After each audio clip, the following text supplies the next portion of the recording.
Okay, good afternoon, everyone. Welcome to our Committee of the Whole meeting of Tuesday, September 7th, 2021. Just so you know, today we have no final decisions will be made. These are recommendations that will go to Council on September 21st. We have a full agenda today, so we'll ask everybody to say what they need to say. We get to hear from lots of the public. Say what you need to say and keep it succinct, and we'll see if there's any questions for you. So I'll call the meeting to order. Item number 2, can I get a motion for the adoption of the agenda, please? Moved by Councillor Richardson, second by Councillor Vale. All in favor? That's passed. Is there any disclosure of pecuniary interest in anything on today's agenda? Councillor Seymour Fagan, go ahead. Yes, for sorry, I don't even know what number it is on the agenda, but it's in regards to the property in Bob Cajun. We have a family interest in it. So that would be item 7.1 in presentations, the presentation by the Mishkadeh Center for Indigenous Knowledge in Bob Cajun, that property? Yes. Thank you. Any other declarations of pecuniary interest? Seeing none. We're going to move right into deputations. Just a reminder, we have 10 deputations today. Everybody gets 5 minutes. I do have a timer, so I'll ask you to respect your 5 minutes so we can hear from everybody. Our first deputation is item 4.1, is a request to approve a dock located on municipally owned land adjacent to 3 Treewood Lane, and that is relating to agenda item 8.1 on our agenda. Pam Nason, are you there, Pam?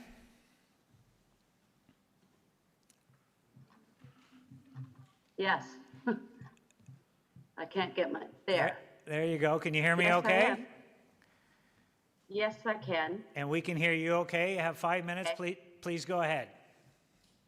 Okay, well, good afternoon, Mr. Mayor and councillors. I am here to to save our dock, which is on the municipal land. And we have had this dock for 45 years in our family. And we just want to continue to use and enjoy the lake like we have for that last 45 or so years. Now, our deed does specify that we have access to the lake by this right of way, which is Block O and the surrounding right of ways. The loss of the dock would greatly affect the value of our property and the quality of our excuse me, of our summertime living and assessing the lake. This is really basically one of the highlights of our living here. The loss of the dock, another point too, my husband John is disabled, and this is the only way he can get out on the lake and enjoy it. And it's very imperative for us to have this dock. Also, in our community, which is a very small community, the boaters use our dock often to safely launch and board and dismount from there's boats and sea-doos. Our little community here has 4 right-of-ways which lead to water. 3 to 4 backlocks share these right-of-ways, and we have been maintaining and using this land and docks for over 60 years total in this area. There has been no overcrowding issues, no problems. We need proper access to the lake and the dock to enjoy with our families and grandchildren. With regard to this dock encroachment bylaw enacted in 2018, it states, do not do anything if you have an existing dock in the right of way or the municipal land. And then once we are approached by the city, then the process would begin to register and license our dock. But that's what I am basically trying to do. I'm trying to get it registered and licensed and follow the bylaw. I don't know what this criteria means on the new dock, the proposed dock encroachment policy.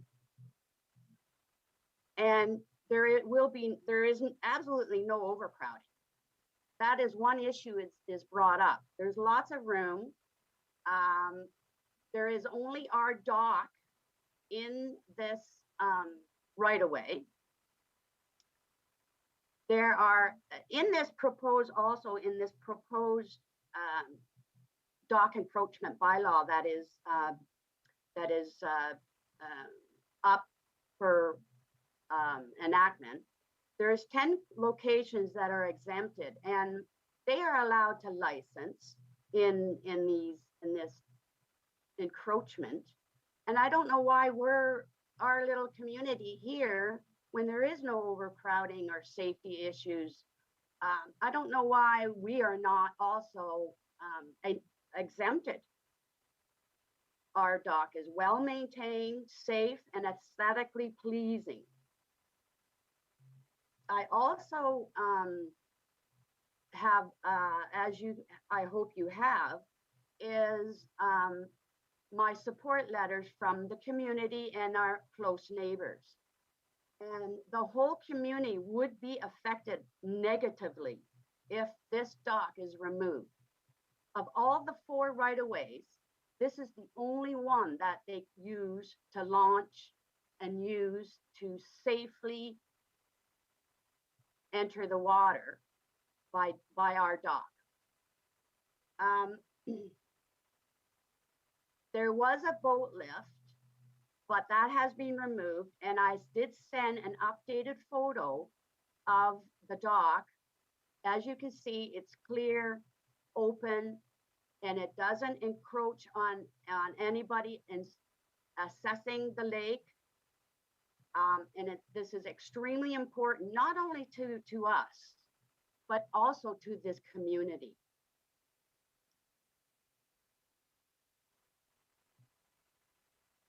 I just have to say at the end, just please do not block us from the lake. We live here for this opportunity, and I appreciate your support in allowing us to continue the way we have lived here for over 45 years. I also wish to thank Christine Oliver and Sarah O'Connell for help in giving me whatever information, because I'm very new at this, and directing me. They're very, very professional and very helpful. I think that's about all I have to cover. Would there be any questions from the council now, or do I wait? Nope, thank you for that, Pam. Thank you for your deputation. I'm just going to ask for a motion to receive from council, and then we'll see if there's any questions for you now. Moved by Councillor Yeo, okay. Seconded by Councillor O'Reilly. Are there any questions for the deputant? Councillor Yeo, go ahead. Thank you, and through you, Mr. Mayor. Thanks for coming today, and thank you for a good deputation. And having read all of the correspondence and knowing the situation your husband John is in, I wholeheartedly believe that you've gone the right route and you're asking for an exemption. And I just want to be clear that everybody in the community that launches a boat there, in fact, uses your dock to do it safely. And you guys have never had an issue with anybody using the dock that you have put in there. Never had any issues at all, ever. Well, that's great, and thank you for coming today. Thank you. Thank you. Any further questions for the deputant? Seeing none, we have a motion to receive. All in favor? That's passed. So Pam, this report is later on our agenda after all our presentations and deputations. So we'll see what we can do at council. We'll have a discussion with our staff and see what recommendation we can put forward at that time. So hang in there, and thanks for sharing your concerns with us. We appreciate it. Okay, thank you. Thank you. Okay, we'll move down to item 4.2, which is a request to approve a cedar hedge encroachment on the Victoria Rail Trail corridor. and this is relating to agenda item 8.2 in our package. Gwen McNally. Gwen, are you there? Yes, I'm here. I believe you guys stopped my video, so you may have to start it if you, Nope. There we go. There you are. I am. Hi there. Can you hear Hello me there. okay? I can. Can you hear me? We can hear you just fine. You have 5 minutes, Gwen. Please go ahead. Okay, I'd like to start off by asking if everyone has had an opportunity to read what was provided to you? Or would you like me to read through the letter that was supplied? It's whatever's convenient for you. We all received in our yellow folders a copy of the package and the correspondence that you sent in. So we all have it. So we'll assume everybody's read it. We all have it. Okay. All right. So let's go on the assumption that we've read it. So firstly, the reason that we were given for denying our request to keep the cedar hedge in place was provided as there not being sufficient room for equipment. And this is just simply not true.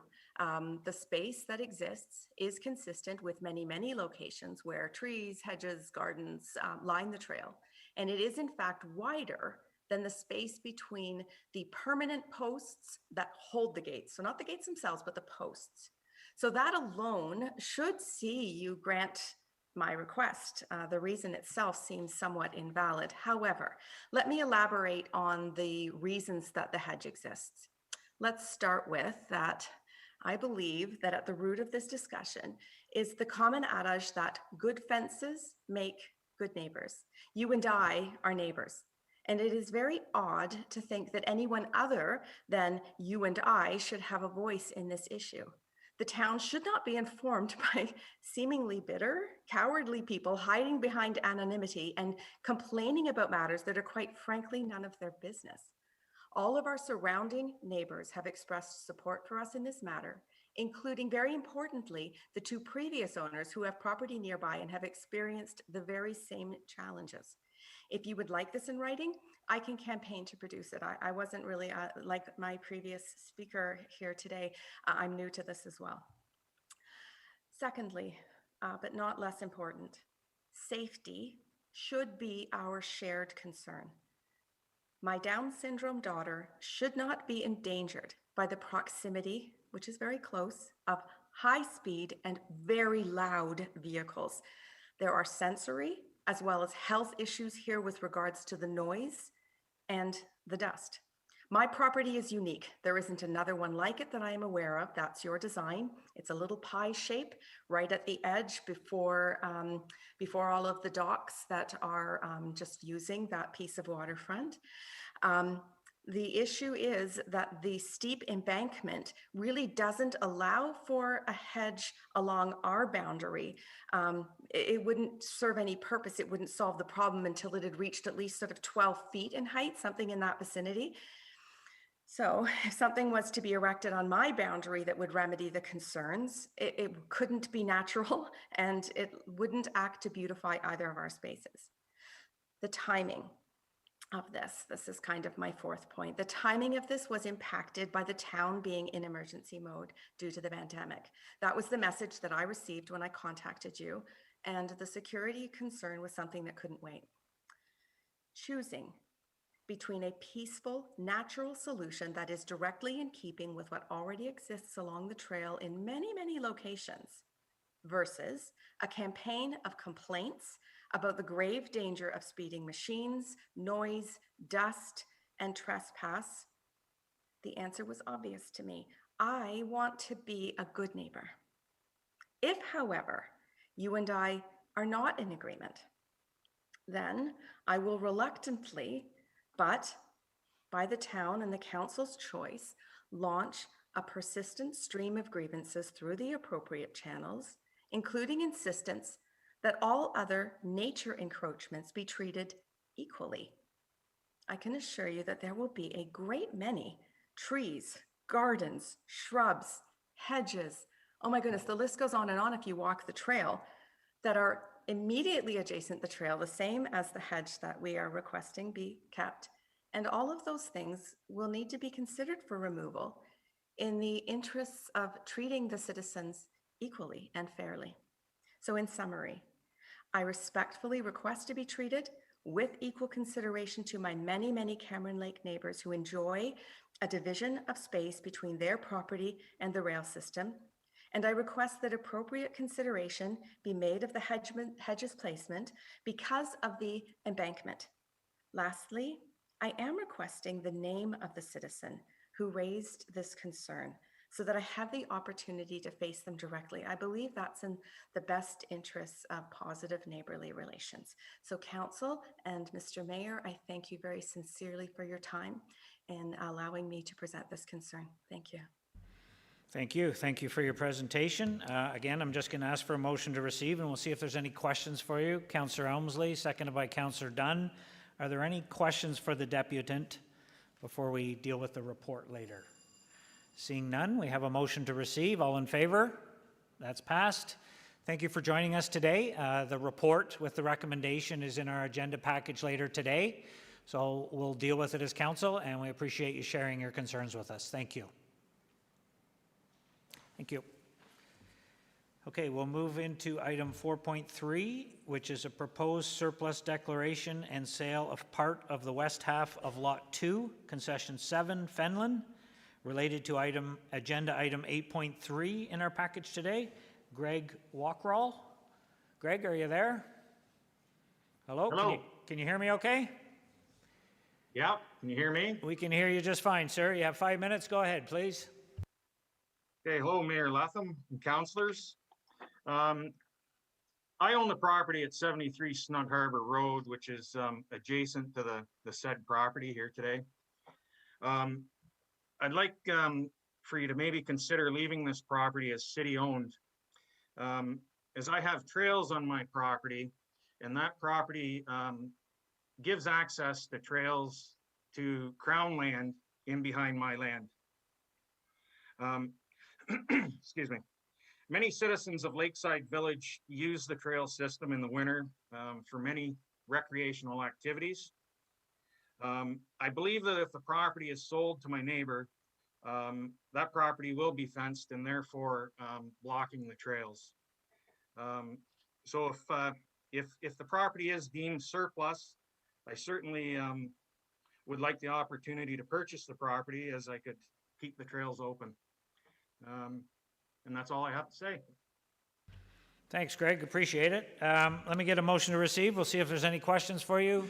Councillor Seymour Fagan, second by Councillor Yeo. Any questions for the deputant? Because we have this on our agenda later as well. Seeing none, all in favor of receiving? That's passed. Thank you, Greg. We'll take your comments under consideration when we deal with that report later on our agenda today. Thank you. Okay, we'll move down to item 4.4, which is a proposed surplus declaration and sale of part of the west half of Lot 2, Concession 7, Fenland, and again related to agenda item 8.3 on our package. Al Kirkland. Are you there, Al? Yes, can you hear me okay? We can hear you just fine, sir. You have 5 minutes. Please go ahead. Okay, nice to meet everybody. I supplied to the council 8 exhibits that kind of highlight some of the evidence that we have pertaining to this small parcel of land. I'm sorry if they're small, maybe you can't read them, but I can supply full copies later if required. I also can't provide you, unfortunately, some of the historical aerial photography I have that dates back to 1927. So I can review that. That almost has to be done online. Our position, being landowners of Lot 1, Concession 7, is that this small 3-acre parcel, and I'll run through the history in the next few minutes, is really a title issue and doesn't really fall into the same category as, say, a road allowance, et cetera, where the lands in question are basically split or whatever, sold to the other properties. We basically physically attach to this property. So I'm going to run through the evidence really quickly. I didn't realize you only had 5 minutes, so I've really condensed this. There's a lot to go through, a lot of 148 years of history. The Tevens were the original pioneers, 1830s. They're Irish settlers, very ambitious family.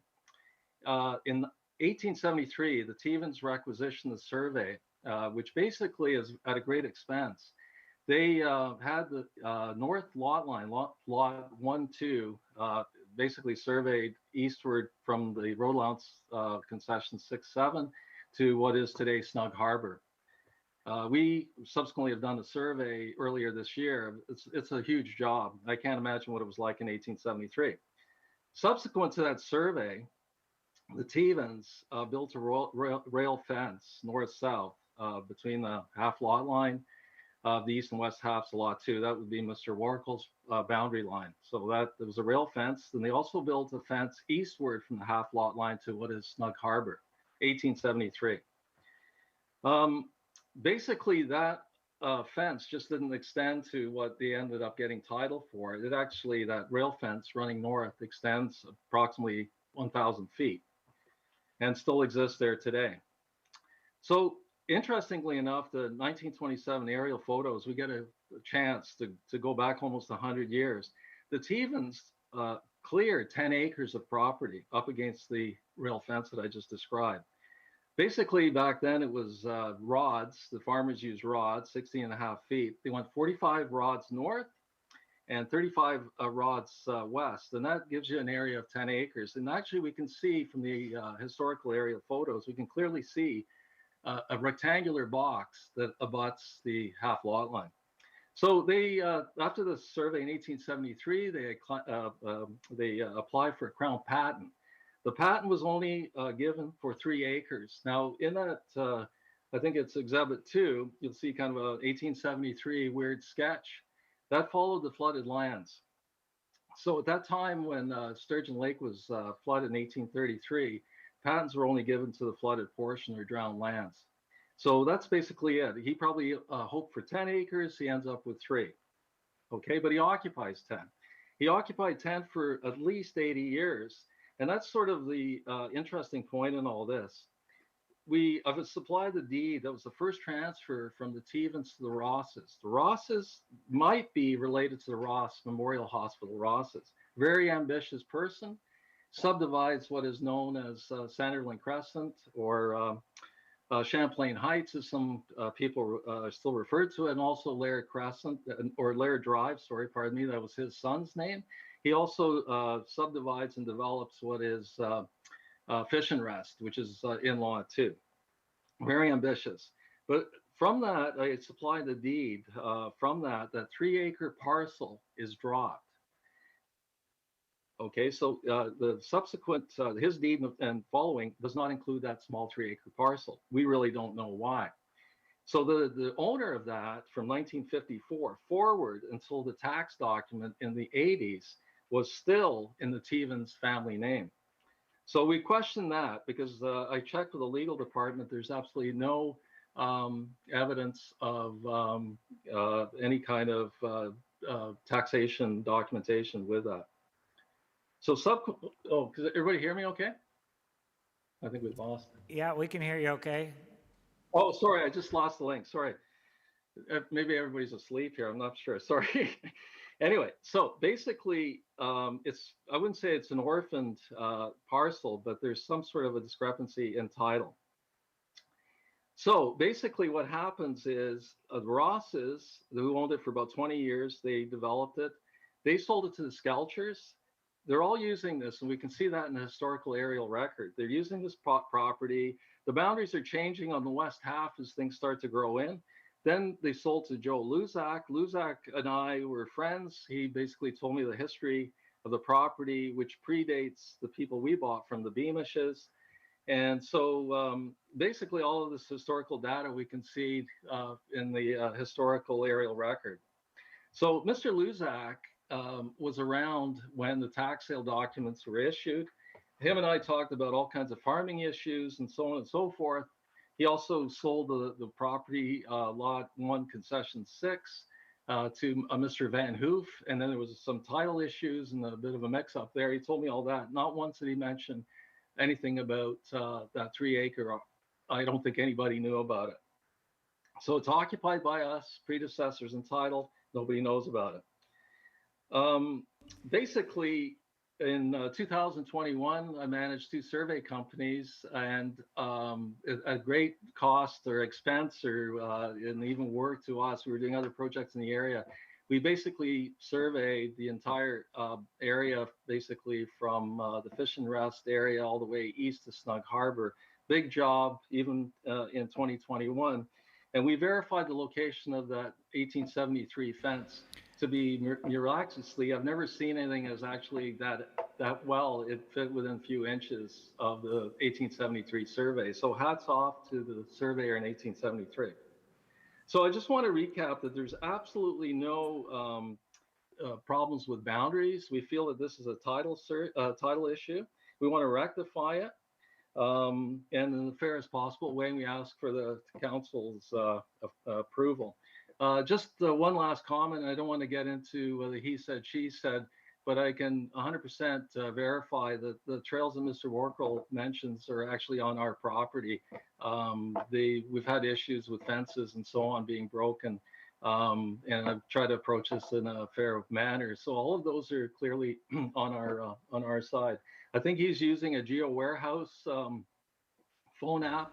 I included that in my evidence here. I'll just get you to wrap it up, Mr. location- Kirkland. I'll just get you to wrap it up if you Okay. would. Your 5 minutes is up, please. Yeah, I will. Yeah, that fence, if you look at the Geo Warehouse, it's that aerial image that you guys have in your GIS system, based on our surveys, and where that fence is out probably 200 to 300 feet or 250 feet or so. So I just included that for you to look at. That's it. Sorry for the delay. No worries, thank you. And I can confirm with you that we each received in our package your documentation that you sent through to us, so we have it as well. Yeah, and more is available if you need any further questions. Thank you. I'll get a motion to receive. We'll see if there's any questions for you. Councillor O'Reilly, seconded by Councillor Vale. Any questions for the deputant? Councillor O'Reilly, go ahead. Yes, just through you, Mr. Mayor, to Al, thanks for your deputation. Do you have any objection to the people continuing to use this land as they have previously, like for the trails, or would you want to see that cease? Okay, so this is a really good question. Been involved with a couple of City Court of the Lakes liability cases, and basically dealing with your best lawyers on the insurance of personal injury claims. Actually, that's got us pretty frightened here. Not to go into too many details, but if I break into your house, I break my back, I have the authority or the option to sue you. So we have to, according to their expertise in other cases we worked on, we have to show due diligence. Basically what's happening is that my son and I, 14 years ago, cut a trail to a pond, which is on Crown land. We've been using that, and during the course of trespass, various people found this walking trail, and that became the next attraction in the area. And then there were just more trespass, fences broken, and so on. So we want to protect I want to protect my family from any liability issues. The issue is that the insurance companies can drop your claim. There can be, once they exhaust the funds there, they can keep on going. It's just not worth it at this time. I've talked to the Association of Ontario Federation of Agriculture. It's a really big problem.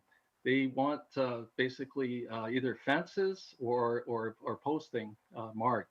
So what's happening here, they're breaking through a 150-year-old boundary fence, accessing our property, and basically arguing with me that, that I don't know what I'm talking about. So I presented the evidence here.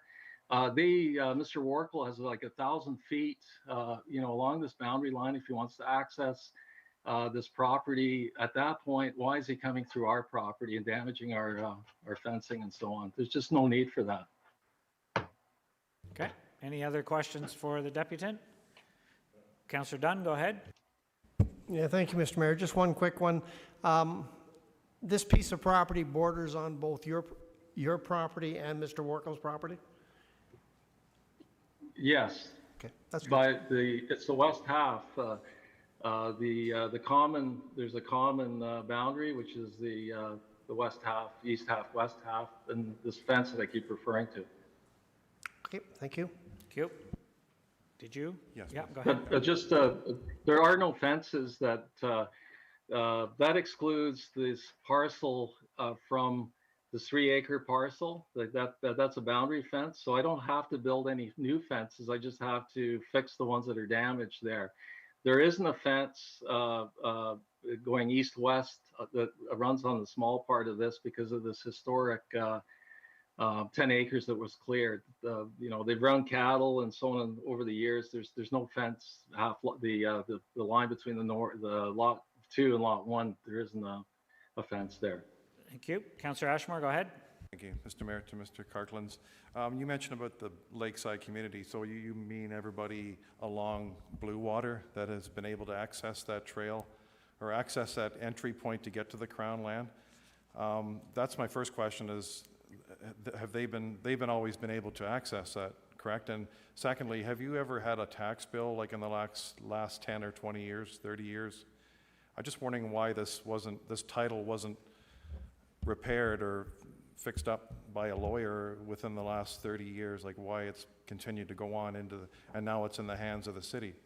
So something triggered something there. Yeah, there is, and we've searched for the tax. The legal department, the records department has, the only thing that we have is the title record, the tax certificate. So our solicitors would question that as to the validity of actually the title being transferred. I haven't had time, but Mr. Luzak was the owner of the property at the time, and he absolutely didn't mention anything. So we'd have to actually see if it was lawfully, the title was actually transferred. Now, the other thing I want to mention, which is a key item, the access to our property has only occurred since last winter. The people from Blue Water are basically traveling all the way across Mr. Warkel's property, and then they're gaining access at the southwest corner onto our property. So it's not a long-standing thing. Everybody wants to get to this pond, and we have no issues with that, but they're basically, the access point is from our property. So that's the issue. It's not long-standing. We have no issues with anybody. The pond should be for kids. If anybody wanted to come and knock on their door and say what they're doing, by all means.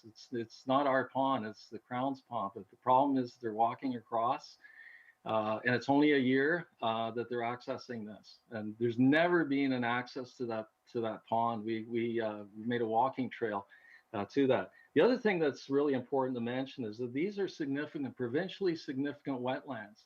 There's no bashing or smashing or anything in there. They're ranked one of the highest in Ontario.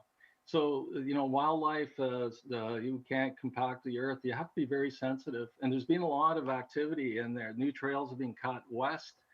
I'm assuming they've been done with permission licenses, but there's no messing around in there. You can't, even the farm there's farm restrictions on what you can and can't do there. So it's not Crown land on Canadian Shield. It's pretty significant wetlands in there. Thank you, sir. Any further questions for Mr. Kirkland's? Seeing none, we have a motion to receive. All in favor? That's passed. Again, this is later on our agenda, Al, so we'll have a look and we'll see what we can do. Thank you for sharing your thoughts with us. Appreciate it. Any questions? Just shoot me an email. We're glad to answer them. Thank you. You got it. Thanks. We'll move down to item 4.5, which is a request to purchase the road allowance adjacent to 21 Blue Bay Lane in Fenelon Falls. Candace Chartier and Patrick Chartier. There you are. Can you hear me okay? Yeah. Okay. Yes, sir. We can hear you just fine. You have 5 minutes. Please go ahead. Perfect. Thank you very much, Mr. Mayor and councillors. I'd like to thank you for the opportunity today to present and share our proposed plan. We'll try to keep it as brief as we can. I know you have a busy lineup there. Ideally, why we're here today is that we'd like to propose the opportunity to acquire the municipal land that is adjacent to our property. We've been a resident here at Blue Bay Lane for 4 years, and through the acquisition discovered that there was a plot of land that had 66 feet of waterfront that was adjacent to our property. Over time, the last 4 years now, we've taken it on our own just to maintain and keep the lawn cut on this property, so that we're purely not looking at overrun grass and so on. The driving force for this is a unique situation where this property appears to be landlocked according to the surveys that we've gathered over time. And there's no direct access to the property via Highway 35, as there is only one entrance along that corridor, and is the entrance that was created when the development, our association development, was created in order to have access to the homes that were built on the waterfront. And the last year and a half or so is where we grew a strong interest to acquire this, as well as had association meetings and conversations around the liability and risk as an association that we face with this municipal property. It runs parallel to our association entrance that is owned and was developed by the association for us, which has created through our meetings a level of concern with vehicles turning off, accessing the property, setting up, maybe a half-hour picnic at the waterfront with vehicles parked, a little bit of alcohol consumption, I'm sure, on a nice sunny day, and has created a real and genuine concern, as the road is private. We pay for the insurance, and is not deemed accessible to anybody other than those that live along the entrance. And there's four homes that are here year round. From that, we met with our insurance, and they did express a level of concern if there was an accident. This last year, there's been a few folks that have gone up and down this piece of land with ATVs with their vehicle, and using it as a boat launch to put their boats in. We feel a little bit helpless with regards to being able to try to protect the interests of the association and the liability. And so Candace, my wife, and I decided that if we could move forward to try to acquire the land, that would negate the liability on that side, and we could just continue to maintain the property as such. And so we're hoping that, and I know that this isn't done very often, and that there was some real rationale and reasoning around creating these municipal allowances, for folks to have access to.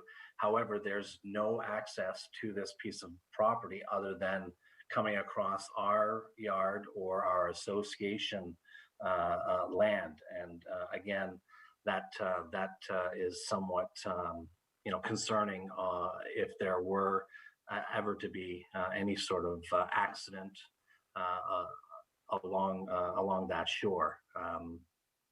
Candace, did you want to add something? Just want to make sure I covered off what our real interest here is. Yeah, it's just I just want to clarify too that the people from the other part of the that have been accessing the land, they have their own access point, and that was something that the city made sure of when they approved the creation of the association. And they even went so far as the city there was a bylaw, and they closed another access point to the municipal land, and they put up a barrier of 3 large posts and a metal barrier that you see on the highway. Subsequently, those people have taken that metal piece down. The barrier's still there, but there is a bylaw that closed that access as well, because they have their own access on the next road.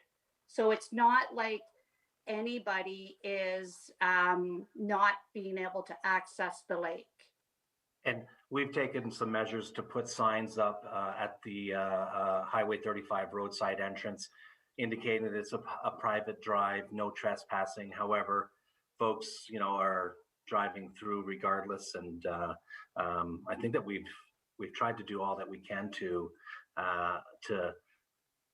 litigate and go through the jargons with our legal counsel as to what the best approach to do this in order to make sure that we keep the liability down for this piece of property that is owned and operated by our association.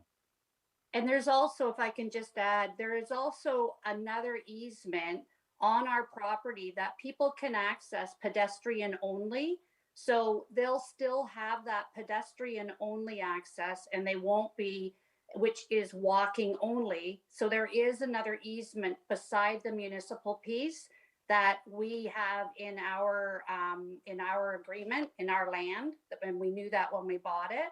And there's a small easement for the farm that's behind us as well. So there are 2 easements on our property which allow for pedestrian access. It's the four-wheelers coming in, and we have small children and pets on our road, and they just continue to access it and tear up and down. So it is a risk, not only liability if they get hurt, it's a risk if we get hurt. And my final statement on that is the real point of contention and concern is those folks just turning off of the Highway 35 and coming in, thinking that they can just go on, access the lake, to which there's, looking at the survey and from the conversations that we've had with neighbors, I don't believe that the municipality at the time wanted to have 2 separate entrances. So they just left that municipal piece I guess unfinished or landlocked as such. And so that is the real driving force is the folks that we don't know that are coming through on our property. Okay, fair enough, folks. I thank you for I'll just cut you off there for your 5 minutes. Thank you for that. So a quick question. Have you approached our realty services about purchasing this land? Or is this the first Yes, sir, we contact you've have. had with council? Go ahead.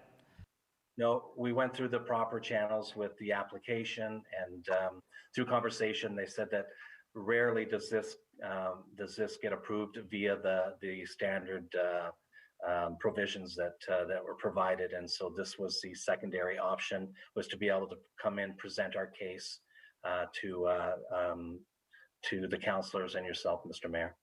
Just Okay. because it's a unique situation of being landlocked. Okay, so I think what I'll do then is I'll ask council to, we don't have any background information on this, and I really don't want to get into a discussion with our staff today on it.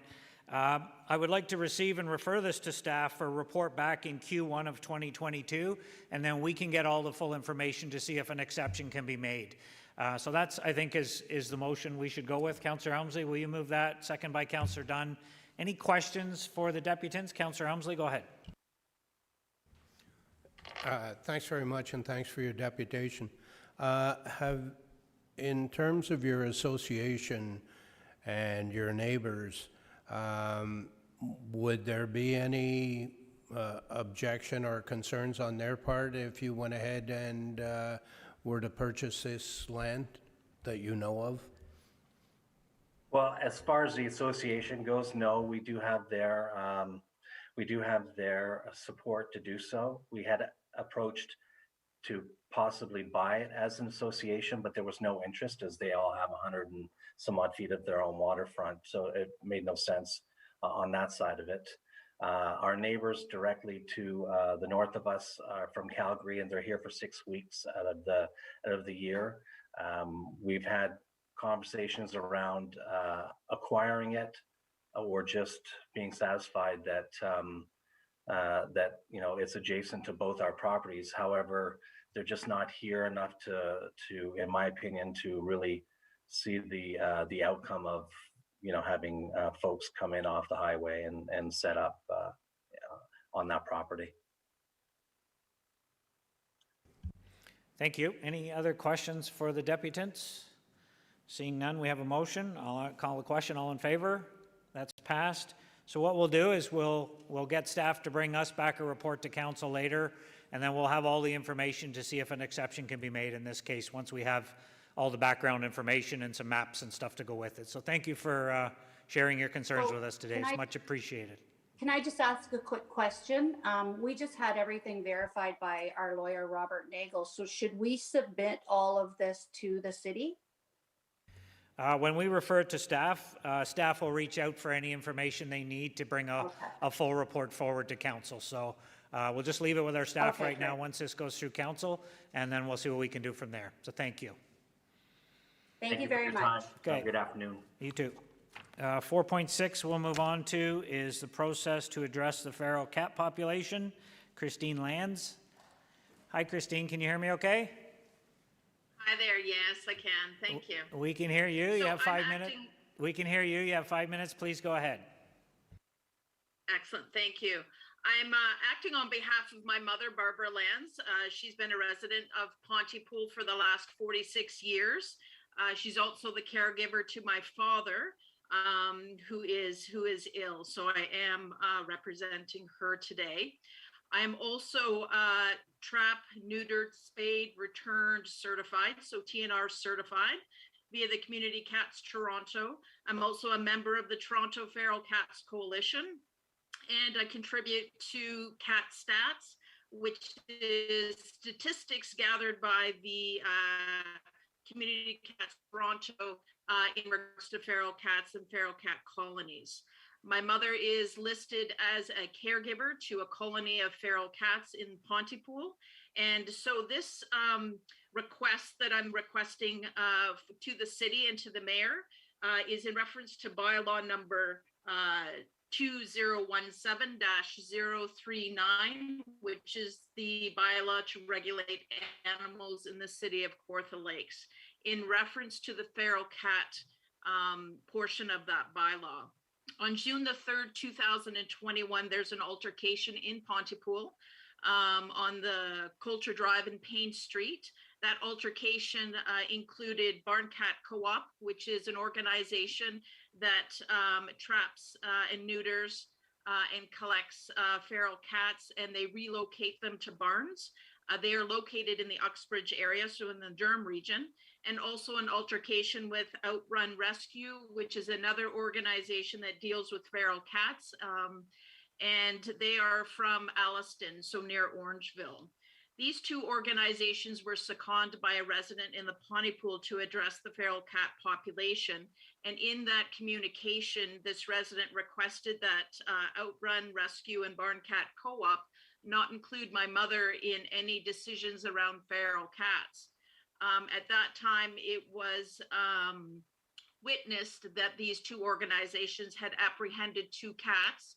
The two cats that they had apprehended was one of my mother's domesticated cats and also one of her feral cats. This altercation on June the 3rd also involved OPP police, and through negotiations, we were able to get those two cats returned. This was just the breaking point for me to connect with you and read the bylaw. Well, I've read the bylaws several times prior to June the 3rd, but it's instigated this request to the city to, number one, instruct city council to take a look at this bylaw in reference to feral cats and do a bit of research to see if we need to make some amendments or perhaps step into a more of a TNR approach in regards to bylaws. The second request I'm requesting is that any organization that is not founded in the city of Kawartha Lakes, such as Barn Cat Co-op or Outrun Rescue, who are in Alliston or in the Durham region, that they somehow register with the city of Kawartha Lakes to indicate, number one, the day that they're operating in any community and how long they're operating for, and that information be relayed to community members so that, number one, people like my mother, who is a colony caregiver, can connect with these organizations so that her cats are not apprehended and removed out of the community. Research indicates that this is not best practices to remove feral cats from their communities if they have a caregiver. If they don't have a caregiver, by all means, it is the best practice. But in this case, this was not the best practice. So we want to ensure that colony caregivers are involved in decisions or apprehensions of cats, feral cats.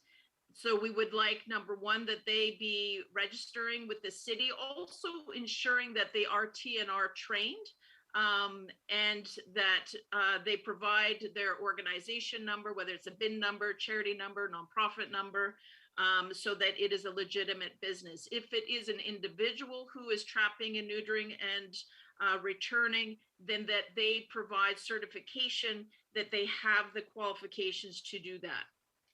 So and also informing the public. So those are the amendments I'm looking for in that specific bylaw.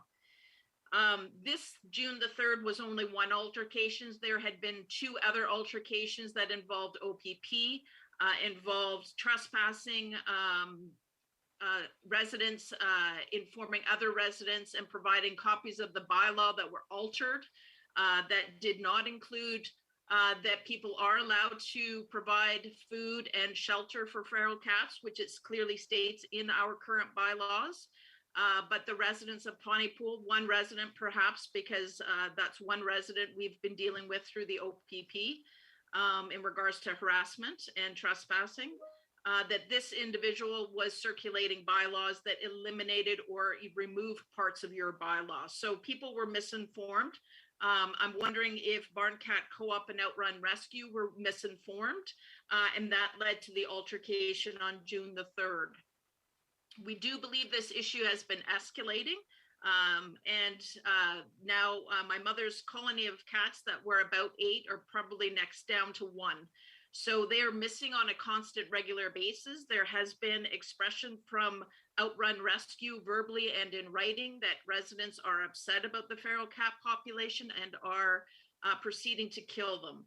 So we need something in place. We need something fairly fast in regards to this is a temporary fix, I believe, just ensuring that organizations, and right now there is no organizations in the Kawartha Lakes area because we have looked. The closest one to us is Peterborough. Can I just get you to wrap it up, Christine? Can I just get you to wrap it up, please? Just come to a conclusion there. Thank you. That's Operation Catnip. They're the closest to the city of Kawartha Lakes. Thank you, Christine. Appreciate that. Appreciate your deputation. I'm going to ask for Councillor Richardson. You have a motion? Thank you, and thank you, Ms. Lance, for coming and bringing this to our attention today, and I apologize for your family being upset with what was going on in the community.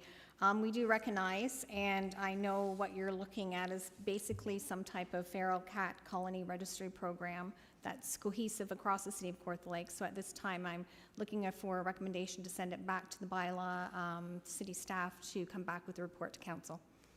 So receive the deputation and refer to bylaw as part of an ongoing review for a report back? Yes. Thank you. Moved by Councillor Richardson, second by Councillor Elmsley.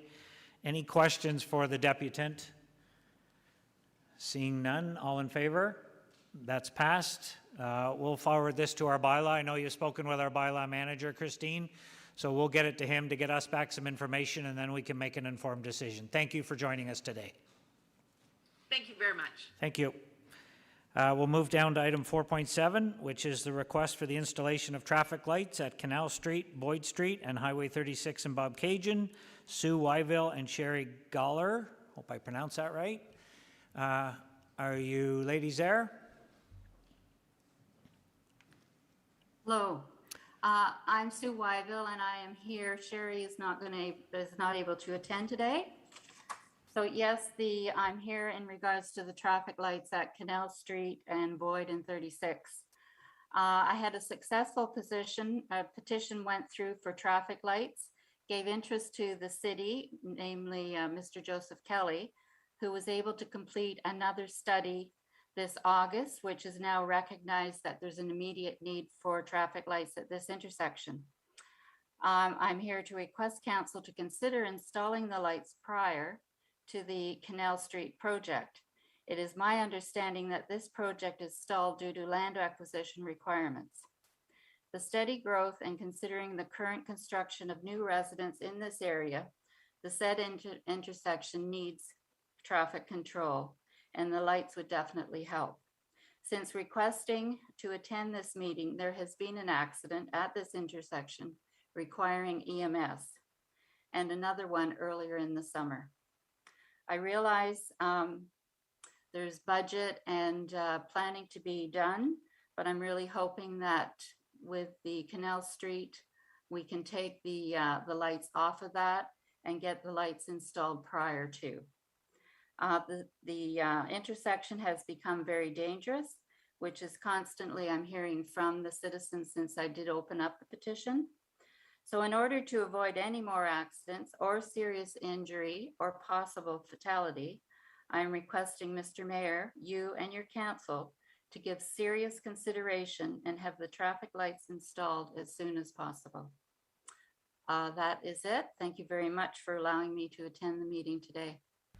Thank you, Ms. Wyville. We'll just get a motion to receive and refer to engineering as part of the Canal Street reconstruction process. It's probably the best. Councillor Seymour Fagan, will you move that? Thank you. Second by Councillor O'Reilly.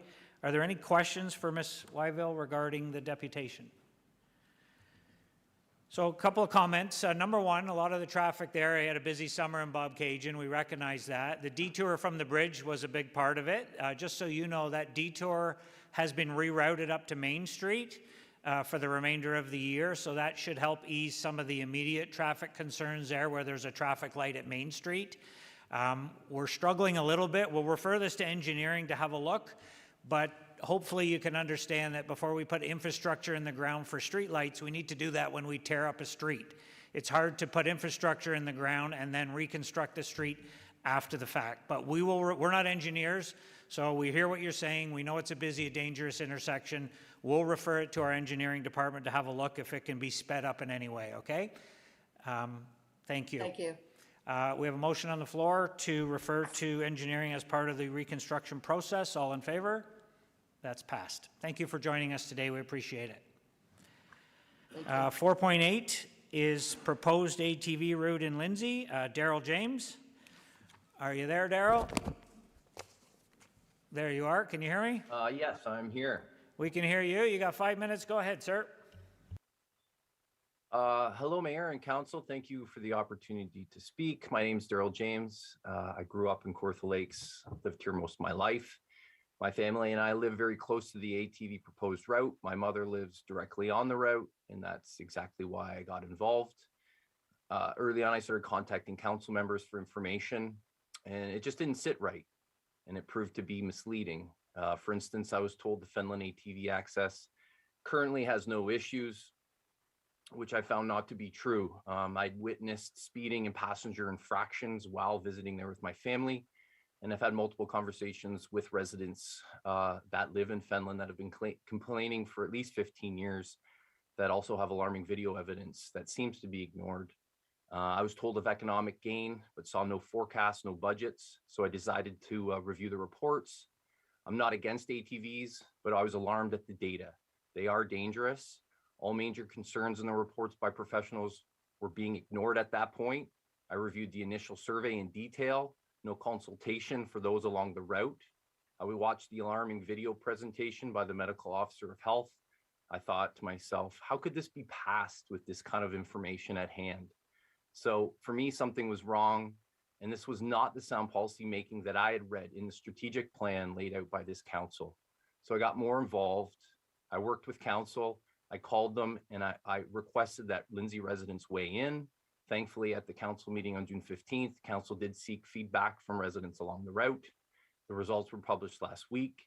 Lindsay residents were clear. They said no. 66.4%, more than 2/3 of surveyed from the survey in Lindsay said no. That was backed by a survey that with backed by a petition with 847 additional signatures collected by concerned citizens throughout Lindsay. So ultimately, council wanted to find out what Lindsay residents wanted, and it was clear that they are saying no to this route. I also did the legwork. I was one of the volunteers going door to door. The feedback was alarming. 75 to 90% of people did not support this route. Many scared to speak out because of the bullying from the ATV community that I experienced firsthand. It is scary, and I do have proof as well. These door-to-door percentages are also supported and consistent with the survey results and petition results. They are huge numbers of engagement for a survey and petition in the city of Kawartha Lakes, and this engagement cannot be ignored. This survey and petition shows a convincing majority.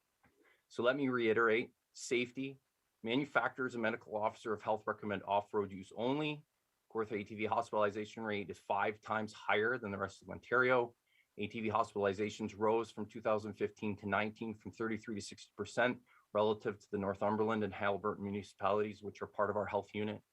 The MOH, or Ministry of Health, warned of AT incidents and including fatalities would increase with ATV road access, as they have in Penetanguishene, which has reported the highest death rate in 14 years. And I also wanted to quote Inspector Joe Evans from the OPP from the Toronto Star article. He wrote, "We already have enough fatalities with off-road vehicles when they're off the road. Now to put them on the road, that's a disservice to our communities. This information cannot be ignored. The liability component, we all are aware of the joint and several liability issues presented by Mrs. Ramsey. The enforcement bylaw department and police have noted the enforcement issues and lack of enforcement capabilities. Both Springdale and Logie Street near the trails already have constant issues.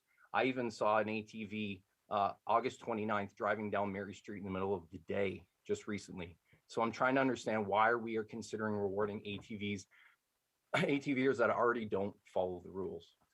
With all that said, I'm proud to live in the city of Kawartha Lakes. I was proud when I first read the city's strategic plan. It made sense to me. I was excited. I bragged about it to friends and family throughout Ontario, but it feels like a little bit of smoke and mirrors. A healthy environment, greenhouse gas emissions listed in your healthy environment and good government plans. What happened? ATVs are some of the largest emitters in greenhouse gases. Exceptional quality of life. Nothing changes for ATVs. They continue to ride and enjoy their quality of life with hundreds of kilometers of route. What about the majority of Lindsay residents where their quality of life is decreased with noise, pollution, and reduced safety? And a vibrant, growing economy. There is not one credible independent economic assessment of this. Your strategic plan outlines fiscal responsibility. Where is that? So in summary, strategic plans that are created are more effective when followed.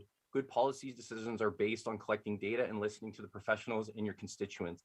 As a concerned father, son, nephew, friend, and citizen of this town, I plead you to listen to the constituents, follow the data, and trust the professionals and say no to this route. Lastly, I remind you of your duty of care. Your legal responsibility is to protect the interest of public safety. Thank you for having me here today. Thank you, Mr. James. Appreciate that. I'll get a motion to receive, and we'll see if there's any questions. Councillor Yeo and O'Reilly, are there any questions for Mr. James? Councillor Ashmore, go ahead. Thank you. Through you too, Mr. James. You mentioned the amount of people that signed the petition. How many people signed that petition? 847. And okay, thanks. And was that petition done through change.org? No, it was an official city petition set up through the Jump In site. There was 187 online. That's why I was saying the engagement within the city is so high on average. From my research, the city ranges between 20 and 30 online. We had 187, and then we had close to 660 paper signed petitions. Okay. Thank you. Any other questions for the deputant? Seeing none, we got a motion to receive. All in favor? That's passed, and as you know, we'll deal with this later on our agenda today. Thanks, Mr. James. Appreciate it. Thank you for your time. Thank you. We'll move down to item 4.9, which is a proposed ATV route in Lindsay. Kelly Chasen. Kelly, are you with us? I am. I have to apologize. For some reason, my camera is not functioning, so please excuse me. You'll just have to listen to me as opposed to seeing me. That's okay. We can hear you just fine. So you have 5 minutes. Go ahead, please. That's great. Thank you. So as you said, I am speaking to the proposed pilot project to allow off-road vehicles on the municipal roads in Lindsay. I'm speaking based on my own experience as a previous resident of Fenelon Falls and now as a resident of Lindsay. I believe council would be ill-advised to allow off-road vehicles access to the municipal roads in Lindsay. In reference to my experience in Fenelon Falls, ORVs have excellent access to trails, which they already share with pedestrian activities. In winter, both snowmobiles and ATVs access the trails. While some experiences are positive, with the drivers slowing down and giving pedestrians a wide berth as they pass, others choose not to reduce their speed and force pedestrians further off the path. Often, hikers, snowshoers, cross-country skiers are forced off to the sometimes steep shoulder of the trails. In the winter, in Fenelon, recreational vehicles can access the trails by crossing Lindsay Street and then the train bridge, thus reducing the use of in-town streets. They also use the trailers to bring their vehicles to the point at which they wish to join the trails. However, that access is not available in the summer months as the bridge is open for boat access. Instead of trailering their vehicles to the access points, several riders choose to make use of the streets. And bearing in mind, most recreational drivers respect the bylaws and are consistently considerate of pedestrians. Unfortunately, many do not respect the speed limit or the guidelines. Rather than accessing trails at designated points or routes, many simply drive from their homes to the trails. In addition to the noise, the speed is dangerous, especially for children and the elderly, most specifically on streets without sidewalks and at intersections. Given the number of proposed access streets in Lindsay, the potential danger is compounded, in my opinion. In my experience, staffing is insufficient to effectively police ORVs on the streets. In the 26 years I lived in Fenland Falls, I was unaware of a single police interaction with those riders on my street. If monitoring of ORV infractions in a town with fewer streets and fewer ORV drivers was impossible, I'm certain it will be even less so in Lindsay, particularly since the pilot project, to my knowledge, does not provide funding for additional police surveillance.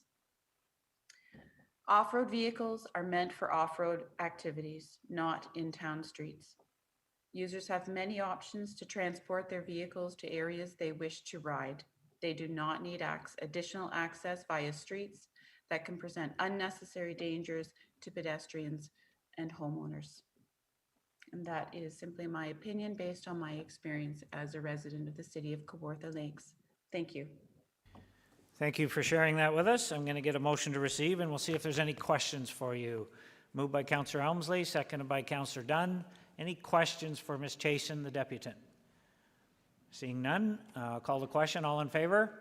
That motion's passed. Thank you for joining us, sharing your concerns, and we have this item on our agenda later today. We will deal with it. Thank you. Thank you. Thank you.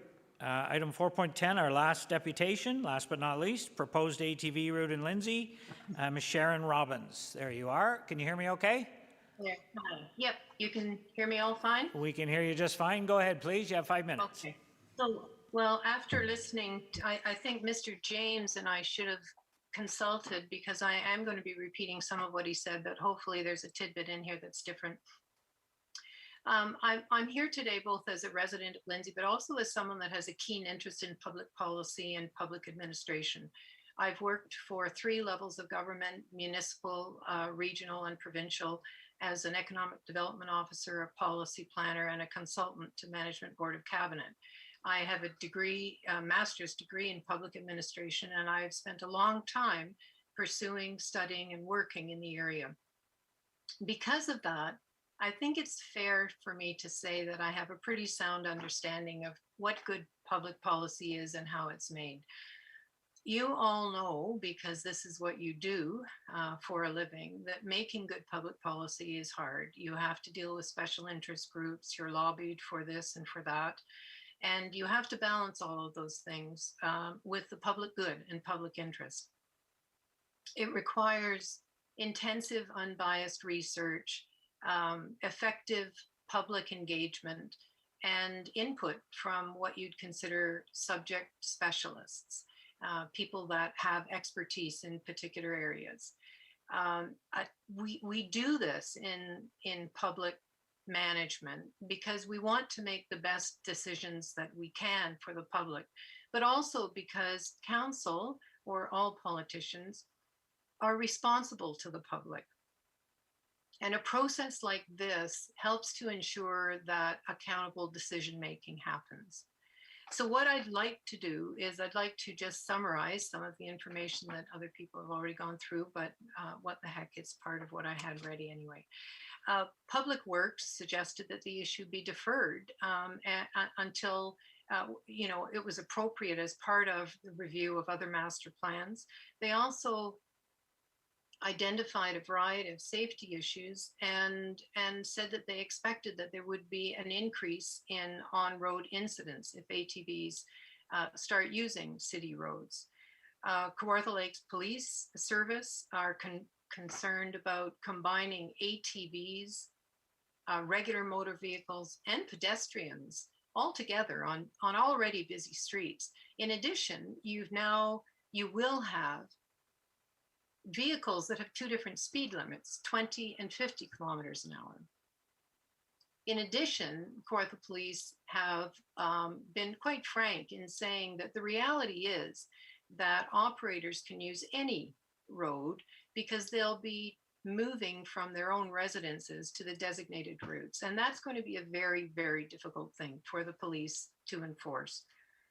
Public Health Unit has told us about 602 ATV related emergency room visits in the city of Kawartha Lakes. In the last 5 years, 55 of those visits ended up in hospitalization. They were so serious.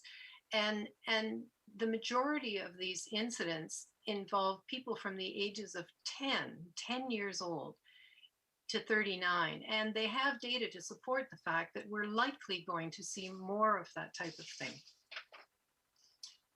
Your own insurance risk management officers, of course, have focused, as did Mr. James, on the duty of care to provide safety, et cetera.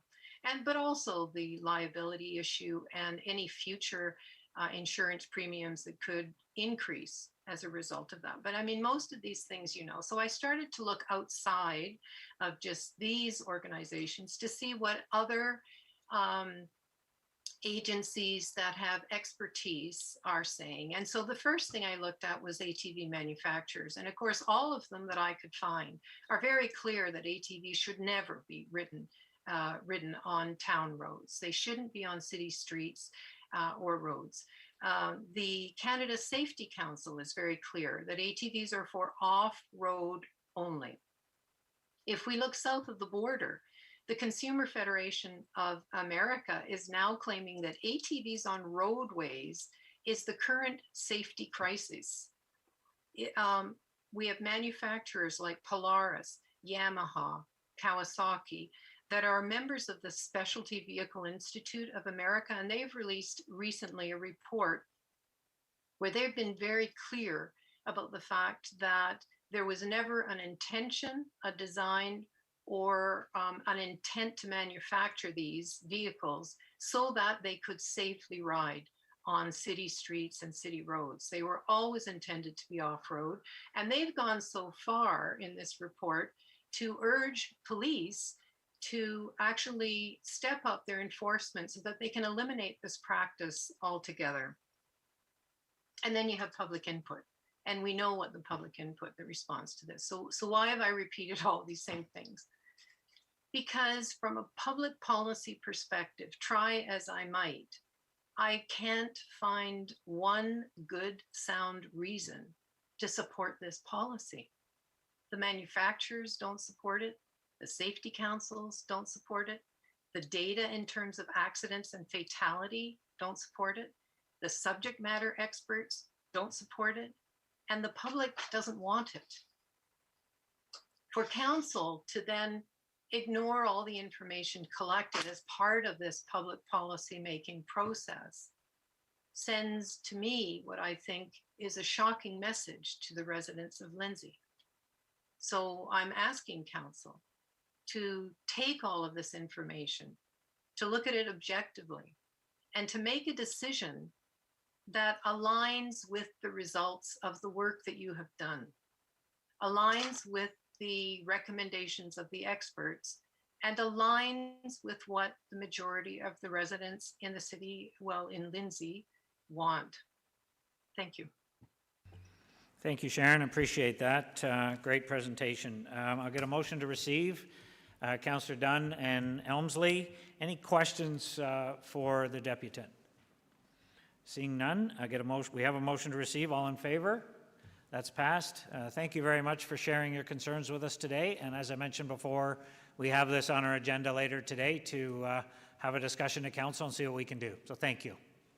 Thank you very much. Thank you. Take care.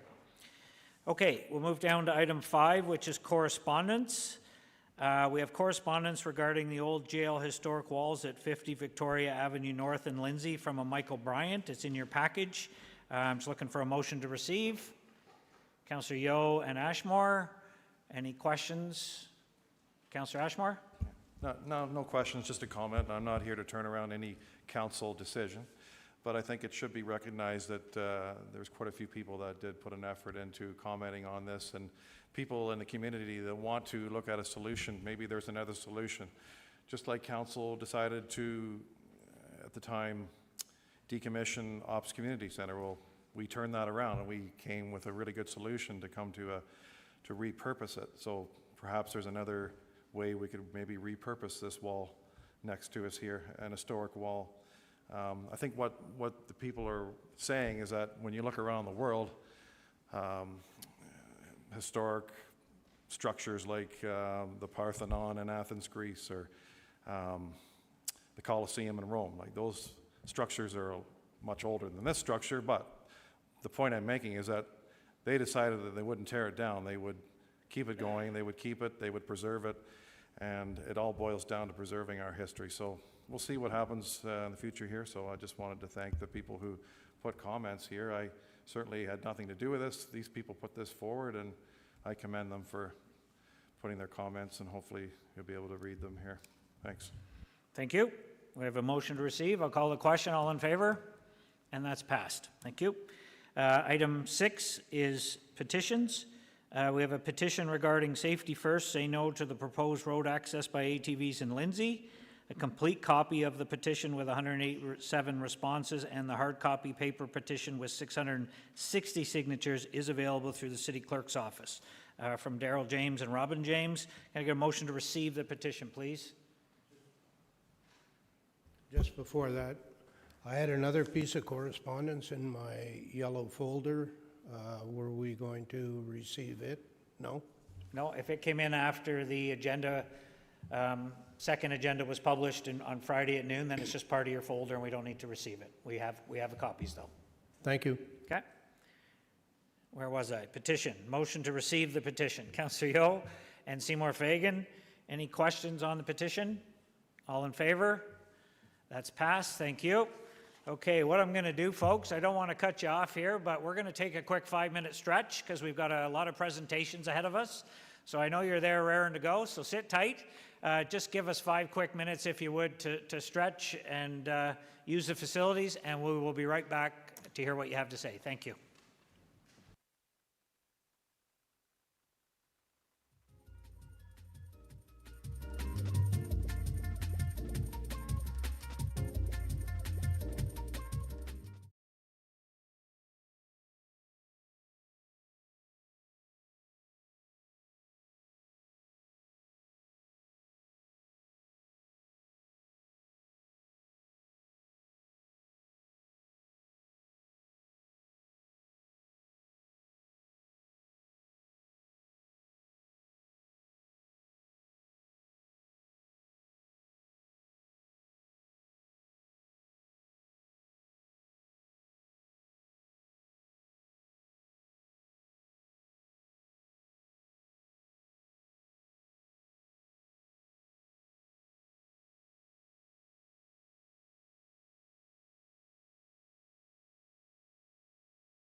Come on, let's go. Let's go. Back to order, please.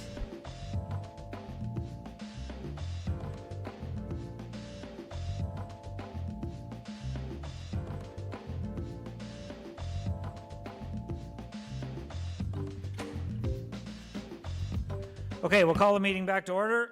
7.1 into presentations is the establishment of the Mishkade, I hope I pronounced that right, Center for Indigenous Knowledge in Bobcaygeon. We have Rodney Smith Merkley and Brenda Wall with us. Welcome, folks. We have a few presentations, so I'm not going to rush you through your presentation, but please keep that in mind as you're walking us through it. Go ahead. Thank you. So this presentation, in some ways, started hundreds of years ago, if not thousands of years ago. In other ways, it sparked up as a possibility about 6 years ago, and then this summer became a reality. And so this presentation is a result of lots of conversation. Do you have can you see the presentation in front of you? So this is Mishkade Center for Indigenous Knowledge, a proposal by the Truth and Reconciliation Community of Bobcaygeon, of which I'm a member. So I'm Rodney Smith Merkley. Was United Church minister in Bobcaygeon, moved to the community 10 years ago. For me, reconciliation became a reality when I served the Heiltsuk First Nation in British Columbia about 20 years ago, and very much believe that this is Canada's work over this century. 2 years ago, I moved to the Curve Lake United Church and Buckhorn United Church, and I also work with the regional church around respectful relationship and Indigenous justice. And I'm Brenda Wall. I was born in Australia, hence my accent, but I've lived most of my life in Canada and much of it in this region. For 26 years, I've had a cottage in the area and now live most of my life in this area. I'm not new to volunteer work either. I worked for Mandela's organization, the ANC, and the sister organization, SACTU, in the 70s and 80s, and a proud member of the Truth and Reconciliation community in Bobcaygeon now, and love continuing this volunteer work with this amazing group. And you can see a little bit more about who we are and some of our goals and purpose as a community. As we say here, our purpose is to foster and develop respectful relationships among settlers, Indigenous neighbors, and the land. We encourage and support one another and those who are joining us in moving towards restitution and decolonization. We are constantly learning, educating, and working towards reconciliation locally within the settler community and in relationship, in particular with the Michisagi Nishnabeg. We are actively engaged in learning about and honoring treaties, both locally and in the wider Canadian context. And we continue to work towards restitution of wrongs and respect the values and cultures of Indigenous communities. Next slide, please. So just to introduce you to the project, next slide. We have a desire to purchase a 4.8 acre property at the corner of Canal Street East and William Street in Bobcaygeon. The next slide specifically shows you its proximity to the lock. It's right across the road from the current location of the Bobcaygeon Library. Next slide. It's been told by knowledge keepers and elders that this particular piece of land is where Indigenous people set up camp on the shallow rapids between Pigeon Lake and Sturgeon Lake long before settlers took possession of these lands. In the background, you can see a photo of this particular property. Next slide, please. So the intent of our group is to work with Indigenous people to set up a Center for Indigenous Knowledge and carry out land-based language learning. This would be of benefit to Indigenous and non-Indigenous people. As Bobcaygeon is already a thriving hub of the Kawathas, this will attract even more visitors to the city of Kawartha Lakes and could be an important model of how this community could engage in true reconciliation. Next slide, please. So we are aware that we are at the early stages of something that's happening across Canada, and a bit more about our journey. So next slide. 6 years ago, Elder Gidiga Migaze, Doug Williams, was doing a workshop at the library, and afterwards we walked across the street and he shared that this would have been a Mishkade, and he could see a cultural center at this place. Next slide. video. The video is next. So actually, this is Elaine Bird, another member of our group, and we currently have a quilt from our community, our reconciliation community, and Elaine Square related to... Working at a hospital is always tough. I couldn't imagine working another 35 years. I thought there had to be another way, and there is. Hi, I'm Jenny. If you work at a hospital, you're burnt out, you want to work from home, have more time with your loved ones, and not do shift work anymore, I can relate. I've been... So I don't know what's happening there, but that's not Elaine. That's not the Mishkade. You should be able to click on the video at the top right-hand corner of that last slide. Hello, I'm Elaine Bird, and I'm standing in the heart of Bob Cajun, where the library and the museum, the Boyd Museum, we're looking at the stone wall, and if you can see in the right-hand corner is the arch that's pictured on the square that I did about the Mishkade. And if you turn around, you can see what's left of the stone wall here and there on this almost 5 acres piece of land in the 1990s was just starting to fall into disrepair. The last of the Boyds to live here, Sheila Boyd, lived in one part of the house, and the rest of the house was this kind of fantastic Victorian manor, sort of the Downton Abbey of Bob Cajun, and it eventually was not restored, sort of, I guess, burned down. It was an epitaph to colonialism, I'd say. The lumber baron family who took down massive pines and oaks all along the north shore of Sturgeon Lake and many places in the Kawarthas. They became very rich here. So that was my initial interest. I was drawn to this historical piece of property, and then discovered that there was much, much more history and a deeper story. The Mississauga Anishinaabe were here for centuries, and this is a place at the foot of the rapids between Sturgeon Lake and Pigeon Lake.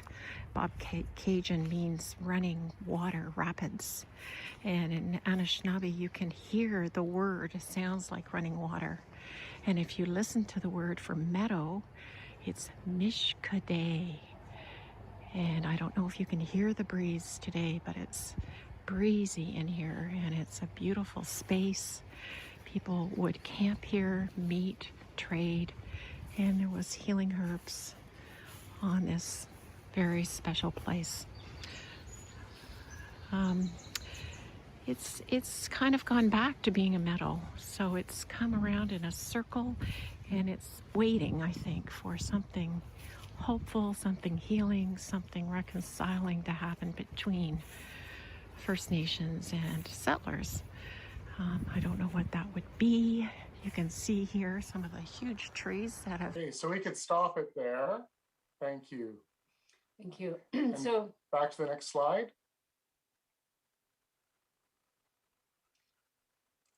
yes, so in May of this year, as many of you know, the remains of 215 Indigenous children were detected, children who'd been buried on the grounds of the former Kamloops Indian Residential School in BC. The TRC Bob Cajun decided to commemorate the lives of the 215 plus children taken with an installation. Next slide, please. So river stones were painted orange in the spirit of Every Child Matters, the Orange T-shirt campaign, and over 50 community members throughout the Kawarthas helped us paint the stones. Those stones have been to Bob Cajun and Fenelon Falls, and now back to Bob Cajun again. Next slide, please. So Ann Taylor, the Curve Lake language coordinator, helped us open the art installation. She shared difficult stories of how the residential school system impacted her and her family and friends. And she said, there's not an Anishinaabe person who's not been impacted by the residential school system in some way.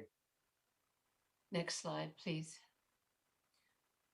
Anne said on that day in June of this year, Indigenous women have laid their hearts on the ground, and it's time for settler Canadians to step up as never before.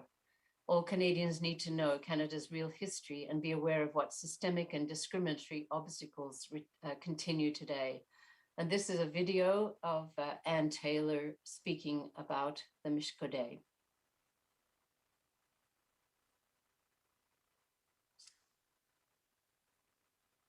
Okay. Wewena bojo anin mang kwandishnikas nikigenin dodam shkigamang donjaba Michasagi Ganishna Bakwandao. My English name is Anne Taylor. I'm of the Otter clan, and I come from Curve Lake First Nation, and I'm a Michasagi Ganishnaabeg woman. I've been sitting with the TRC Bob Cajun group, and we've been talking about this piece of land in Bob Cajun that was the Mozamboid estate, and it's currently available. That place was Mshkode. It was a place where we burned the land so that the medicines would come up. The medicines would be the first things that would come up, and so we could use those medicines. This is an important project that we're working on together, because what we're trying to do is we're trying to rebuild a relationship that's been damaged over the years.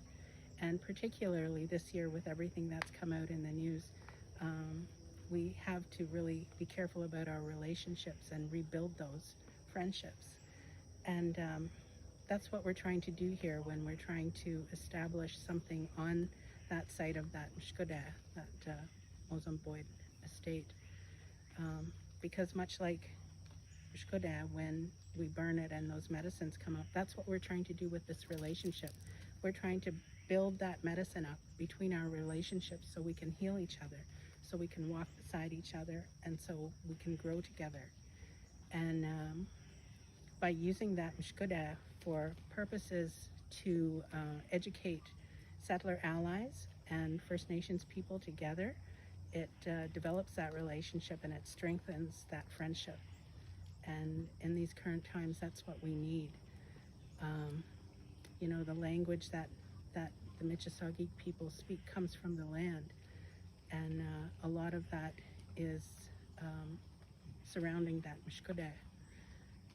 So it would be wonderful to have any kind of support that we can get for this project to move it forward and to help us strengthen that friendship and to help us grow into a better, stronger relationship than we've had in the past. Next slide, please.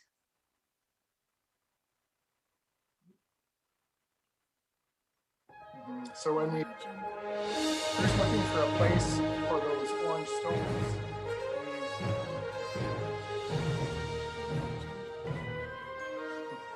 can you stop? It sounds like Star Wars.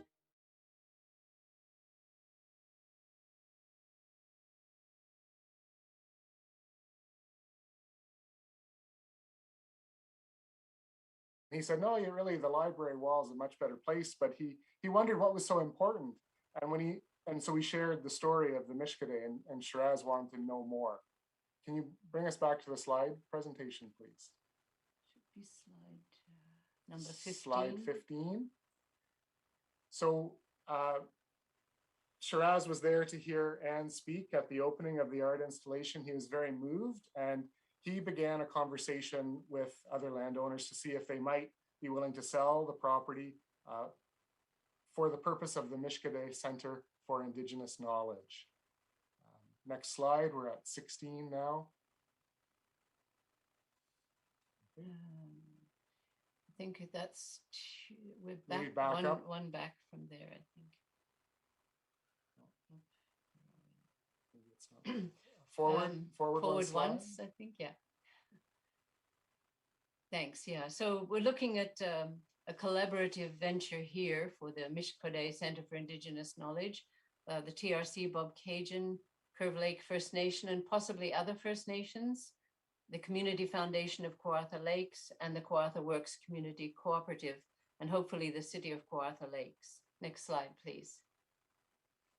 So the boards of both the Community Foundation and the Kawartha Works Co-op have confirmed their support for the project, and we've got videos of each of the president and the chair of these organizations. So we'll play the first one with Jack Rocks.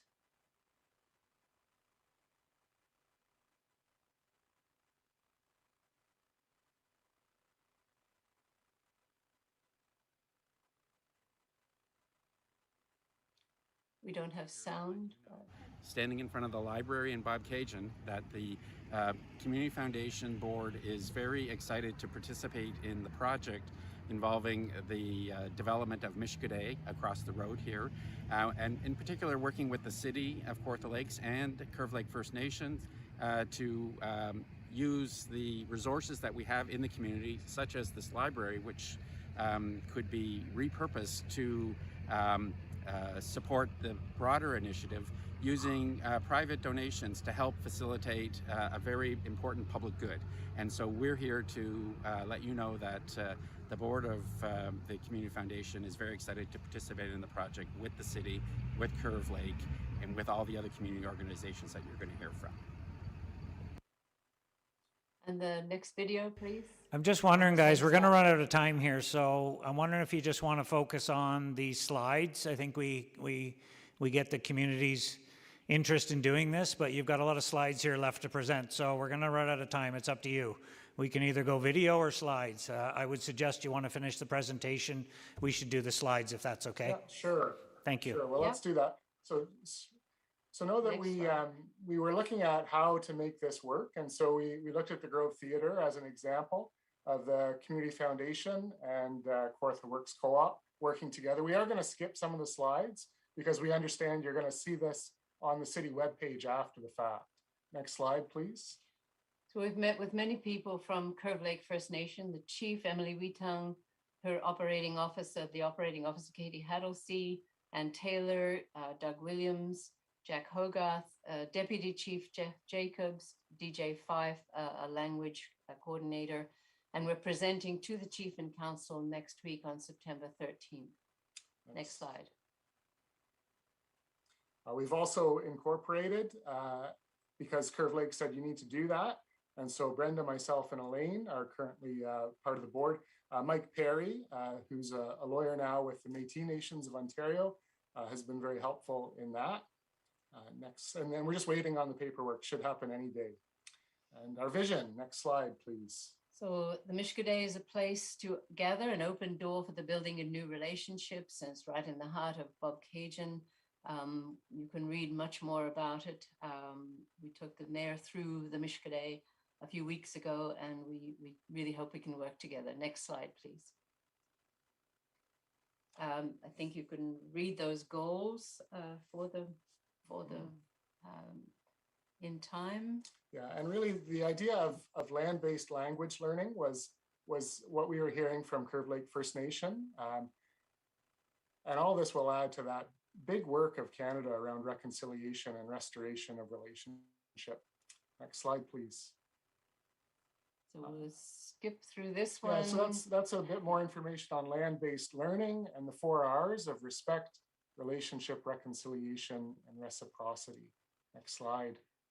Mary Simon, Governor General, said, since the publication of the Truth and Reconciliation Report, we've learned as a country we need to learn the real history. And her view is that reconciliation is a way of life and requires work every day. Reconciliation is getting to know one another.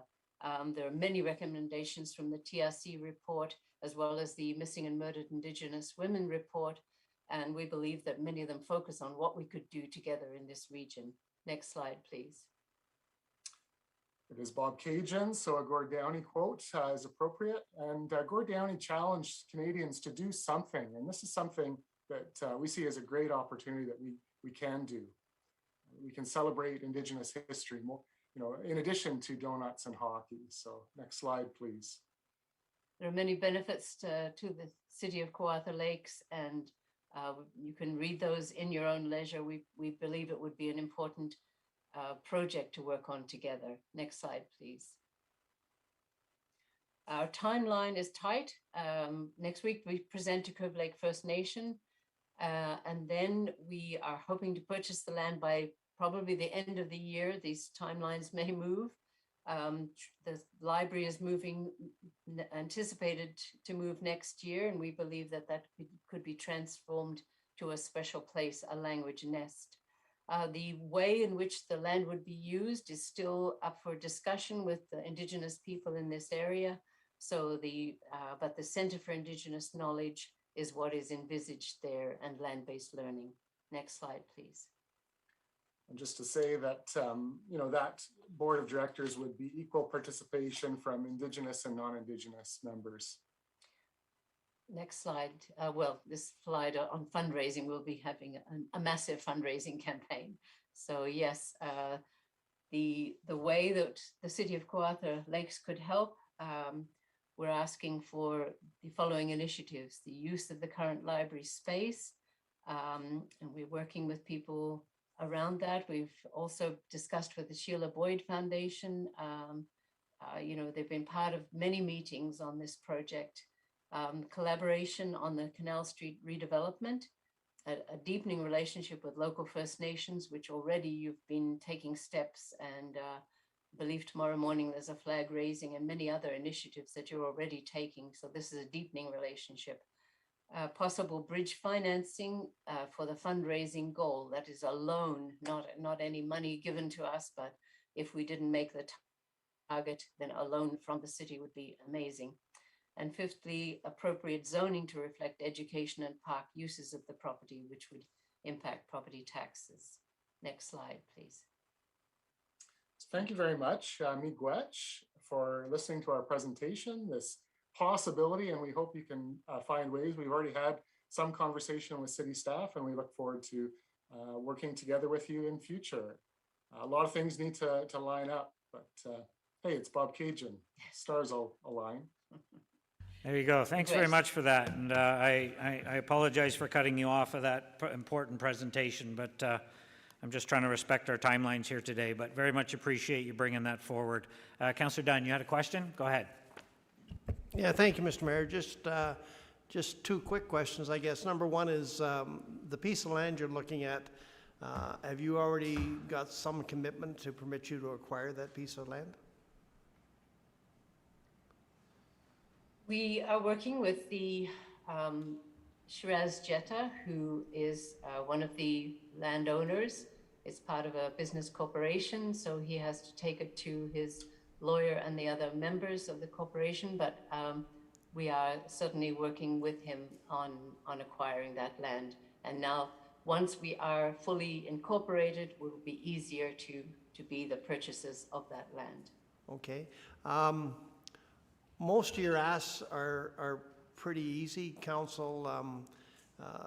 In my observations over the years, have less of an issue with what boils down to in-kind donations, where we expedite processes, we help with the zoning processes, we waive fees. Those are all typical things that I've seen councils do over the years. The ask for bridge financing would be something unique, and I recognize it's only a loan. And without doing it today, and I'm not asking you to do it today, but would you be able to provide us some sort of update to staff on where your fundraising is and how much bridge financing you might be searching, so that council could, or that they could in turn share that with us in closed session, so that it's not common knowledge. If you could do that in the future, I love your presentation, and I think it's good ideas. I think it's time. And I also see an advantage of having that in Bob Cajun, because I suspect people will go there and visit there and learn and enjoy what they gain from the visit. So thank you very much, and if you can pass that information on to staff, that would be very helpful. Yeah, thank you. We certainly can do that. Thank you. Any other questions for the presenters? Well, thank you. A couple comments. Councillor Dunn is correct that as a municipality, we would struggle there's not really an opportunity for a mortgage or bridge financing for private organization or a nonprofit organization under the Municipal Act. We would struggle with that. Council always has the option of making a donation as part of the fundraising if they so choose. But what I might suggest to Council today is if we receive the presentation and refer it back to staff for further discussion on the Boyd Library space at this time. And then we can see what transpires after that regarding land acquisitions and so on. So will you move that, Councillor Elmsley? Thank you. Second, Councillor Dunn. Any questions on the motion or further questions for the presenters? I'll call the question then. All in favor? And that's passed. So thank you for your presentation today. Good luck on the 13th. And please keep us posted. We appreciate it. Okay, thank you very much. Thank you. Okay, we'll move down to item 7.2. Councillor Seymour Fagan will join us again. She was out of the room, out of the council seat. We have a vision and presentation of the Flato development in Lindsay by Katarina Sliwa. Hope I pronounced that right, Katarina. And Matthew Corey, and I think Shakir is joining us as well. So there you are. I'll turn the floor over to you folks, whoever wants to start and make the introductions, but the floor is yours, so please go ahead, and thank you for coming. And thank you. Good afternoon, Mr. Chair and committee members. My name is Katarina Sliva, and you had that perfectly, Mr. Chair. Thank you for that. I am a lawyer and partner with Dentons. We represent Flato Developments. I am joined by our client's land use planner, Mr. Matthew Corey. Today, the owner, as you pointed out, sir, is also joining us. So Mr. Shakir Ramatullah is on the line in the event that the committee would have any questions for him. Mr. Corey will provide an overview of the proposed development on the east side of Lindsay. As you know, we are respectfully asking the committee and council for your support for a minister's zoning order with respect to these lands. Flato owns just over 351 hectares of land in East Lindsay. However, we are requesting a minister's own zoning order for only approximately 25% of that land. The purpose of the MZO is to facilitate the development of approximately 119 hectares of land, which are generally located west of Fieldside Road on both the north and south sides of Highway 17, east of Highway 36, and adjacent to the settlement boundary. The MZO would facilitate the development of a complete mixed-use community, providing options for live, learn, work, shop, and play. The proposed development addresses many of the province's and the city's priorities, including increasing housing supply and, importantly, providing much-needed purpose-built rental.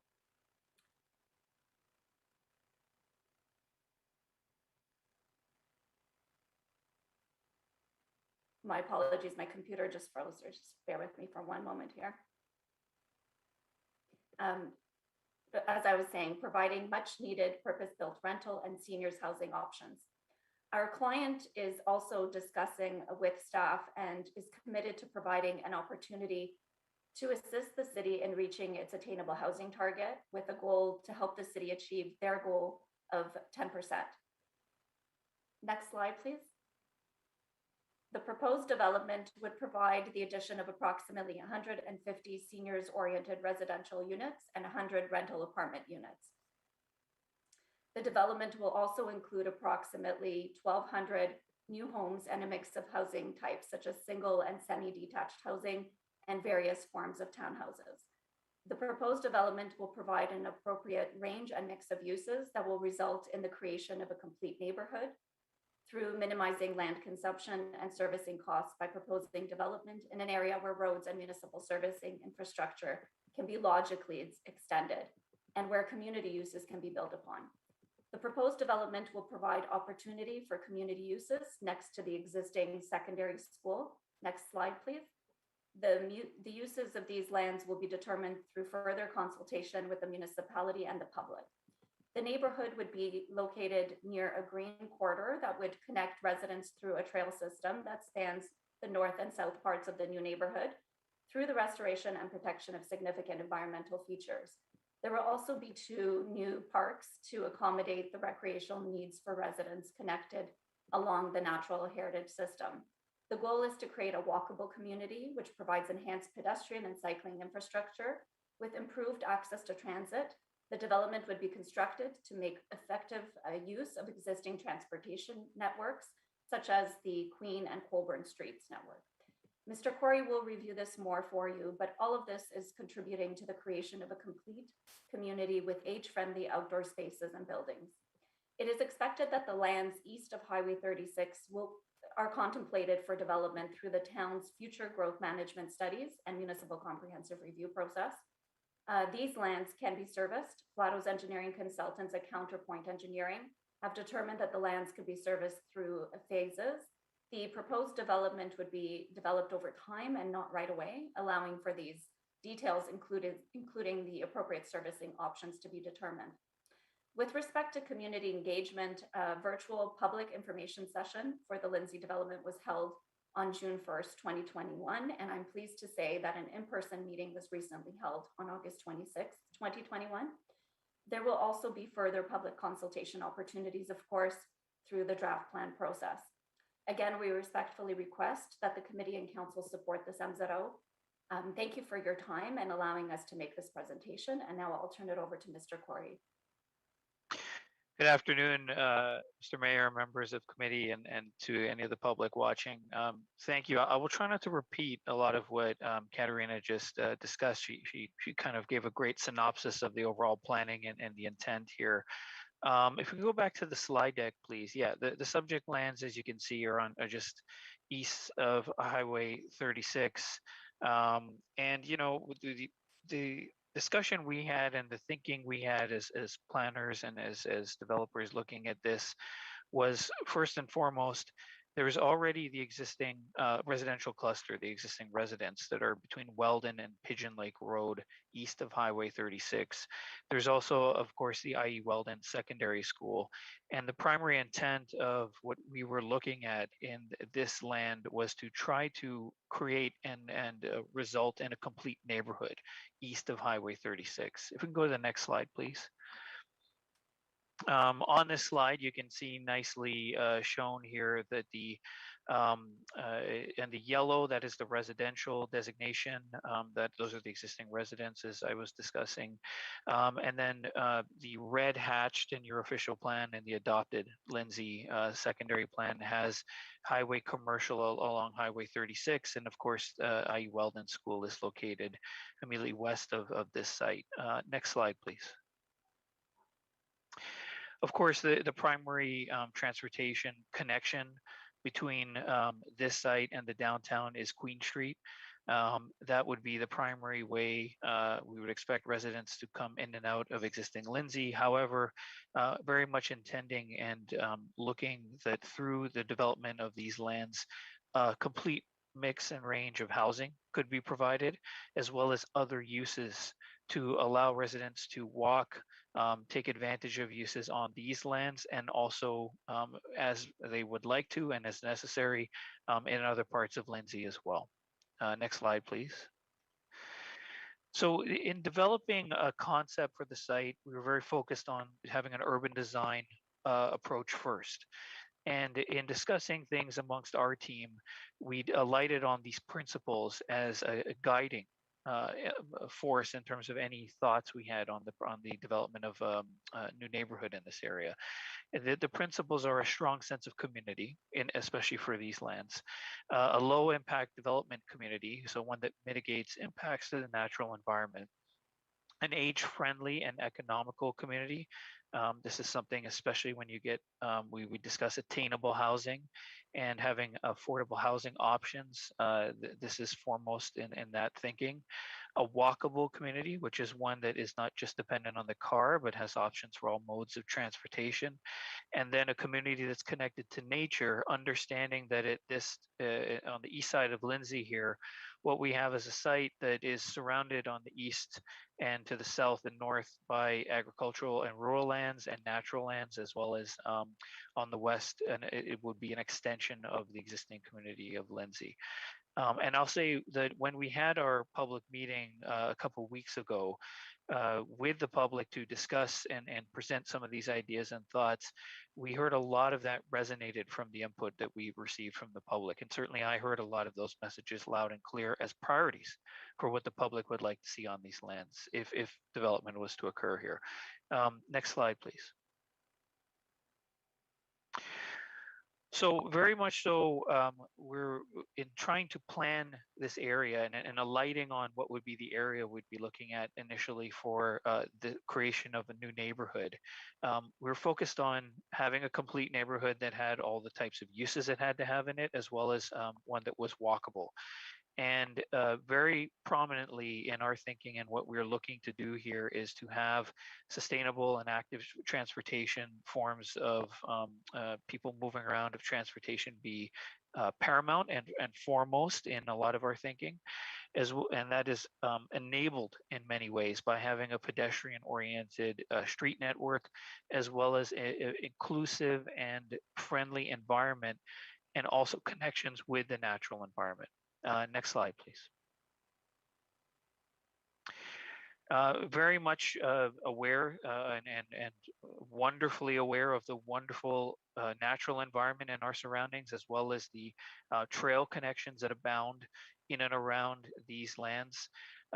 Also very much so aware of the significant environmental features that exist on the site today. So one of the principles of the work that we're doing is looking at planning on any new neighborhood, integrating with and protecting the natural environment. And that's one of the core principles that was established.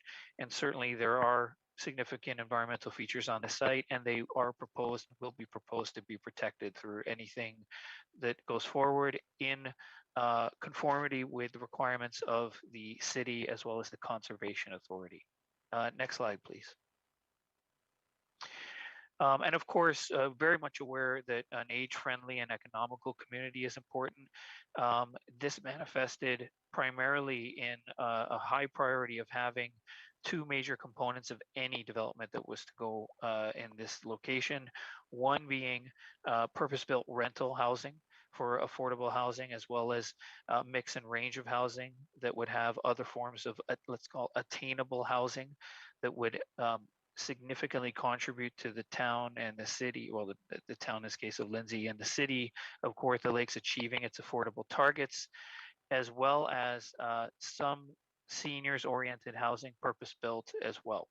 Those are become primary elements of what we're looking at, including a range and mix of other housing types, which would be everything from single semis to all forms of townhouses and any other housing types that were appropriate in this area. Next slide, please. And then, of course, wanted to develop this area with a strong sense of community. We very much see that the heart of this community being anchored in the secondary school and IU Weldon Secondary School, and very much saw the need and heard from the community a desire to have some kind of community use, recreation use focused in and around the school site to facilitate the creation of a community hub and to really foster a sense of center in this new neighborhood and belonging. And that's something that we've taken to heart and we're looking at doing as a core element of the neighborhood design. Next slide, please. And then in terms of a low impact development community, we're of course looking at any opportunity to develop this on the best and emerging green standards, whether that be low impact in terms of stormwater management and its management through the development that goes forward, whether it's green technologies and the housing. Many of these things are at the building level and the site level, and it'll be later that we finally alight on those. But from the beginning, that's a strong urban design principle that our team, and I know Shakir and Flato have embraced and are having us look at through all the work that we do. Next slide, please. So what you have before you is a very high level concept of what would be proposed in this area. What you can see right beside Highway 36, which would be the extension of the community from the existing settlement area, would be some purpose-built rental either in that location or in another, depending on further conversations with your staff and with the community. You can see IU Weldon Secondary School defined by the track in the center of the image. Around that, we've clustered an institutional and recreational use on the basis that that could be additive and complementary to the secondary school in creating a community hub. What that use would be, I think, has to be determined obviously in consultation with committee and with council, as well as with the community, to determine the appropriate use that would add and benefit the community. And then the orange blob that you see just south of that was originally considered as a mid-rise residential building, but through consultation with the community, we heard very strongly that if seniors-oriented housing was to be provided, this would be a great location for that, and I believe that's what we're considering now in terms of the concept we're looking at. The blue squares that you see are stormwater management ponds, and the green squares you see are parks. And what you don't see, but will be in the final zoning the order that is being contemplated, are the environmental features that will be both delineated and protected, and will ultimately form the linear corridor through these lands that facilitate that active transportation network and spine. If we can go to the next slide, please. This is a very high-level servicing slide. What you can see in the green and yellow lines and arrows is a potential path for water and wastewater servicing. Of note here, all of the alignments that are shown here of these potential servicing alignments are on lands, other lands owned by Flato. And that's another note to make here, that Flato owns approximately 350 hectares of land in total on the east side of Lindsay. What you have in front of you is approximately 119 of those hectares, so roughly a little over a quarter of that land. These lands were chosen to go forward because they can create this complete community, a complete neighborhood around existing development. And it's intended that they go forward with a servicing solution that uses the broader land to make that feasible. So two other things I'd mention here on the servicing. We have taken a pretty hard look at the servicing. It's our understanding that the planned and design capacity of the Lindsay treatment plant is sufficient at its ultimate build-out state to accommodate all of the growth in existing Lindsay. So these lands to come online would require obviously additional infrastructure and improvements, which we fully intend to work with the staff closely through the growth management exercise being undertaken by the city to determine what those improvements would be and the timing and the way they would be delivered to facilitate these lands moving forward. That being said, it's our understanding from our servicing engineer, Mr. Carl Repka, that it is possible for the plant to be improved and to allow for this growth to occur. In the interim, it's the understanding that there is an I&I study that's an infiltration and it's a mitigation study to look at the optimization of the plant as it would function today. That study may result in additional capacity from the existing plant that could allow some of the initial parts of this plan to move forward. And with that, that is, I believe, the planning overview and the high-level review of the concepts, the thinking, and what we have brought forward in terms of a concept. I'd like to turn it over to Mr. Shakur Ramantula to speak to the next elements of the presentation. Thank you, Matt. Shakir. My name is Shakir Rahmatullah, and I'm the president of Flato Developments. Mr. Mayor, thank you so much for letting me speak and letting us present in front of the Committee of the Whole today. So I just would like to introduce myself and just wanted to share with the committee members and with staff and anybody who's listening who we are, what we do, what we believe in. At Flato Developments, we believe in building communities. And building communities to us is not just buying a piece of land and just putting in a lot of homes. For us, community building is way more than building homes. Community building is basically working with the community, working with the municipality, working with all the stakeholders such as such as the Conservation Authority, other agencies, everybody involved, and to make sure that we respond to the needs of the community, whether it's a school, whether it's a library, whether it's a park, whether it's a community center, whether it's a hospital, or getting involved in those initiatives or putting one of those things on our property. So that's what we believe in. We want to work with everybody. That's why we have had two informal public sessions. One was done online and one was done in person recently, which we were blessed to have a lot of people who came out and gave us a lot of good information and knowledge. So just want to thank the staff and the committee for once again for letting us come out here and share our vision with you guys. And although we are requesting for the Minister's zoning order to proceed with a part of our lands, we are agreeing, and we want to and we will work with the city staff and with council on the town initiated growth management study. We will work with the city's master servicing plan. We will continue with the public process. We will have to get through the official plan amendment. We'll have to get through the draft plan approval process, which will require public meeting or meetings. So there will be public input required, and we will be consulting, and we will continue to work with the community.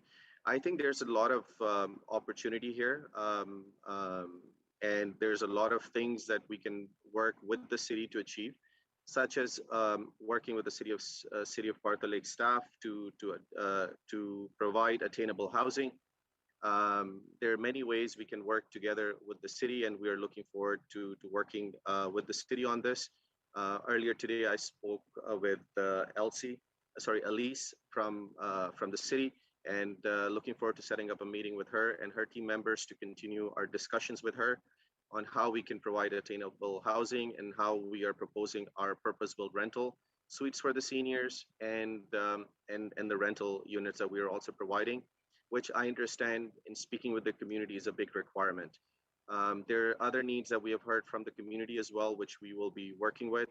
And once again, by working and by requesting council for a resolution in support of the minister's zoning order, we are going to continue to work with staff and council and the community members and stakeholders and all the other agencies involved with the OPA, the growth management study, the master servicing study, and we will be consulting with the public, and we will be having the public statutory public meetings required for the draft plan approval.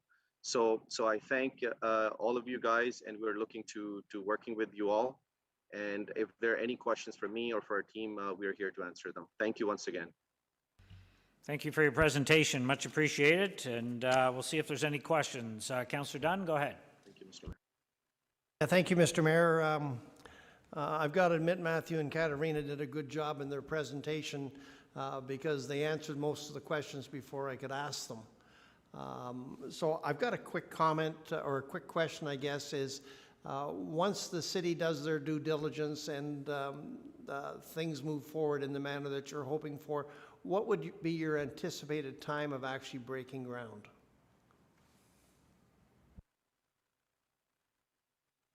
So I can answer this. So, sir, we would be working actively with the city staff and on the GMS. So I guess it depends on how quickly the city's GMS and the master servicing study can be done. We will be participating in the studies. We will be active. And from our side, you will not see any delay. The sooner we can have these studies done, and I understand those studies will take a lot of time because there's a lot of detailed work that goes into it. We have had discussions, preliminary discussions with your staff about general servicing and stuff, and they're very capable, and I'm sure it's going to be done. As soon as it's done, we will be ready to go.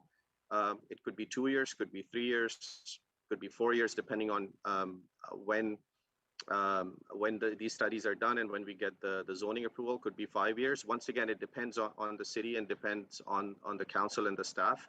But from our side, we are good to go. We're ready to go. And we're not going to say that we are going to do these purpose-built rental suites at the end of the development. we're going to incorporate that in our phase one. Like we want to get going. If we're making a commitment, we're serious. We have done our due diligence. We're good to go.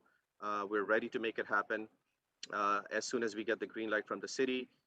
We are also doing a purposeful rental building in another community in Ontario, in Dundalk.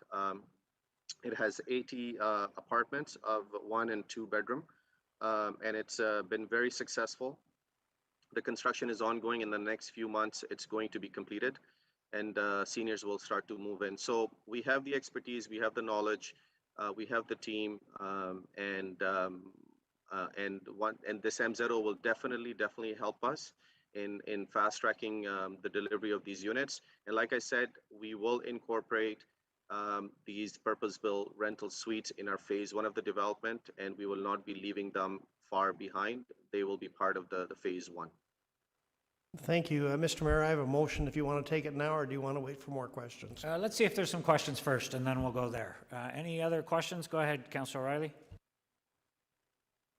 Yeah, thank you very much for an exciting and ambitious presentation today. Just 2 quick questions. First of all, on housing affordability and affordable housing, we just had a question, I think, from I got 2 members of council, Councillor Dunn and Councillor Elmsley on Kawartha Lakes Housing Corporation. And I think they expressed some interest in knowing what your plans might be. I realize it's premature right now, but I guess just a quick definition on what the difference between affordable housing and housing affordability. And the second question would be, I believe you said 119 hectares for the MZO. Is why that rather than the whole parcel? So through you, Mr. Chair, so basically about the affordable housing units, we will be working with city staff to work with your team and with your staff to achieve the 10% of attainable housing units within our development. So that's something we are going to be working towards. And as far as the ways are concerned, in me speaking with Elise today, we will be meeting with her and her team members. So we will be working with the guidelines provided by the city of Kawartha Lakes. So we will be following your guidelines in providing the attainable housing. And the percentage would be 10% that I believe is in your official plan, and we will be working towards meeting that goal. And your next question was why this area? Because we believe that although we have more lands, we could have included more lands as part of the M0, but we felt that this is what we can justify, and this is what makes sense for us, which we can service, which we can build, and which we can basically provide to have a complete community feeling. So we don't want to be greedy and add more, but this is what we believe that is good and which we believe will provide the good things that we want to build in Lindsay. Thank you. Councillor Ashmore, go ahead. Momentarily, and I'd invite. Sorry. My apologies. Sorry, go ahead, Katerina. I just wanted to highlight that both Mr. Corey and I spoke to this briefly in each of our presentations, but I would invite Mr. Corey to add to it if I've missed anything. With respect to why these lands, and again, Mr. Corey spoke to this in some detail, you have the existing school and community that we are building on and further rounding out in terms of that provision of complete community. But I think Mr. Corey could do this justice in terms of the complete communities planning analysis. And indeed, I mean, we had looked at where to start, and that's always the first question. And where to start is, I think, best where existing residents are and existing neighborhood core, and enhance that core for both existing residents and future residents. And then the question was how far to go. And I think for us and our team, looking at developing to include a complete neighborhood, to be able to deliver the rental housing, to be able to deliver the seniors housing, and to make sure that we have enough land included to make that make sense, as well as to provide the servicing solutions we had to in terms of the stormwater management pond, both ponds, the parks, and the key infrastructure was what we saw this as a good starting point on any of the lands. And then, of course, the remainder of the lands would have to be considered and looked at through the city's larger GMS study that would go beyond that. But I mean, really, the intent here that we heard loud and clear from Shakir was to really see the rental housing get delivered, to see the seniors housing, and to get an enhancement to this whole community with the community uses as well. And when we looked at that from an overall team perspective, we saw this as a logical extent and piece of land to get the collector roads, everything that we thought we had to do to allow this to happen. So that's why, if I can, that's why these lands and not the rest. The rest obviously have a much more land holdings, Flato does, and those would be part of the larger city work that would go on as part of the GMS. Thank you. Councillor Ashmore, you had a question? Thank you to anyone who could answer there on the team.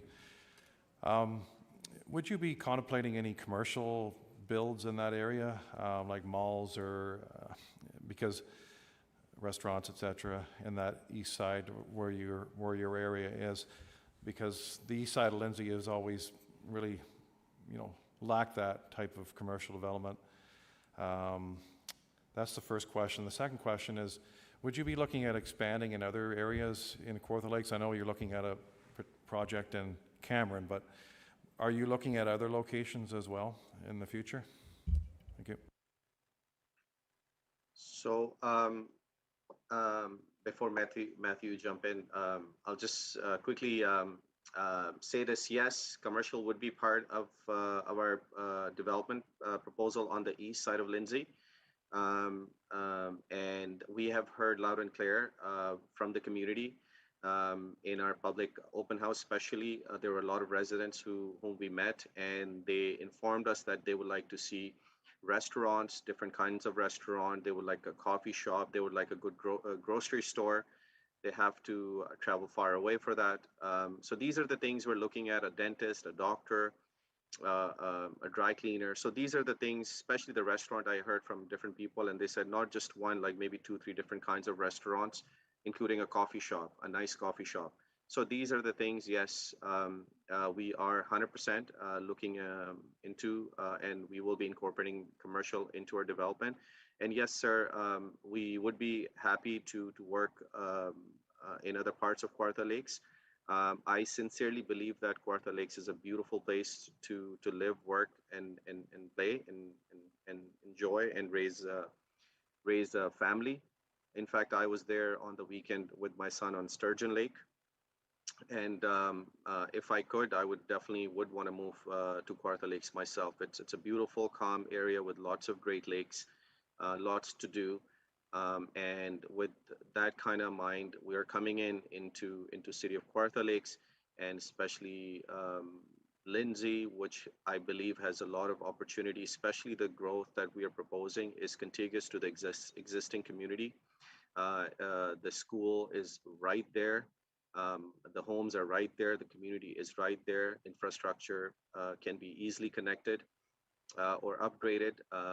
And I think this is the right opportunity. I would say entire Kawartha Lakes is amazing, but we have found this is a great opportunity in the east side of Lindsay, where we can do contiguous development. We can respond to the needs of the community by providing the commercial, which, sir, you just mentioned, plus in responding to the community needs for purposeful rental suites for the seniors and for anybody else, all ages, as I call them, and to provide parks, other community uses. So these are the things we're proposing, and we would love to continue working with your staff throughout the GMS and draft plan approval process. And once again, we're excited to get going, and we're looking for your support so that we can move forward, sir. Okay, thank you. Any other questions? I have a quick question. So you and me have spoke, yes, and several councillors we've spoke, but just for the public and maybe some of the councillors who aren't familiar, why request a minister's zoning order for this property? Why not just go through the rezoning and the official plan amendment process that is available to other developers? What's different about this request that you're requesting a minister's zoning order to possibly speed up the process a little bit? Can you give us a brief? I'm not looking for a big long answer, but just a brief synopsis on why. Sure. It's a very good question, Mr. Mayor, and I'm glad you raised it so that it can clarify a lot of things for other listeners as well. Um, by us getting the minister's zoning order, it would allow us to work with the city to participate in the growth management study, to participate with the master servicing study, and to participate in the official plan amendment and the MESB with the city. It basically, once we get the minister's zoning order approved, we can simultaneously work on all the requirements, all the studies, and we can participate and we can work with the city to find a solution for servicing as well, and we can move forward. Once again, the intent over here is to go parallel with the city in the GMS, and by having the minister's zoning order will help us and will allow the municipal staff, the city staff, to work with us on the GMS, on servicing strategy, and to kind of bring these things online faster. I've heard that there's a aggressive plan by the city to have attainable houses provided. This is one of the things the city can do to basically achieve council's own objective. I sincerely believe this will fast track things. We will not be cutting any corners. We are not going to be taking allocation away from any other developers in the community. We respect everybody. We will work with everyone. We've found our own solution. In fact, we're working on a servicing solution. It's called the I&I, in which we're going to be finding efficiencies in the existing system, to see what we can service right away. And then this will be happening in stages while we work with staff and finding and refining our proposal and finding other solutions. So once again, having the MZO to summarize will help us move faster, and in parallel with the other requirements and studies the city will be doing, it will basically allow the city to work with us. Right now, without the MZO, the city staff, they do not have any mandate to work on these lands. But once the minister's zoning order is done, they can formally work with us on the servicing aspect of things. And like I said before, council has got its own vision of providing aggressive, affordable, attainable housing in the community. This will allow us to do that as well, plus many other things such as commercial uses, which the community wants. But once again, I'll say this, I'll repeat it, that our intention, our goal is not to take any allocation or capacity away from anybody in the community. We're not here to cause any trouble to anyone. We're going to have our own independent solution. If we have to go forward and if we have to upfront any monies, we will be doing it at our cost. We will be working with the city like any typical applicant in a area we would. So looking forward for council support to move forward with this minister's zoning order. I think there's a lot of opportunity over here. And I guess by working with council and staff, I think we can achieve a great plan and a great community for the people of Lindsay and Kawartha Lakes. Thank you for that. So we've got a motion Councillor Dunn has that I think gets us some more information from our staff, has a few options in there, but I'll let him read it, and go ahead. Thank you, Mr. Mayor. I move that the presentation be received and referred to staff for report back by the October Committee of the Whole meeting with recommendations, options, and conditions for council to consider should we wish to support the request for an MZO. That those conditions include options for public process, consultation, and required studies for responsible development and financial impact. That this recommendation be forwarded to the next regular council meeting for consideration. And if I get a second, I'll explain my motion. Thank you. Seconder, Councillor Vail, thank you. Go ahead. Yeah, thank you, Mr. Mayor. I'm going to just give a little bit of history here. I've attended both the Flato meetings. Got a call from Rod Ben at the advocacy. He asked me what excited me about this, and until he asked me about that, I didn't realize I was excited. But we have for the first time that I've had an experience, we've had a developer come forward and say they're planning on a mixed type of housing that's affordable to our youth. They have a plan for affordable housing, or what they refer to as purpose-built rentals for our seniors. We have a housing crisis, in my opinion, in the town of Lindsay, the city of Kawartha Lakes, and right across the province. For me, the solution to that housing issue is to build houses, because the more people we move around, we move people out of mid-range houses into high-level houses. That opens up a mid-range house for me, and I can get our people in there. So I find this an exciting opportunity, and I look forward to the report from council, and I hope council supports the motion. Thank you. Councillor Vail, do you want to add anything?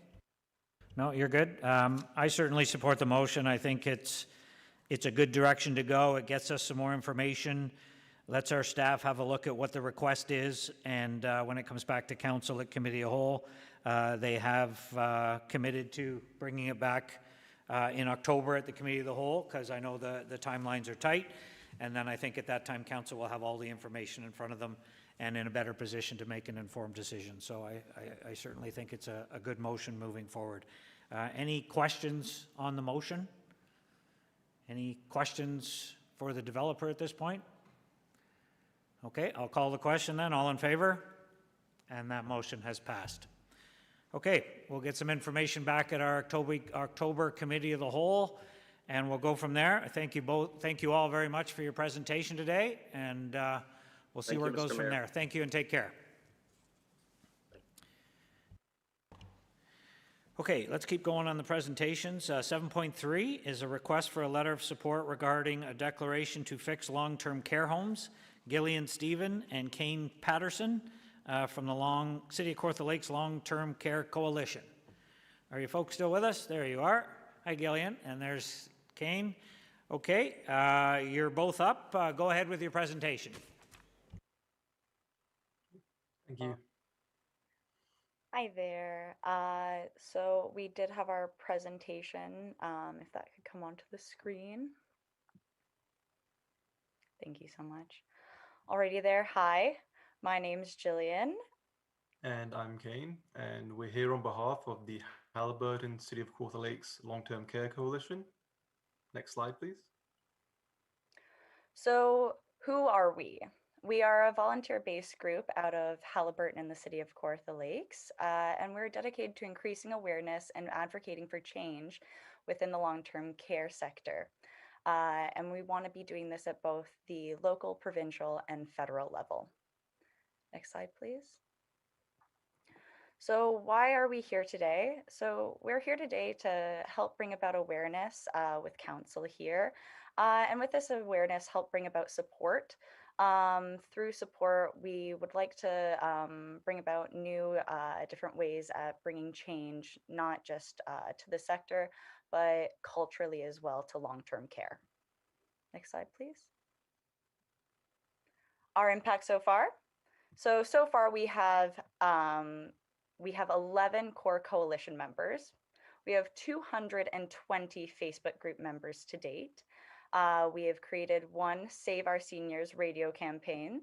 And we have also, for our, at our town hall meeting where we passed the declaration, there were over 50 participants in attendance.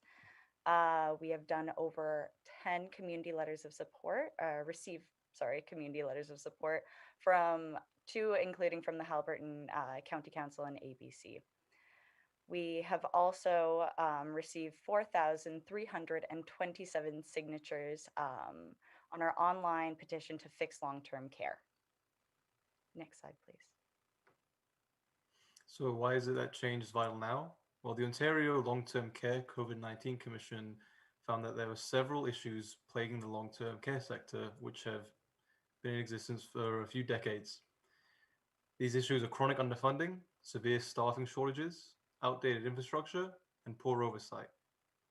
All of these issues compound together to create conditions that are not in the best interests of the residents of these long-term care facilities. And these issues have contributed to the deadly consequences that our most vulnerable citizens have faced during the pandemic. Change is vital now, not only because the pandemic is ongoing and the threat is still prevalent, but because even past the COVID-19 pandemic, these issues will create an unsafe environment. Jillian and myself were both employees at a long-term care facility in Eastern Ontario during the pandemic, And we are here today not only as part of the Long-Term Care Coalition, but also to speak on our own experiences in these facilities. One of the main issues that we found was poor management. There was a level of favoritism and a fear of reprisal that employees had, which contributed to poor working conditions. Employees feared any sort of reprisal, such as cutting of hours or rescheduling by management if any criticisms were made of the policies or the direction that management was taking, regardless of how this direction would be in regards to the well-being of the residents. So this silence that was caused by the fear of reprisals resulted in lower standards, which results in a lower quality of life for these residents. This also contributes to a high turnover rate of employees, as staff are coming in and being neglected and being told that the issues that they're bringing up are to be silenced. They will leave the home or the facility and new employees will need to be hired. This results in lack of efficiency, which brings not only a poor level of service brought to these residents, but is also a poor business model. Another issue was a lack of transparency and communication between the management and the workers. For example, in the facility where we were working, the first case of COVID-19 that we had was only known to us once it was announced through a CBC radio broadcast. When the general public found out, we found out. That is not acceptable, as we were put in harm's way without our knowing. This lack of transparency creates a poor relationship between the workers and the employees and can create a hostile working condition. Jillian will now speak to her experiences as well. Hi. So, working in the long-term care sector, uh, working especially with the pandemic started, you saw so many people just laying down everything they had for the opportunity to help create a better situation out of this terrible pandemic. But in doing so, people were giving too much of themselves away, being taken advantage of by management, and this was causing obstacles like underpaid work for a large increase overtime hours, and both a mental and physical exhaustion from the amount of anguish that was caused not only by working in these environments, but witnessing what the residents were having to endure. Long durations of isolation, and just seeing how the workplace was starting to just become dismantled. This brought about a lot of upset from the employees, and people were trying to speak to management on these events. Fear was then created when management began letting go employees, speaking up on their concerns for their health and well-being and those of the residents. This was then taken further by the job loss of these nurses and PSWs, who were then blacklisted from other organizations in long-term care within the community, which was not right due to these people just wanting to make a safer work environment. Things that also had happened was we were forced to sign revised and multiple confidentiality agreements so that none of the horrendous events that were going on in these long-term care facilities would ever make it to light. And it was a real shame because you were losing so many valuable people within the industry due to the lack of care and consideration from management. You got to see a lot of PSWs, some having the individual responsibility of over 90 residents' care. That is unacceptable. Residents were overlooked. People were missing feeding times. People were missing mandatory wellness checks, all because there wasn't enough people on staff and the reluctancy of the home to hire more people. I myself, I was a full-time student at university. I was working about 80 hours a week because we were so short of staff. I offered my services to help in other departments, and what started out was me picking up a few shifts turned into me working 13 to 15 hours daily while still trying to maintain my grade point average while working at university as well.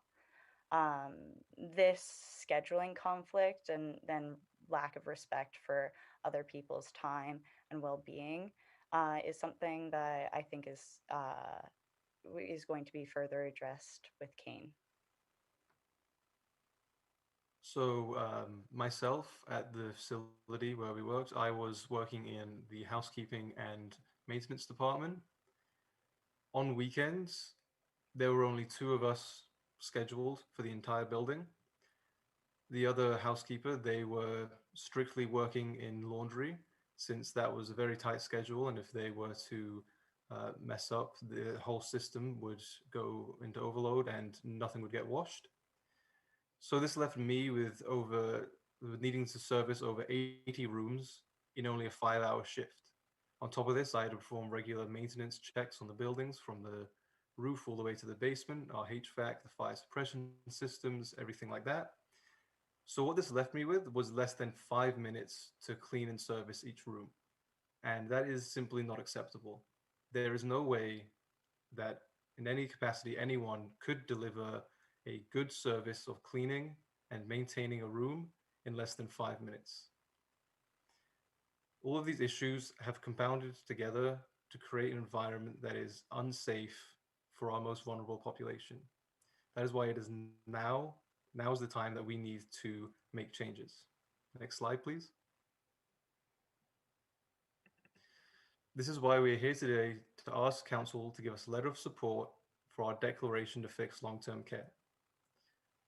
We, the residents of Haliburton County and the City of Kawartha Lakes, have come together to propose 5 points that needed to be changed with the long-term care sector. First is that we wish to amend the Canada Health Act to include long-term care. These people are not simply residents of these facilities, but they are also the patients of the nurses and doctors working there, and as such should receive the treatment and care that other patients in hospitals, formal hospitals, are provided. 2, we ask that 4 hours of direct care are provided per day per resident. Next slide, please. 3, we request inspections and enforcement. One of the issues that we saw at the facility in which we worked was that when random inspections were done, management was notified of a period in which the inspection would take place. This gave the home time to get everything in order, wait for the inspection, and once the inspection was done, they allowed things to degenerate into poor conditions once again. 4th point, this is why we need to change the culture of long-term care. These issues, as we've stated, are prevalent throughout the past decades, and they have not been fixed. It is because there is a culture of approaching long-term care as simply viewing them as warehouses for once we age out, and this is not acceptable. 5, one of our main points here is that we want to seize the private sector from running our nursing homes here in Ontario. We want to phase out for-profit companies when we construct new nursing homes. We want to be specific here that we are talking not about retirement homes, but specifically nursing homes, which we want to phase profits out of. Since at nursing homes, most of the residents there are unable to take care of themselves, and they are not fully independent individuals, as opposed to retirement homes where individuals are able to take care of themselves. Next slide, please. So this is why we ask for the City of Kawartha Lakes Council to provide a letter of support favoring the Haliburton City of Kawartha Lakes Long-Term Care Coalition's declaration to fix long-term care. Our offer to meet with the city to discuss how the Haliburton City of Kawartha Lakes Long-Term Care Coalition can support the City of Kawartha Lakes advocacy through the Eastern Ontario Ward Caucus for improvements to the long-term care sector. Thank you. Thanks, folks. Appreciate that very much. Good presentation. I'm going to ask for a motion to receive the presentation, and then we can see if there's any questions. Motion to receive, Councillor Elmsley and Seymour Fagan. Any questions for the presenters? So I just want to, let me just say a couple of things first, if I can, that, you know, your certainly have no issues with a letter of support, but honestly, I think we're way past that. I know what you're trying to do, and I commend it, but just so you know, the City of Kawartha Lakes, we've been lobbying the province and the federal government for these changes to long-term care for quite some time. We're a member of the Eastern Ontario Wardens Caucus, as you know. We commissioned a study in Eastern Ontario long-term care homes. It was all part of the submission that was put forward. And we agree with many of your recommendations, not just to fix it, but to fund how it's going to be fixed as well, because this all has to be paid for. And that was a big ask as part of the province as well. So I also did a deputation with the CAO at AMO with the parliamentary assistant to long-term care for local upgrades and local conversations regarding our long-term care home. So I don't want to say we're all over this already, but we're already all over this. So what you're requesting, we're already very much on board with, and I just wanted to let you know you're not fighting an uphill battle here with us. So I think we're all on the same page. Councillor Helmsley, you had a question? Well, I was going to say a lot of what you just said, and in addition to that, I have to say I do not see how it's possible to take private companies out of long-term care, because right now I believe each municipality is required to have a long-term care home. The long-term care homes that the municipalities have are a drop in the bucket compared to the need out there, and if you take the private companies out of it, the cost for government would be so huge that it would probably dwarf everything else, including healthcare.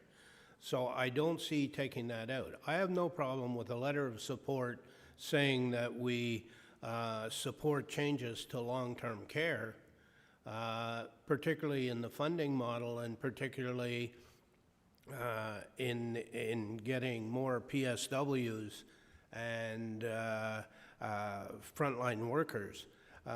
Nurses are a huge problem right across the province. There aren't enough RNs. As you know, at Victoria Manor, we're mandated to have 2 RNs on every shift, and we struggle to do that because we can't get enough RNs despite paying over the wage mark that's being offered. We just can't get people to do it. So I think that offering a letter of support to change long-term care to be more responsive, to be more family-like is a great thing. And we also know what it costs to build a new long-term care home, and that's on the municipalities. It's not on, we get our money back, but only over 30 years. And we're looking in 2025 at spending between $50 and $60 million for a new Victoria Manor. And it'll take us 30 years to get all our money back. So I struggle with the option of removing private companies from long-term care. I think that maybe we need more oversight by the Ministry of Health and Long-Term Care and a revamping there, but I don't see supporting that portion of the ask. But I do think that a letter supporting changes to long-term care, especially on the funding side, is certainly a good move. Thank you. Thank you. Well, as I mentioned, we're already all over that through many different avenues. I'm just going to ask the CAO to comment. I know he's part of that working group with the Eastern Ontario Wardens Caucus, so go ahead. Thank you, Mr. Mayor, and through you, so I won't repeat the different initiatives that we've been working on either locally or through the Eastern Ontario Wardens Caucus, but what really caught me in the presentation was the final sort of offer, and certainly would like to take the group up on that offer to connect with us here at the city. I think we do align in many ways, as it was said, with some of the themes, and we could use that collective community voice for future lobbying moving forward. Certainly, I can say off the top, 3 of the 5 items that were your priorities were certainly Eastern Ontario priorities, and so I think we can, at minimum, really focus on those in the immediate term. So I'm looking forward to reaching out to the group and maybe working and collaborating on the message. Thanks. Thank you. Any further questions for the presenters? Councillor O'Reilly? No, I just want to say thank you to Jillian and Kane for young people in our community that are come forward with this this very ambitious project and program. So thanks for doing it, and I support the mayor and our CAO for going forward to working with the city. Thank you. Very much appreciated your presentation. We have a motion to receive. All in favor? That's passed. Thanks for joining us today. I very much appreciate it. Take care. Thank you. Thank you. 7.4 is a heritage policy presentation. Emily Turner, Economic Development Officer, Heritage Planning. Hello, Emily, is going to give us a presentation regarding a report that we have that follows directly after the presentation. So go ahead, Emily, you're up. Thanks, Mr. Mayor. So today what I'm going to be going through with you, and I think there's a PowerPoint, there it is a heritage applications policy that's been in development for around 18 months. So this is a significant policy piece that, that I've been working on with other staff to make sure that our heritage application policy or heritage applications, how we process them, what we require from applicants aligns with provincial legislative requirements, as well as municipal best practices. Next slide. So there's a few different things that are going on in this policy. It's quite a substantial document, as I'm sure that you sure that you saw going through it. The report that goes along with it, it goes through things in more detail, but I'm just going to give a high-level overview on a lot of things today. So this guides heritage applications made to the city. It discusses mandatory application requirements. It outlines staff, heritage committee, and council roles. It outlines the steps to processing those applications. That's at quite a high level. There's some new fees that we're proposing to introduce to this policy. It outlines technical study requirements and provides guidance on Planning Act applications.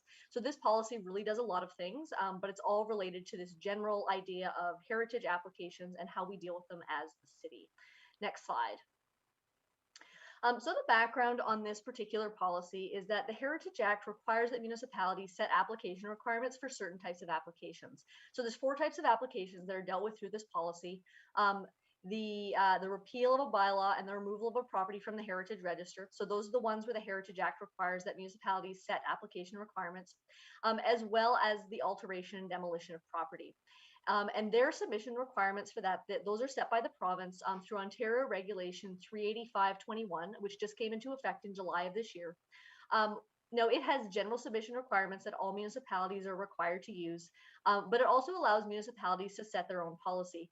And this is something that the province has actually encouraged us to do to ensure that municipalities have clear, transparent policies that applicants can look at, so they know what a municipality is requiring when it comes to these kinds of applications. This proposed policy responds to that direction from the province. At the moment, we currently have a lack of policy direction regarding the processing of and approach to heritage applications. So at the moment, applications are essentially processed based on staff judgment and best practice. So this is really not a great way to process applications. If there's changes of staff, then there becomes a lack of consistency, that sort of thing. So it's always better to have this kind of stuff in a clear policy, so there's direction for staff that can be followed. You know, if I'm not here, if somebody else is doing it, it's going to be the same things that we're asking for, same way that we're looking at applications. It also provides transparency and clarity on the city's expectation and processes. So if we have applicants who are looking to submit any of these kinds of applications to the city, this policy provides that kind of transparency so they know what our expectations are and how we deal with these kinds of applications. It also provides that consistency and requirements, and many of those are already in place. So in a lot of ways, this policy really doesn't change what's happening in the day-to-day. I'm probably still going to I'm still going to be dealing with applications in very much the same way. For most property owners, they're really not going to notice a difference in terms of how we deal with applications. But it just ensures that there's that consistency and transparency and framework in place, so that what we're doing is very much above board. Next slide. So building on that, there's three main goals for this policy. The first is responding to legislative direction from the Ontario Heritage Act, its associated regulations, and the amendments made by the More Homes, More Choice Act, which is from 2019. So those are amendments that were made in 2019 to the Heritage Act, where submission requirements were added into the Act, as well as a few other changes as well. The next goal is the provision of clarity for property owners regarding submission requirements and municipal procedures for those four key processes that I mentioned. And the final goal is the provision of direction for staff, the Heritage Committee, and Council through a council-adopted policy to ensure transparency and consistency of approach to applications regarding heritage properties. So this is really about responding to legislation and providing transparency. Next slide, please. So there's a whole bunch of legislative and administrative authority that is really governing how this policy is coming into place and what's in it. And the kinds of things that we're looking at. I'm not going to go through these all in detail because this is outlined in your report. The main one is the Heritage Act, of course, but we're also looking at direction from the Planning Act, the Building Code Act, the Provincial Policy Statement, and the Growth Plan for the Greater Golden Horseshoe, and then some other ones as well, the Funeral, Burial, and Cremation Services Act, the Municipal Act, and the City of Kawartha Lake's official plan. The other place where there's some direction coming is from our Heritage Master Plan. It was adopted in 2012. And it covers a whole range of things related to heritage within the city. But one of the key points in it was that the city really has a lack of policy regarding how it approaches heritage in general. So this policy is intended to start to address that. We have some other policies that are here to address that lack of policy, but this will just feed into that. So we have a clearer framework for our heritage program going forward. Next slide, please. So the policy, we'll start, I'm just going to go through the high level points here, the main topics in the policy, and just touch on those. And if you have any questions or want to expand on that, we can go through that after the presentation. So the first thing I'll just touch on here is roles. So the policy establishes and clarifies roles for staff, the Heritage Committee, and Council. So these align with the requirements under the Heritage Act. The Heritage Act is pretty clear about what particularly the Heritage Committee and Council does, but this policy really fleshes it out to discuss who does what in that application processing procedure. So in general, staff do that kind of back end work that we normally do. So reviewing applications and deeming them complete, communicating with the property owner, approving applications where that authority is delegated, issuing appropriate permits and documentation, and providing information and recommendations to the Heritage Committee and also to Council. The Heritage Committee, its role, it's an advisory body. So in accordance with the Act, it provides recommendations. So those recommendations go to staff and council. So it'll review those applications that come to it and provide those recommendations to the decision-making authority. Council is the final decision-making body on heritage applications. So that's council's role under the Act, and obviously it will continue in that role under this policy. So much of our decision-making in Kawartha Lakes is delegated to staff. So most of those day-to-day applications, commercial sign permits, people putting on a new deck, those kinds of things council never sees. Council still retains authority on those particular applications, so should it choose so. But at the end of the day, you know, if council makes the decision, that's who's doing it. So council will review those applications and consent to or deny applications as appropriate, and also provide direction to staff in terms of issuing permits and documentation, notices, those sorts of things. Next slide. So this is application requirements. So in the policy, you'll note that the application requirements are set out in, there's 4 sections. There's one for each type of application that we deal with. I'm not going to go into them all in detail right now, or we'd be here for the rest of the afternoon. But those, just to remind you, are the alteration or demolition of property, the repeal of a bylaw, or the removal of a property from the Heritage Register. So for applications to alter or demolish a heritage property, those minimum submission requirements are prescribed by regulation by the province. However, municipalities may set additional requirements through a council resolution, bylaw, or official plan amendment. So this policy would be adopted through a council resolution. So we would be allowed to do it in that way. So the proposed policy, it really just reiterates those requirements from the province, but it also provides additional clarification on when things like additional studies would be required. So The provincial regulation allows municipalities to ask for additional studies, so your heritage impact assessment or your culture heritage evaluation report, but it doesn't say when those are required. So this policy really fleshes out when we're going to be asking for those, so it's very clear to applicants why we're asking for what we're asking for. This also requests some additional information for an application to demolish a property, just to ensure that council has all that information it needs to make an informed decision. Now, this aligns requirements for individually designated heritage conservation district and listed properties. So one thing that council should note is that regulation from the province only applies to individually designated properties.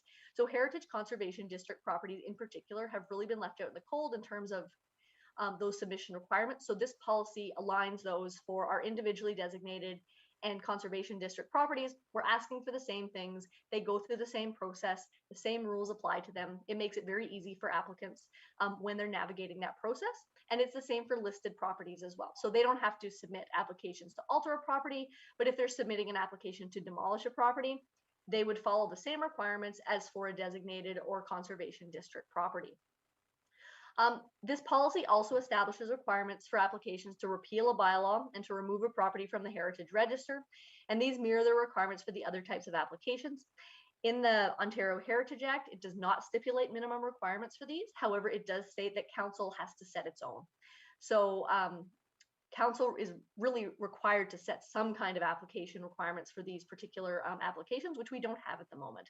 So this policy aims to rectify that particular issue that we have. The policy also provides clarification on the waiver of requirements. So there's certain situations where it's advisable to waive requirements.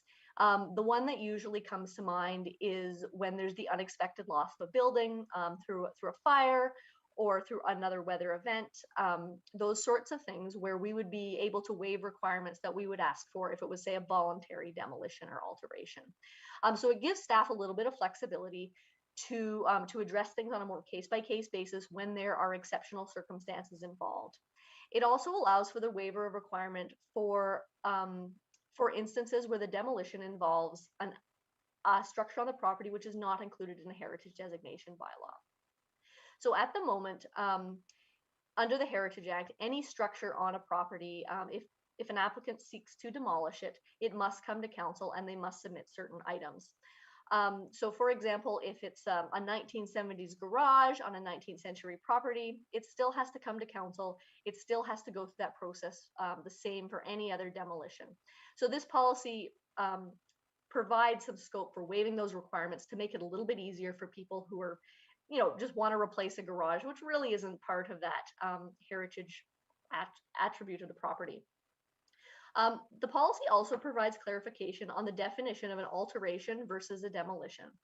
So under the amendments to the Heritage Act that were made by the More Homes, More Choice Act, the scope of what constituted a demolition expanded significantly. So prior to the amendments, a demolition was either the full or partial demolition of a heritage structure. It now includes the removal of any heritage attributes of the property. So for example, if somebody has a historic house and it has a historic porch on the front, to remove that porch would be considered to be a demolition, where previously it would be an alteration. So this policy responds to that to clarify what that actually means. So what we've clarified in the policy is that it's a demolition if it comes off and it stays off. So the permanent removal of an attribute, as opposed to say, for example, the temporary removal of an attribute. So often we have applications that come in, to go back to the porch example, somebody may be looking to restore their porch. A couple of the columns are rotted out. They need to be replaced and replaced in kind. They put a replica in. It's a great project. We don't want that to be considered a demolition to go to council. That's a huge waste of everybody's time and resources, particularly when it's this really positive project that people are working on. So within the policy, we've clarified what that actually means to remove a heritage attribute. Next slide. So the next slide here, just touching on process. So the policy provides a high-level overview of the application review process from submission to decision. Now, this is very high level, and it really mirrors what's said in the Act with some additional items that are specific to the Kawartha Lakes context. And it also aligns with our current heritage permitting process standard operating procedure. So that's the much more detailed document. It's the internal staff document where, you know, it gives the step-by-step in a lot more detail. So this is really just to give that general overview of how it goes when it goes to council, that sort of thing. What it also adds in is a new requirement for a pre-submission meeting to clarify submission requirements for applicants. Now, this is something that may be formal or informal, so either a sit-down meeting with the applicant or a phone call, depending on the scope of the application. And this is actually something that happens most of the time anyways. So generally, if somebody is submitting a heritage application, they're going to be giving me a call or asking for a sit-down meeting to discuss what they need to submit. So this policy really formalizes that to ensure that we're communicating to property owners what they need to submit for different kinds of applications. Next slide. The next section in here is about Planning Act applications. So this section provides specific guidance on processing Planning Act applications which involve a heritage property. This is something that we don't do at the City of Kawartha Lakes very often, but looking at our long-term forecast for growth and new development, I suspect this is going to be something that we're going to be looking at a lot more in future. So this section of the policy is intended to provide some very clear guidance on what we do when there is a Planning Act application that has a heritage property on it. In particular, this is looking at large redevelopment projects, either those that use existing heritage properties in a large adaptive reuse scenario, or as one where they're looking to demolish the property or to move it to another site. So those are your sort of large scale development applications that we're thinking of here. So what this section does is it allows for the provision of securities to be requested as part of an application. And this would be something that we would request if there was concern about a property being damaged as part of that development process, to ensure that if it is, there's some money set aside to do those repairs that would be required, so that conservation is assured. And this would function in very much the same way as our existing process for collecting and then also returning securities. It also allows for the city and the applicant to enter into a heritage easement agreement in situations where that might be appropriate. So we've identified those as a plan of subdivision, major site plan and development applications, or the relocation of a heritage property. This is something that's enabled by the Ontario Heritage Act, and it allows for an increased amount of preservation on a property where that might be warranted or required. And this is something that's used very frequently by larger municipalities that are getting development applications that deal with heritage properties. So as part of this, one of the things that is not included in the report today or as part of the appendices is staff are working on templates for site plan and subdivision agreements, as well as heritage easements agreements. These are being drafted for future use to ensure that we have a consistent template for when we have these particular applications come in. There's standard wording. It's very clear what the city's expectations are, and those go right into our templates that we currently have. Next slide. So the next thing I want to touch on is the introduction of fees. So this policy proposes the introduction of fees for applications to repeal designating bylaws and for the demolition of properties. Now, the reason we do this is intended to cover costs incurred by the city for processing these applications. One thing most people probably aren't aware of is that it actually costs the city money to process these applications. And the costs primarily go into the registration of bylaws and into public notices. So with these applications, those costs that we incur do add up. And they're at the moment, they're approximately $750 for each application that we do for these two kinds of applications. And these don't include staff time. So staff time is not calculated as part of this particular fee. It's simply the cost covering for what the monies that the city puts out to process these kinds of applications. These fees would be established in the consolidated fees bylaw. And would be enabled through a heritage fees bylaw, which is attached to the report. So that simply enables us to charge the fees through the consolidated fees bylaw. The new heritage fees bylaw would also enable fees for peer review and for Ontario Land Tribunal appeals. So those are third-party appeals, which occasionally do happen. And these mirror the fees that are charged in our planning processes. The bylaw wording is actually exactly the same, to ensure that those fees for peer reviews and the Ontario Land Tribunal, if required, are covered appropriately by the applicant. Now, there's no new fees for applications to alter heritage property or to remove a property from the heritage register. And these would be the most common applications that we would receive. And we don't really want to charge fees for these. For one thing, it doesn't cost the city any money to process these, except for staff time. And particularly for the alteration of heritage property, we want to keep that as a free process to encourage property owners to do improvements on their properties where they may need to get a heritage permit. So these are just for the repeal of designated bylaws and the demolition of heritage properties. Next slide, please. So the policy also provides guidance on when technical heritage studies are required, and basically what those are. So there's a brief discussion in those about our expectations for these kinds of studies. So there's two studies that we may ask for. These are a cultural heritage evaluation report and a heritage impact assessment. And in general, a cultural heritage evaluation report is requested when the cultural heritage value of a property is in question. So it establishes whether or not a property has cultural heritage value and what that is. A heritage impact assessment is requested when there is a demolition or development application, usually a development application, that we get that deals with a heritage property, and it discusses what the impact of that development on the heritage structure is. So those are in a nutshell kind of what those two studies do. So these terms of reference, the terms of reference for these studies, which are attached to the report, they've been developed separately, and we actually already use them. So I've requested these kinds of studies from people before as part of some of our planning processes, to ensure that the heritage of the particular site is being evaluated. However, putting them in the policy makes it very clear, transparent, and consistent when we're asking for those, and demonstrates why we're asking for those. The goal of having these technical studies is to assist with evidence-based decision making. So these technical studies give staff and council the data they need to make recommendations and to make decisions on particular properties. So with these technical studies, we know exactly what we're dealing with.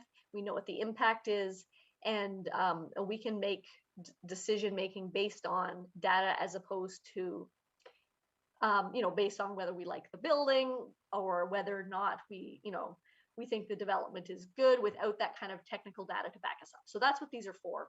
And the terms of reference that you have, they're consistent with those used in other municipalities.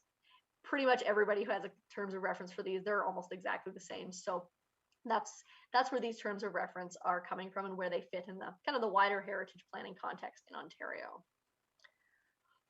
So there's a few other associated documents that will be required to implement the two policies, some of which you have today. Oh, sorry, next slide. Sorry about that. Some of which you have today and some of which you don't. So the first one is an amendment to the Heritage Delegated Authority Bylaw. And I'll just note that the one attached to the report is the one without track changes, and the correct one with track changes is in your folder. So if you want to see where the track changes are, that's where that document is.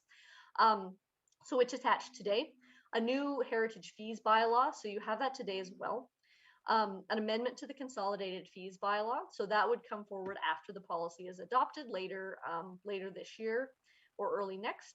The next three items would be new heritage, or next two ones would be new heritage section in the subdivision agreement and site plan agreement template. So the site plan agreement template, that's done internally with planning. The subdivision agreement template, that's with our engineering staff. And I believe that generally comes forward to council once a year, I believe, for various updates. So I've been working with our engineering staff on that one, which council will see at some point, and also a new heritage easement agreement template. And that's also an internal document that will come out when it's needed. Next slide.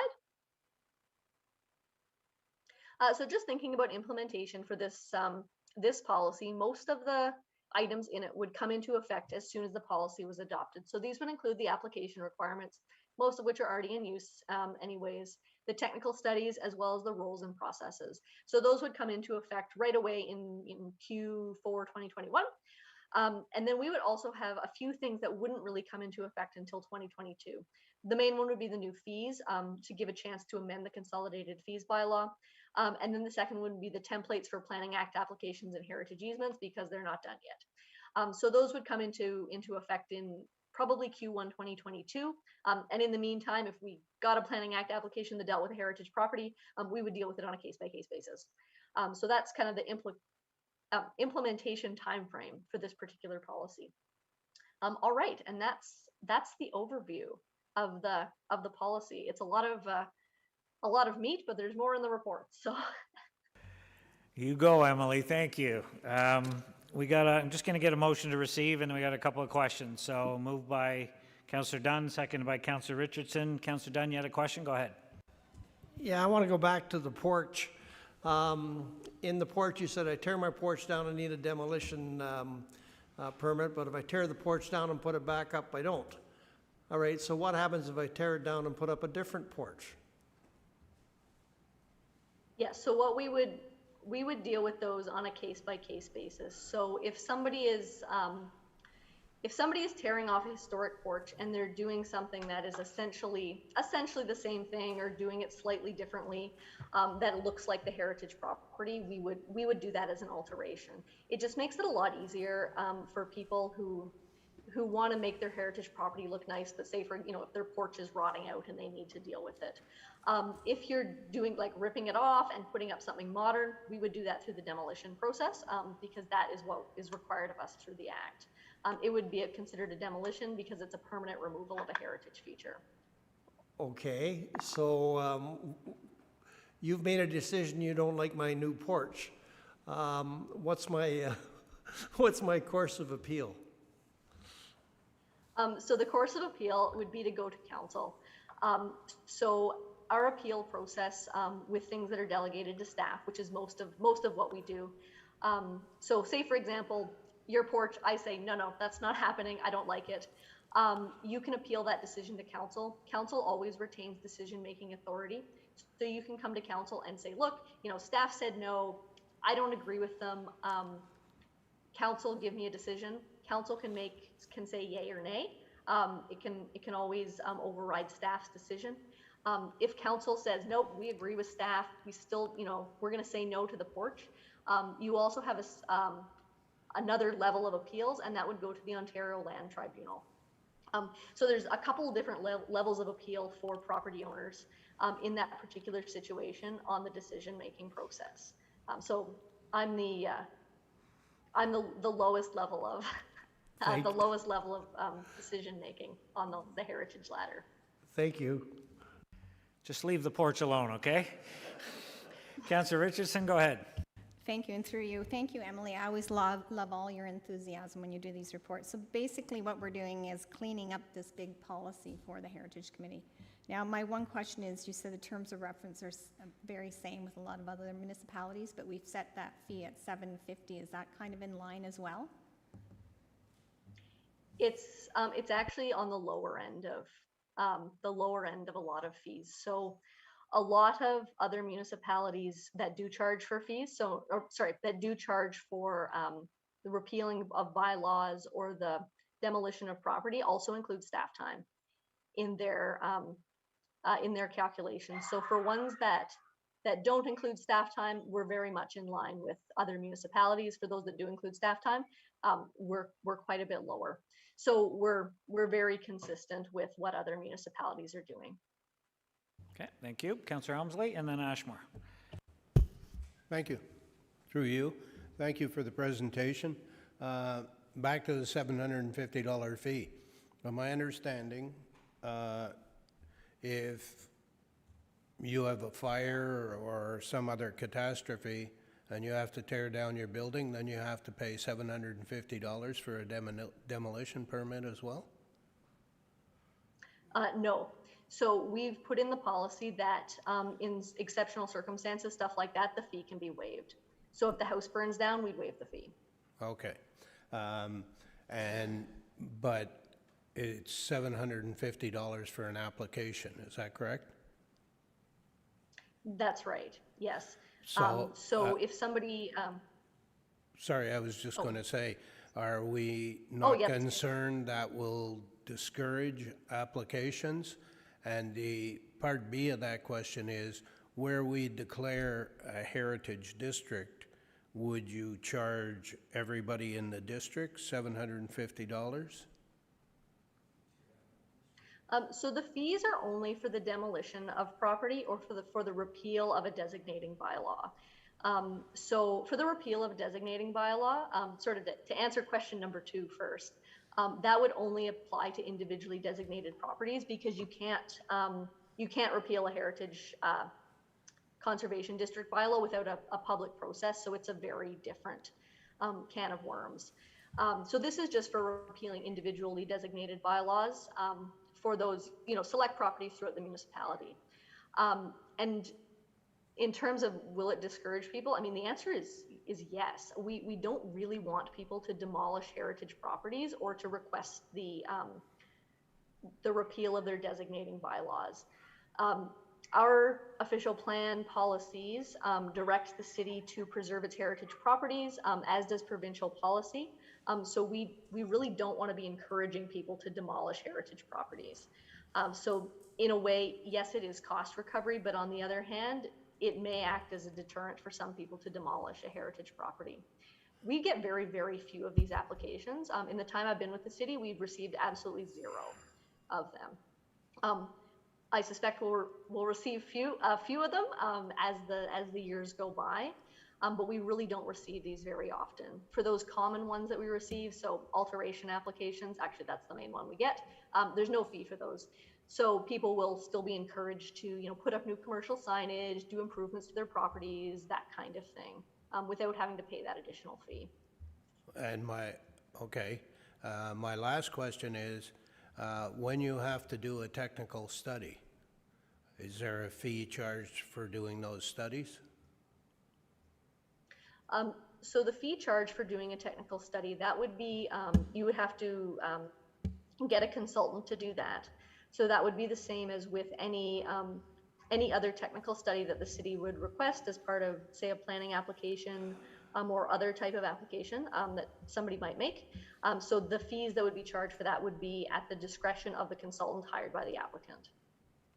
So it isn't $750 for the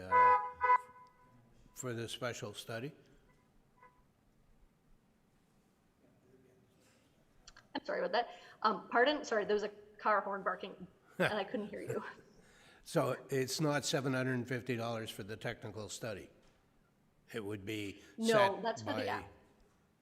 It would be set by somebody else? That's right. So the $750 is the application fee to the city. In the same way that we would charge, say, for a zoning bylaw amendment, there would be the application fee that the city would collect, and then the fee for a technical study that you might have to do would be set and collected by the consultant that you, as the applicant, hire. Thank you. So you would have, if you needed a technical study, you would have to get the consultant and pay for it. We don't charge a fee for it, but you got to pay to have it done. Okay, Councillor Ashmore, go ahead. Thank you. Thanks for the report, Emily. Just going back before we did this report, we talked about designating heritage landmarks or heritage buildings, and I know one example in Bobcaygeon, it kind of came back to bite us because we didn't inform the owners, we didn't get the notification out. That sort of starts the process. So we notify people and that we have a potential heritage, your property's going to be registered. It's going to be on a potential list. So are we going to be, is that going to be in the legislation here? Part of the rules that we make sure that, say, if we notify an owner that they're going to be, send them registered mail, they have to sign it and make sure that they know that that property is going to be on that registry list, potential list, because that's what really starts confusion, and it doesn't help us, in communicating to the public when we just randomly send out letters and then we don't get good communication going back, and then it really causes a snowball effect there. Sure. So the notification process it's a separate process from this particular policy. So there's kind of two sides to it. So there's the city taking action on things, so listing properties, proposing things for designation. That's the city taking action on particular items. So those are regulated by the Heritage Act. So we have notification requirements that we have to fulfill, using registered mail, those sorts of things. So we're essentially told what to do by provincial legislation on this, and this policy does not address that particular issue. This policy addresses the other side of it, where you have a property owner, they have a heritage building of some kind, they want to do something, whether or not that's put up a new sign, tear it down, put in a redevelopment application. So this policy addresses that. It doesn't deal with the notification issue. That's something else that I need to bring forward something else for council for, to clarify those, but they're really two separate processes. So this policy does not touch on that. And I won't keep on going on here, but just on page 115 and 116, we've got a whole list of things here: agricultural buildings, swimming pools, the whole list goes on, patios, solar panels, septic systems.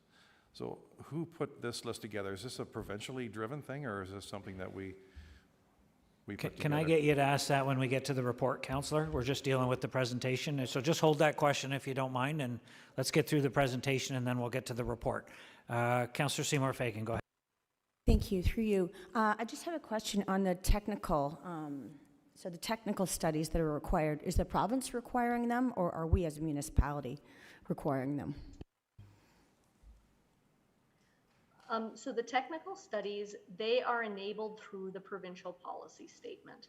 So the provincial policy statement directs municipalities to ensure that any application that may have an impact on a heritage property is appropriately evaluated, so that the impact on the heritage attribute is identified when decision making is made.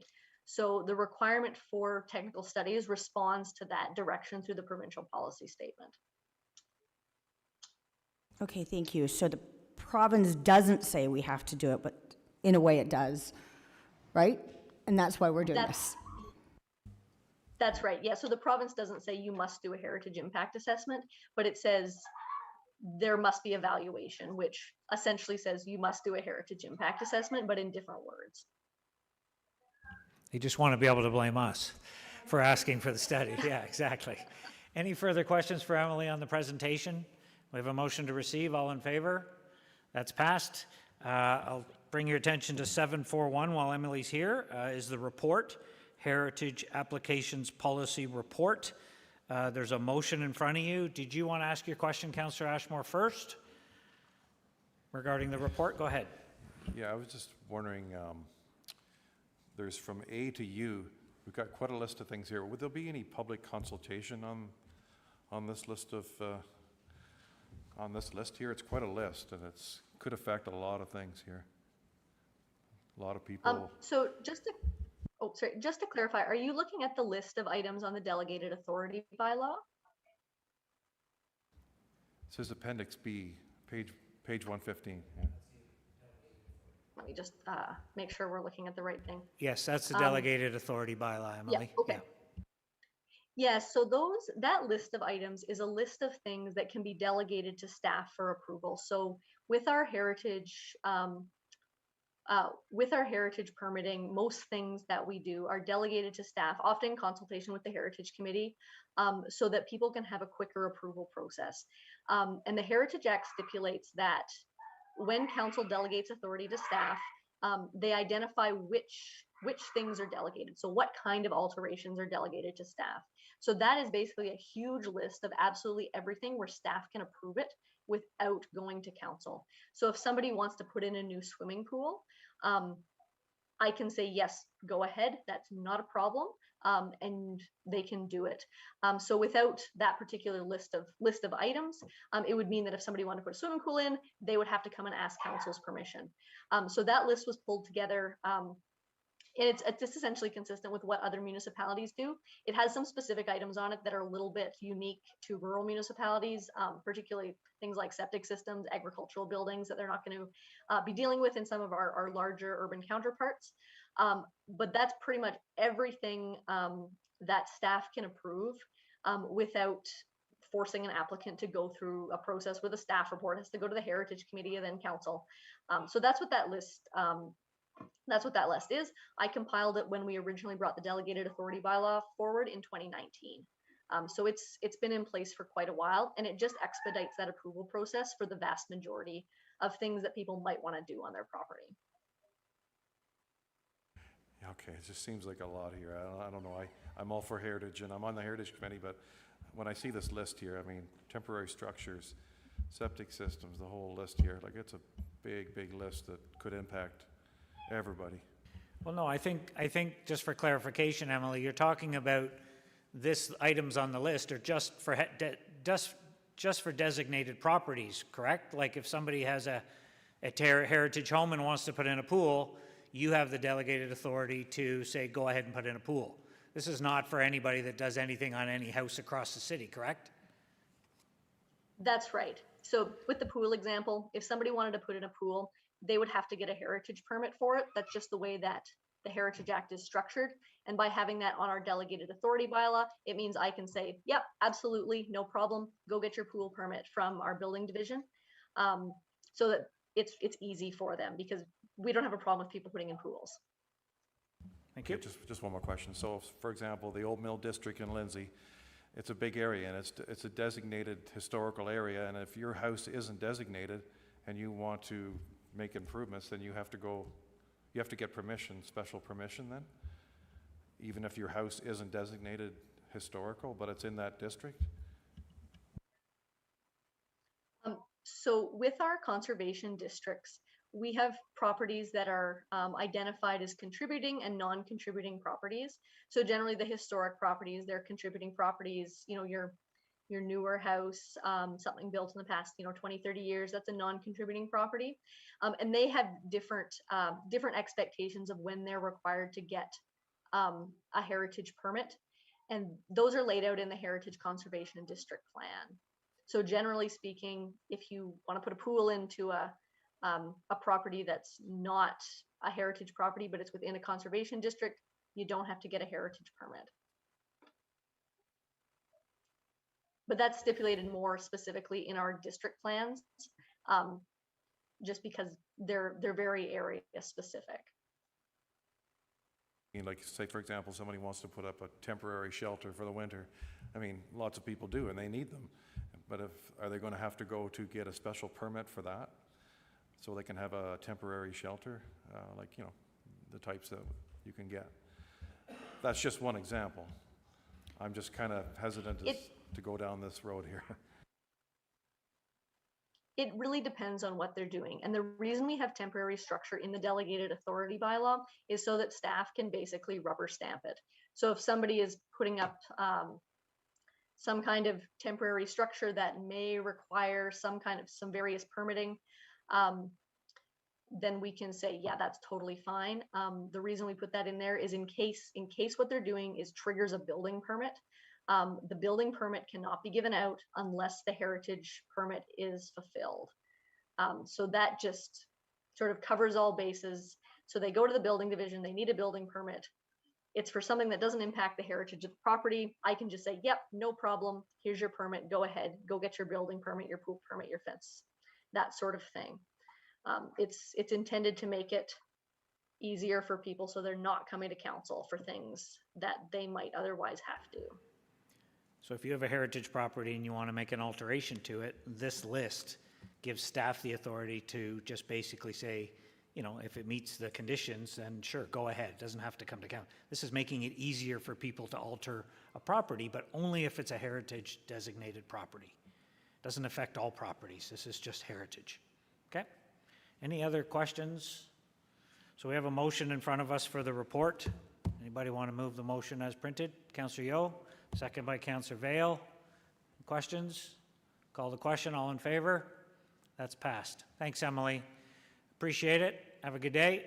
And we will take a 5-minute break and we will come back and deal with our reports.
Okay, we'll call the meeting back to order and we'll deal with reports. Our first report is item 8.1. I think Sherry is going to join us.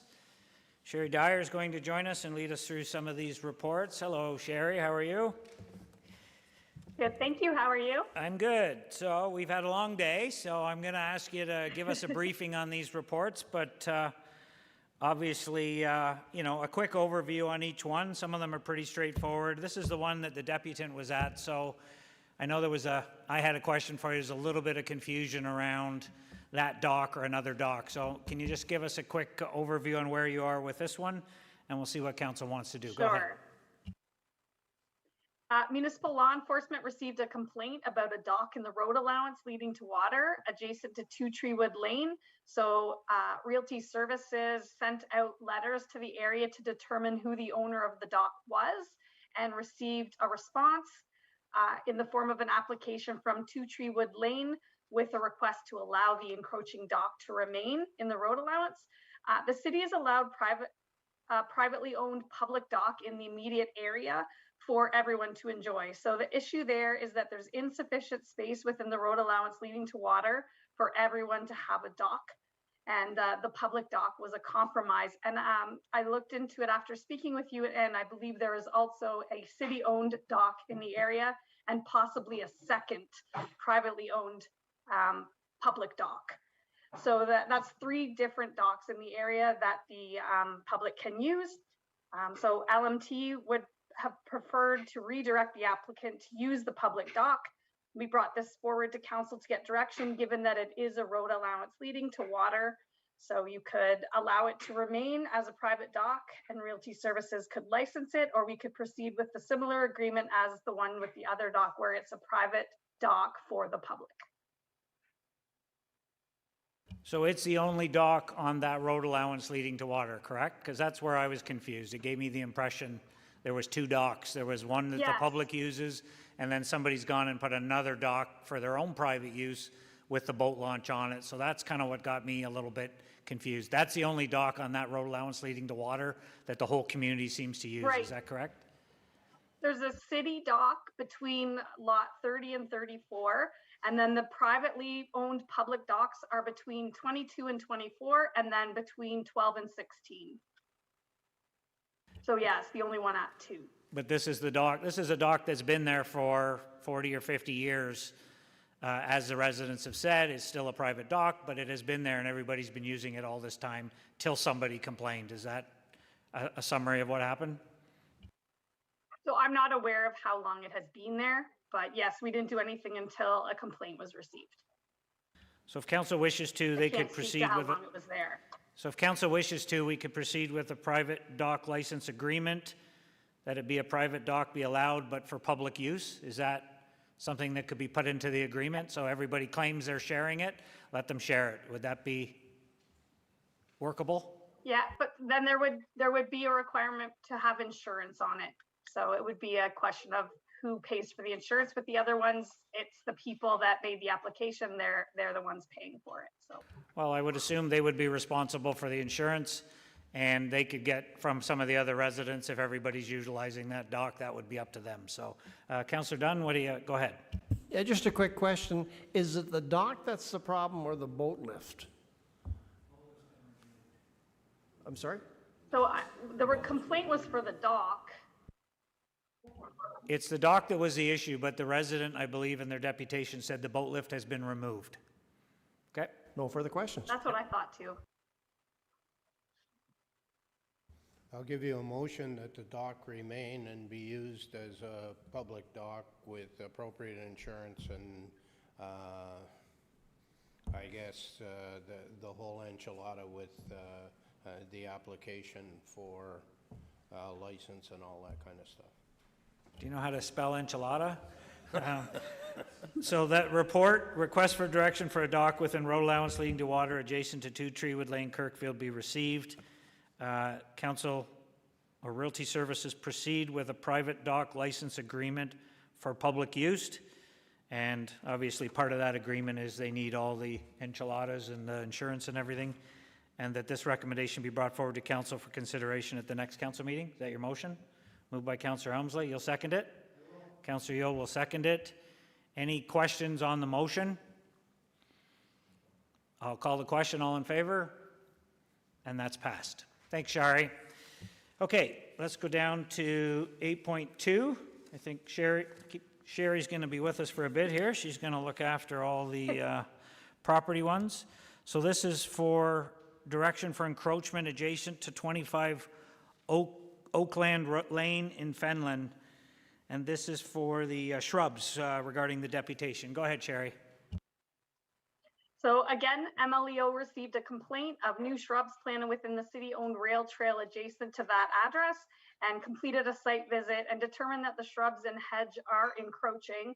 City staff met and determined it wouldn't be fair, to accept an application because we wouldn't be able to approve it. So we didn't accept their application and directed them, they went to do a deputation in response to that. So when we reviewed it, we determined that the encroachment has a garden appearance with rocks surrounding the shrubs and the hedges. And the team decided that the request should be denied and requests should be made to the owners to relocate the shrubs and hedges and rocks onto their own property. The team decided to deny their request because when the encroachment matures, it will further impact the snowmobile trail. So while they're newly planted, obviously they're smaller than they're going to be when they mature. And the applicant said they aligned with the existing encroachment, but they're going to mature. So staff has been trying to work with the community by not enforcing existing encroachments, but trying to prevent new ones. So the city can agree with Realty Services and proceed with a license agreement to allow the encroachment, but this is not recommended because the snowmobile club will not have enough space at some point for the trail maintenance equipment. And if council decides to proceed with this option, it's strongly recommended that the rock border not be allowed to remain as it poses an unacceptable strike hazard to snowmobiles. Thank you. Councillor Helmsley. Thank you, Mr. Mayor. There are many shrubs, gardens, other things that encroach on that trail, as the deputy pointed out. And also, they don't have the ability to put the shrubs on their property because of the topography of the land. It's very steep on their land, and they couldn't put the shrubs there. And as they pointed out, they needed it for privacy screen and for safety. I think we should allow it to stay. We can ask them to remove the rocks and things, and that if the shrubs start to get larger, that they maintain them and trim them so they don't become a hazard to the snowmobile trail. But I think it's a reasonable thing to leave them where they are, considering all of the other encroachments on that rail trail. So your motion that the report request direction from council for encroachment adjacent to 25 Oakland Lane, Fenland Falls be received. That Realty Services proceed with a license agreement to allow for the encroachment to remain in the current location except for the rocks, and that this recommendation be brought forward to council for consideration at the next regular council meeting. Is that your motion? Yes? Anybody want to second it? Councillor Seymour Fagan, do you want to speak to it? I think you have. Do you want to speak to it? Any questions, comments? Call the question. All in favor? That's passed. Thank you. 8.3, Sherry, if I'm not mistaken, this is the one where there's some consideration about the land. We had the two deputants, so I think Robin suggested we receive it and refer it back to staff for further review. Are you on board with that motion? I'm fine with that motion. Okay, there was some confusion over the landowners and just they want to talk to some of the landowners and get a few things straight rather than declaring it surplus. So you'll move that, Councillor Yeo, that the report be received and referred back to staff for further review? Yeah, absolutely. And as part of the review, I'm wondering if we get like an option just to convey, like we normally do, to two landowners. That could be an option in the report as well. Refer back to staff for review with an option to convey the property if possible? To both landowners. To both landowners? And that recommendation be forwarded to council for consideration? Yes. Okay. That's a motion. Can I just say something on that? You sure can. It's a very irregularly shaped piece, so it might be difficult to convey it to both landowners. I'm just putting that out there. Yeah, that's fine. You can put it out there. If they're going to discuss it with the landowners, perhaps some of the trails they're talking about can be incorporated in the conveyances.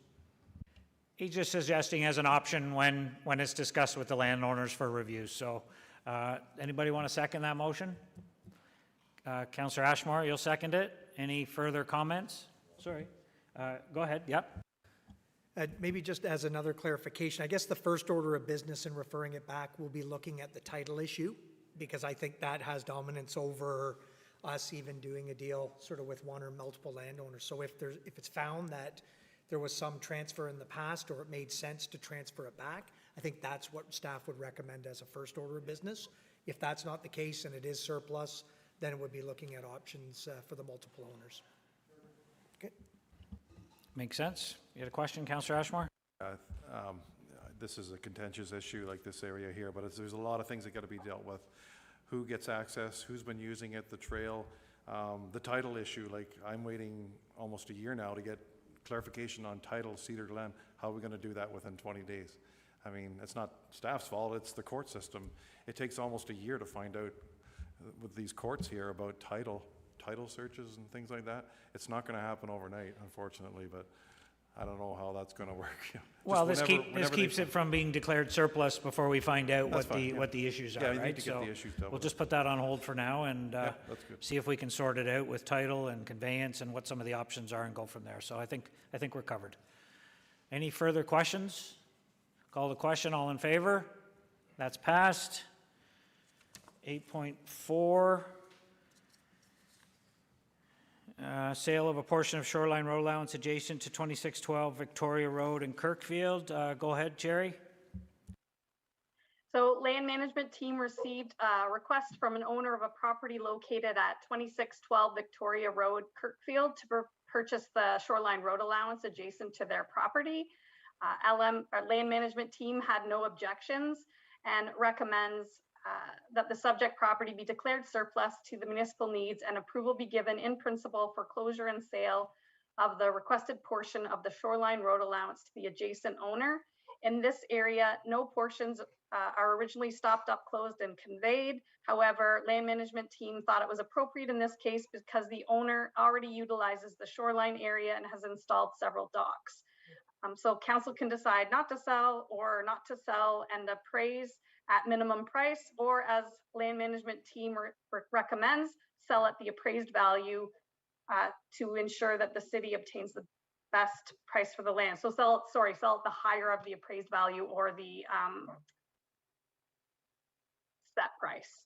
Sorry. Thank you. That's clear. Councillor Yeo, good with as printed? As printed. Motion as printed, seconded by Councillor Elmsley. Any questions, comments? Call the question. All in favor? And that's passed. Thank you, Sherry. 8.5 is the proposed direct sale of city-owned property, Old Post Road, Verulam, Lot 27, Plan 638. Go ahead.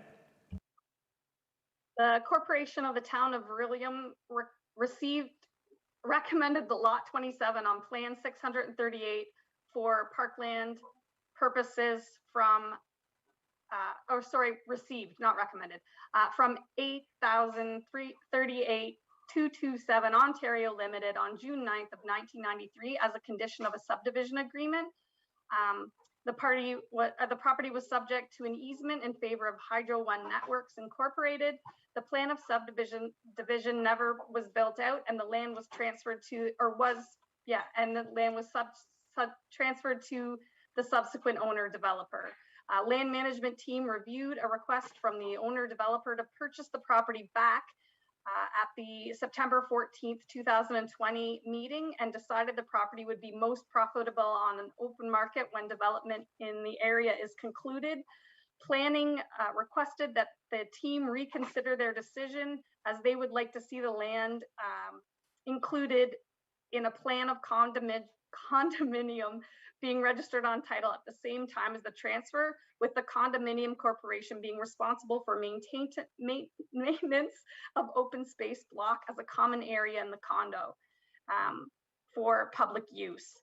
The public notice advertising this received no public comments or concerns, so the land management team recommends the direct sale of the property. Thank you. So again, council could, okay, yeah. Thanks, Sherry. What do you want to do? Councillor Yeo? As printed. Motion as printed for the direct sale, second by Councillor O'Reilly. Any questions? Call the question, all in favor? And that's passed. Thank you. 8.6 is the surplus declaration, closure and sale of road allowance adjacent to 7 The Avenue, Kinmount. Go ahead, Sherry. So the land management team reviewed a request at a meeting on June 14th, 2021, and had no objections. The public advertisement of the sale received no comments or concerns. Although the road allowance has a traveled portion, it exceeds the city's requirements for the road allowance width of 66 feet, and the traveled portion is located to the west of the road allowance. The owner at 7 The Avenue, Kinmount, has encroached onto the space and utilizes it as a lot addition already. The subject land doesn't lead to water, and it borders on this subject property. Thank you. Councillor Seymour Fagan, as printed. Moved as printed, second by Councillor Yeo. Any questions, comments? Call the question, all in favor? That's passed. 8.7 is the proposed surplus declaration, closure, sale of shoreline road allowance adjacent to 29 Fox Beach Lane in Carden. Go ahead, Sherry.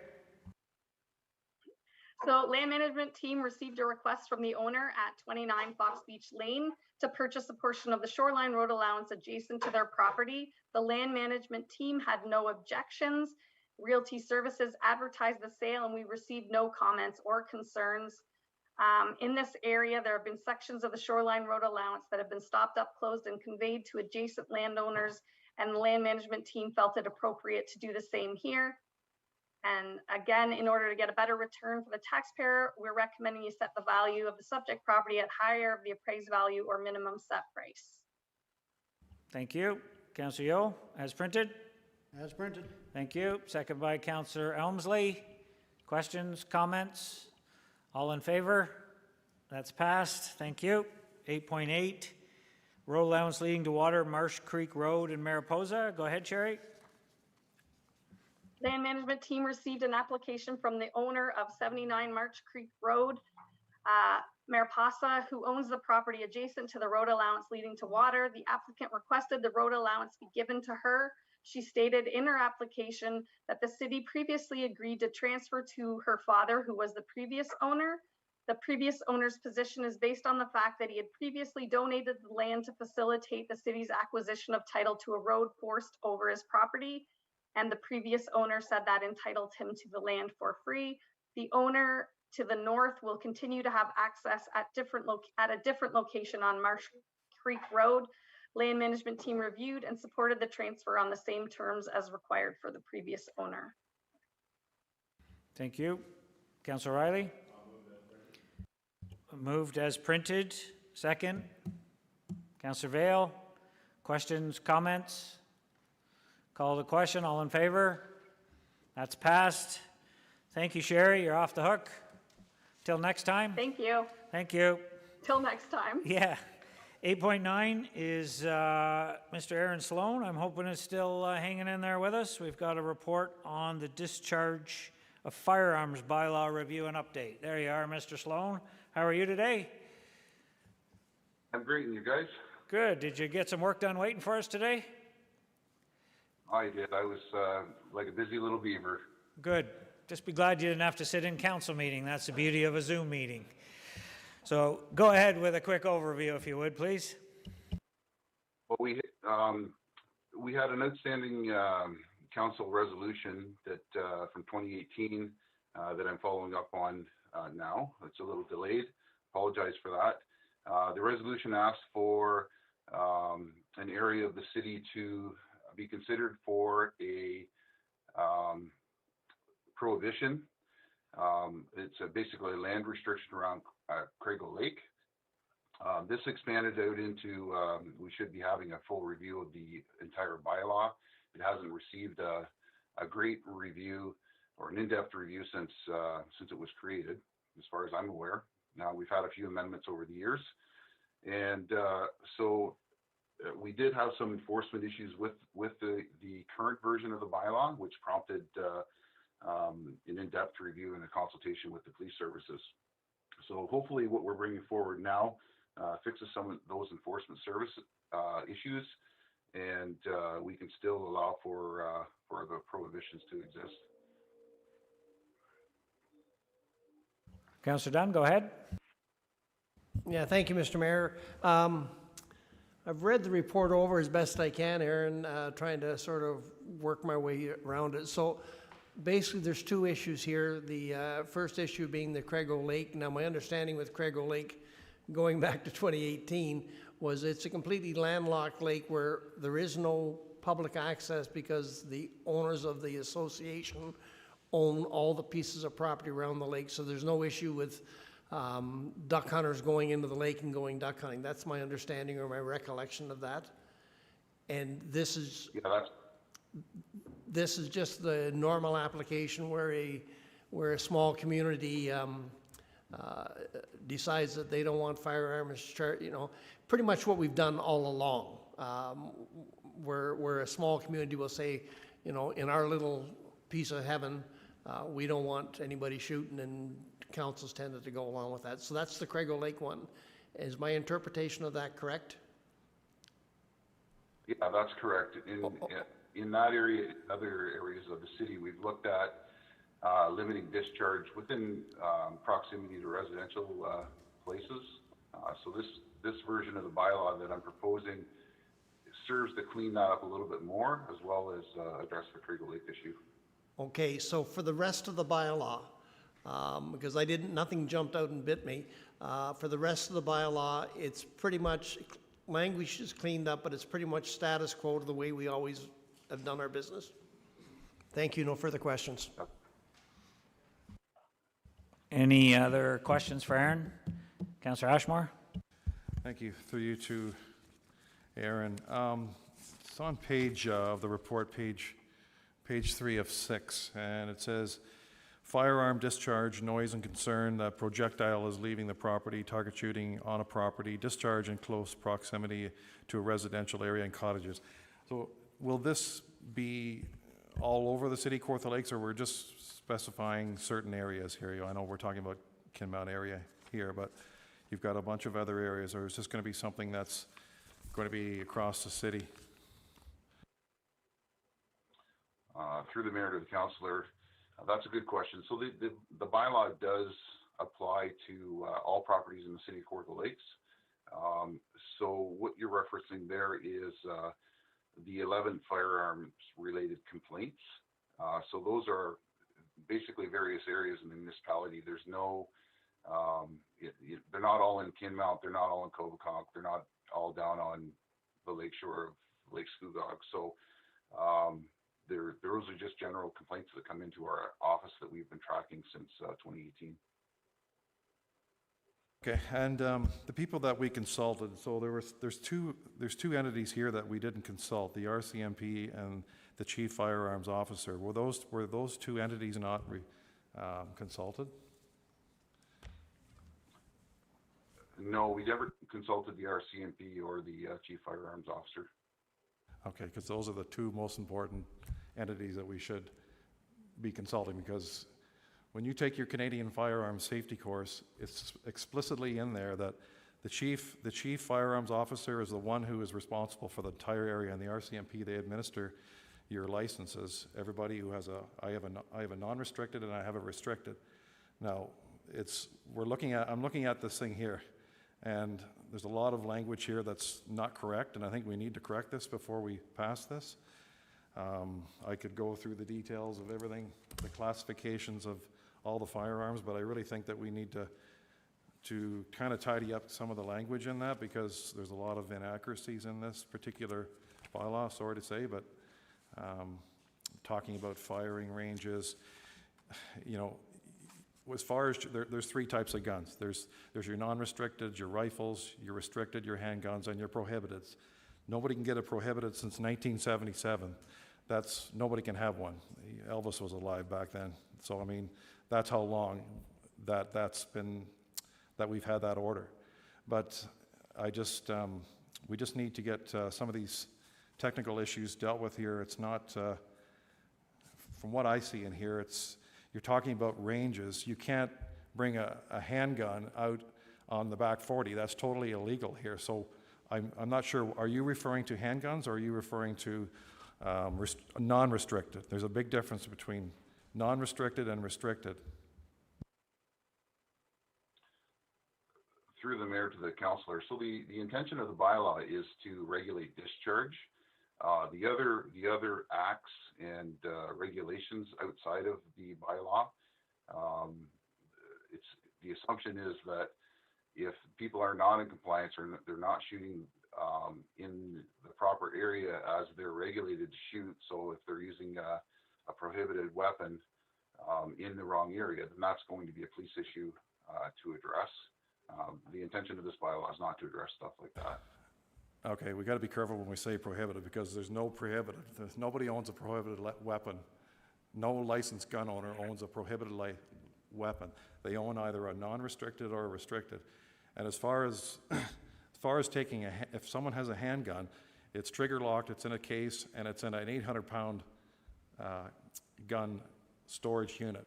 And if you can't even take that thing out, you have to have an RCMP travel permit, and the only place that can be discharged is at a gun range. So we have to be careful saying that we're saying that people can just shoot a gun willy-nilly, especially restricted firearms. So, but I don't like it when I hear the word prohibited, because we can't own prohibited firearms. We can only own two types of firearms, non-restricted and restricted. And you have to have a license to get it. I've got a license. But I'm just saying, what you have to go through to get these things is phenomenal. But I think we need to get proper language in this bylaw before we pass it. So I'd be willing to, work with bylaw or work with council to. We need to get the RCMP and the chief firearms officer involved, because they're the ones that make the decisions. This is a bylaw we've had that we've just added Craigo Lake as a result of a complaint, and they've touched up a few other things. So if you're talking about reviewing the whole bylaw, we should have a bylaw in place. So perhaps passing this to do the issue at Craigo Lake, and then if you want to work with bylaw to work on the whole bylaw and the wording in the whole bylaw, but to not have any bylaw in place, then we're not dealing with the Craigo Lake issue. So I'm just putting that out there. No, I'm fine. I just don't like the word prohibited, because that's not a proper term and it shouldn't be used. That's just saying. Okay. Councillor Dunn, go ahead. Thank you, Mr. Mayor. The bylaw is to control the use of firearms in areas where they are permitted.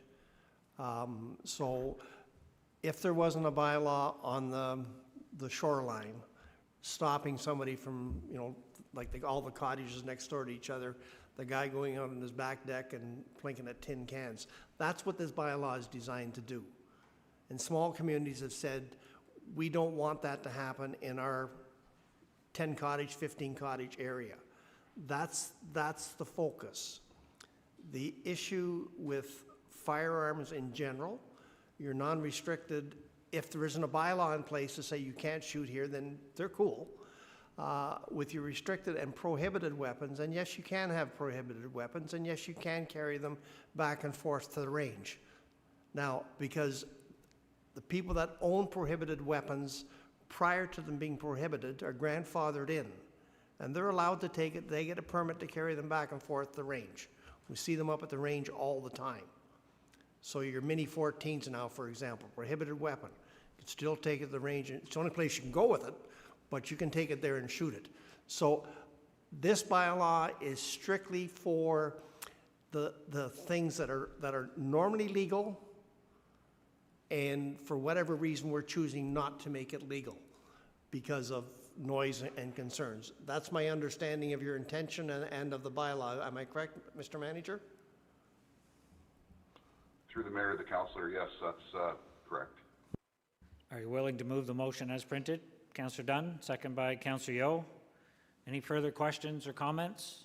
Call the question, all in favor? And that's passed. 8.10, Aaron is still with us. A review and amendment for bylaw 213-148 as amended, being a bylaw to license, regulate, and govern seasonal trailer park businesses. A quick overview, Aaron, go ahead. Sure. Through you, Mr. Mayor, to the councillors. So what we've done here is we've made a commitment generally to review our licensing bylaws as we go forward. We're hoping to do that within a 5-year cycle. So this is one that we've decided to look at. Has not received a significant update since I believe 2013. And so there's some issues that have come to the forefront recently. And so now we've reviewed the bylaw and we're working to address those. So one of the issues is inspections. The past practice has been inspections when needed or on ad hoc when requested. And so I'm moving forward now that we've had some staff changes within licensing and some support in the administrative role. Freeing up my licensing enforcement officer to go out and do inspections. So trailer parks is going to be first on that list, that we are going to be conducting yearly inspections to ensure that the parks are operating in compliance with the bylaw. The second reason for the review is we do have a number of issues that have come forward from time to time over the last sort of 5 or 6 year period. And that is with these seasonal parks operating 365 days a year. So those have brought forward issues with residents, with septic systems, water systems, things of that nature. And the bylaw, as it's currently written, doesn't permit it. However, the wording needed to be cleaned up a little bit. So that's where we are with this request and these resolutions. Aaron, how do you see the enforcement of seasonal trailer parks rolling out? You're going to do inspections, so if there's, we got a letter from a resident, for instance, who's concerned that as of November, you're going to shut down his trailer park, he's going to be homeless. So how do you see this rolling out just, over, you're not going to inspect all the trailer parks in the next 6 weeks, I assume. So are you going to try and work with people so that, obviously our goal is to not put people out on the street, but they have to apply to the zoning and the water issues. I totally get where we need to go. I'm just wondering if you can give us an idea of how you plan to roll that out over the next little while. That's a great question to the mayor, to the rest of council. Basically, in our role, we're going to start out more as educators than enforcers. Part of this process is to put the parks on notification of the intention to pass a bylaw. And then the bylaw would come into full effect. That part of it would come into full effect in January of 2022. And then we would start the process of reviewing the licensing applications. We're updating our files, and then when we encounter those residential issues, if they occur, we'll certainly work with the park owners as much as we can, within reason, to try to resolve the issues. No, fair enough. Thank you. Any other questions? Councillor Riley? I'll just move it as printed, receive the report and move it as printed. Move as printed by Councillor Riley, second by Councillor Elmsley. Do you want to speak to it? No, it's a pretty lengthy report, yeah. Yep. You good? Okay. Question, Councillor Ashmore, go ahead. Thank you. Just a couple things here kind of stand out. Like I talked to these parks, and we looked at the consultations, licensing, planning, risk management, solicitor, chief building official, but I don't see on that list the actual park owners, like Parkbridge, Linwood, in my case, Summerhill Resorts, Caprete, and there's a few other independents. They weren't even consulted about this, and I told them about it, and they said they weren't aware that there's going to be a 200% fee increase, and they're going to be required a scalable site plan, drawings, locations of all roads, campsites. Well, they already have that on their drawings, but I don't know, these people, these companies were never even, and they're family-owned businesses too, some of them are. My question is to Mr. Sloan, like, why didn't we consult these park owners before we put this together and get their comments? That's a great question. To the mayor, to the councillor. So part of the municipal requirements here is, we're not really required to give notice, but following this report to council, the next step will be to provide that notice and to so that all the park owners are on the same page with the issues as we go forward.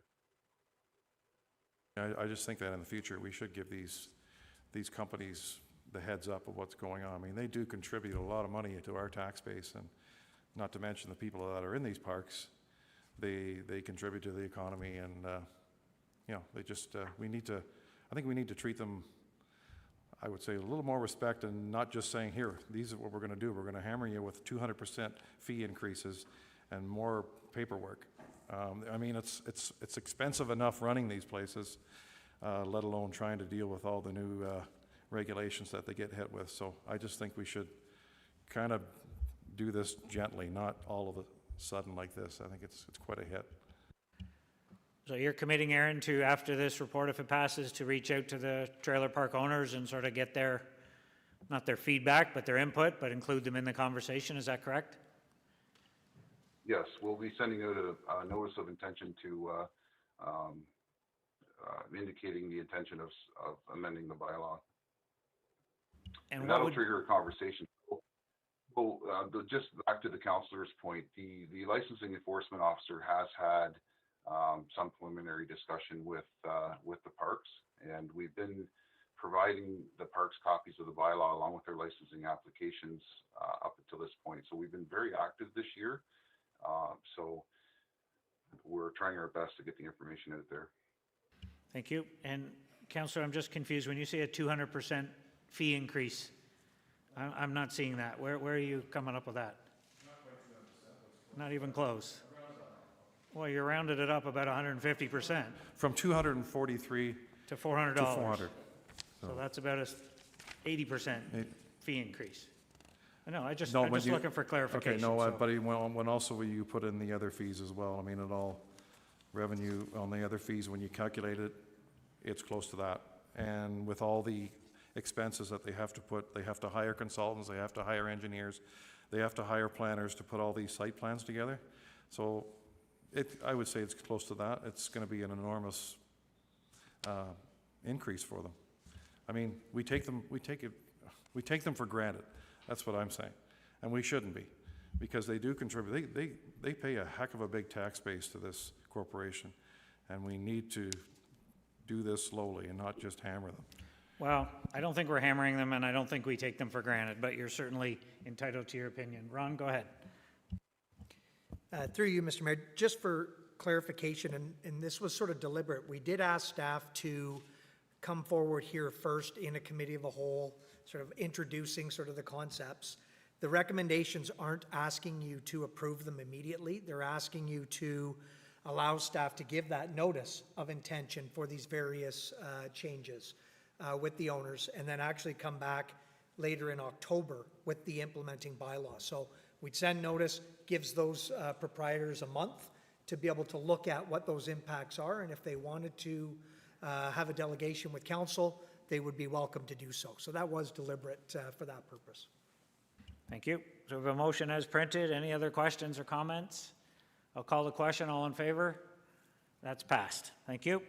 811, thanks Aaron, appreciate that. 811, Brian Robinson, report Lindsay Ops compost and wood chip giveaway. There he is. Hi Brian. Do you want to give us a quick overview on the wood chips? Absolutely. Thank you, Mr. Mayor. Through to council, be as brief as I can. This is a very straightforward report where historically we've given away compost and wood chips. We've started a program recently to enhance the compost process, to enhance the quality of the compost, and continue to give it away. The report is looking to seek council's endorsement to continue to give that product away to the public for free, where commercial and residents are coming to load that with their own tools, again shovels and whichever else. If there's a need for staff to use our equipment to load either a commercial or a residential trail or whatever, staff are recommending a fee of $100 per ton be applied to that sale. So that's really the general gist of it, is to continue on the program that we're doing to give away compost and wood chips to the public. Thank you. Councillor Dunn. So my question for you to the director, are we going to weigh that before we put it in the truck, or are we saying $100 is a minimum fee? Through to the councillor, it is $100 per ton. The product will be weighed in and out. Okay, thank you. Councillor Yeo. Move it as printed. Move it as printed, thank you. Second by Councillor Vale. Any other questions, comments? All in favor? That's passed. Thanks, Brian. 812, off-road vehicle task force recommendations. Why don't we just skip that one? Maybe not. I don't know, Brian, if you've got anything to add to that. That was just, you're just really here because it's your report as a staff liaison. Do you want to touch on it real quick, or just let us do our thing? Through you, Mr. Mayor, just to give you the very brief overview for council that's looking at this report. The key recommendations or summary, I guess, from the report is in the rationale. It identifies the percentage of respondents that were in favor, against, etc. for the report. So by all means, take a look at the rationale of the report. And you can see it's even broken out from the overall results and then broken out specifically to the results within the town of Lindsay itself. Thank you. Councillor Vale, you want to take a crack at this one? Sure.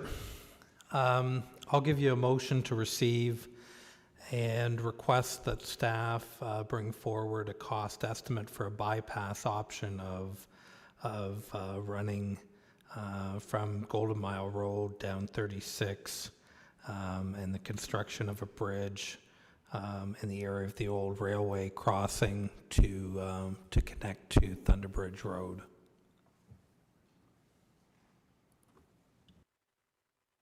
So what about the recommendation that had come forward that we deferred?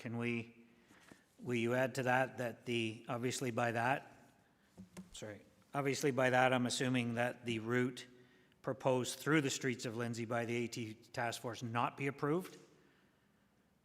I don't see how we're going to start going on other options and still leave that hanging out there. I mean, to me, we gotta make some decisions here one way or another, so. Yep, agreed. So that the report be received, that the linkage route proposed through the streets of Lindsay by the ATV task force not be approved at this time, right? And would you be willing to just leave it open that we send it back to the task force to review with staff bypass options around Lindsay, instead of giving them a bypass, saying bypass options, with the bridge link being one of those options to explore and to get costing, but there might be another option that can be put in place before we build a bridge, if we go that route? Would you be open to that concept? I'm fine with sending it back to the task force I did have some conversations with them, and I think they wanted some discussion at council about it, which we can still do, but I'm fine with sending it to the task force and having the task force report back. Okay. So can we just change that motion then to, number one, you're going to receive it. Number two, that the route through Lindsay not be approved, the linkage route through the urban area of Lindsay not be approved, and that the task force be asked to work on some bypass options around Lindsay to link the south and north part of the trail, and that one of these options include a bridge at, what is it, Rainbow Bridge? The old Rainbow Bridge crossing? North Line? Thunderbridge Road crossing as one of those options, and come back with some recommendations, because that's a bridge that kind of snowmobilers, ATVs, bikes, pedestrians, we're not talking about a road bridge, you're talking about a walking, ATVing bridge bypass. So are you okay with that? I'm good with that. You have that, Sarah? You're clear? It's good, I'm not. Anybody second that? You'll second that? Councillor Yeo, yes? I will second that. Thank you. Do you want to speak to it? Go ahead. Just briefly, I don't want to take anything away from the task force, because they've put a lot of time and effort into looking at options and everything else. Just based on feedback, traffic of Coburn and Angeline, to me, the 36 and a bridge option, if it's cost effective, is a good compromise between both groups. It connects both trails. It respects the residents of Lindsay's wishes not to have it run through the middle of Lindsay, if that's an option that the task force finds viable. I agree. Councillor Yeo, do you want to speak to it? Yeah, briefly, thank you. I totally agree that the residents, in my mind, in my opinion, have spoken in the survey. 66.4% is a big number. So I agree with the motion not to go at this point with the route through Lindsay. I do like the bypass option. It's not a new idea. It was brought up in the last term of council and didn't get much traction then. But I look around and the municipalities north of us, and they do go out of their way to make these things happen, and I think it's time Kawartha Lakes maybe looked at going out of their way to make it happen too, because it is big business, it's big tourism and stuff, but we got to respect our locals while we go after it. So I thank the councillor for bringing forward the motion. Thank you. Thank you. Councillor Dunn? Yeah, thank you, Mr. Mayor. I'm not going to speak in opposition to the motion, but I am going to just throw out some information. Number one, both these items, because this is not a decision-making body, both these items are going to be on the agenda for our next meeting, because it was adjourned. So making a motion that it's not going to go forward is not possible, because it has to be on the agenda. The Lindsay route has to be on the agenda for the next meeting. There's no way around that, because it was a motion of council that it be on the agenda for the next meeting, for the meeting in September. So that and that's, you know, this body as the committee of the whole doesn't have the authority to change that. But I'm not too worried about that. So we're all concerned about the numbers. And I've got some concerns about this motion in particular, but let's actually talk about the numbers for a minute. Population of Lindsay, 20,000. We had a 5% turnout. So what you had is 3.3% of the people in Lindsay don't want it. Now, if you want to fool around with the figures, that means 96.67% of the people in Lindsay do want it or don't care. So these are not overwhelming numbers. Recognize the numbers for what they are, and recognize the road that we're starting to go down. Every time we don't want to make a decision, well, let's have a poll. So when I came in today, I got this thing from Juniper Isle. We don't want to lose our park.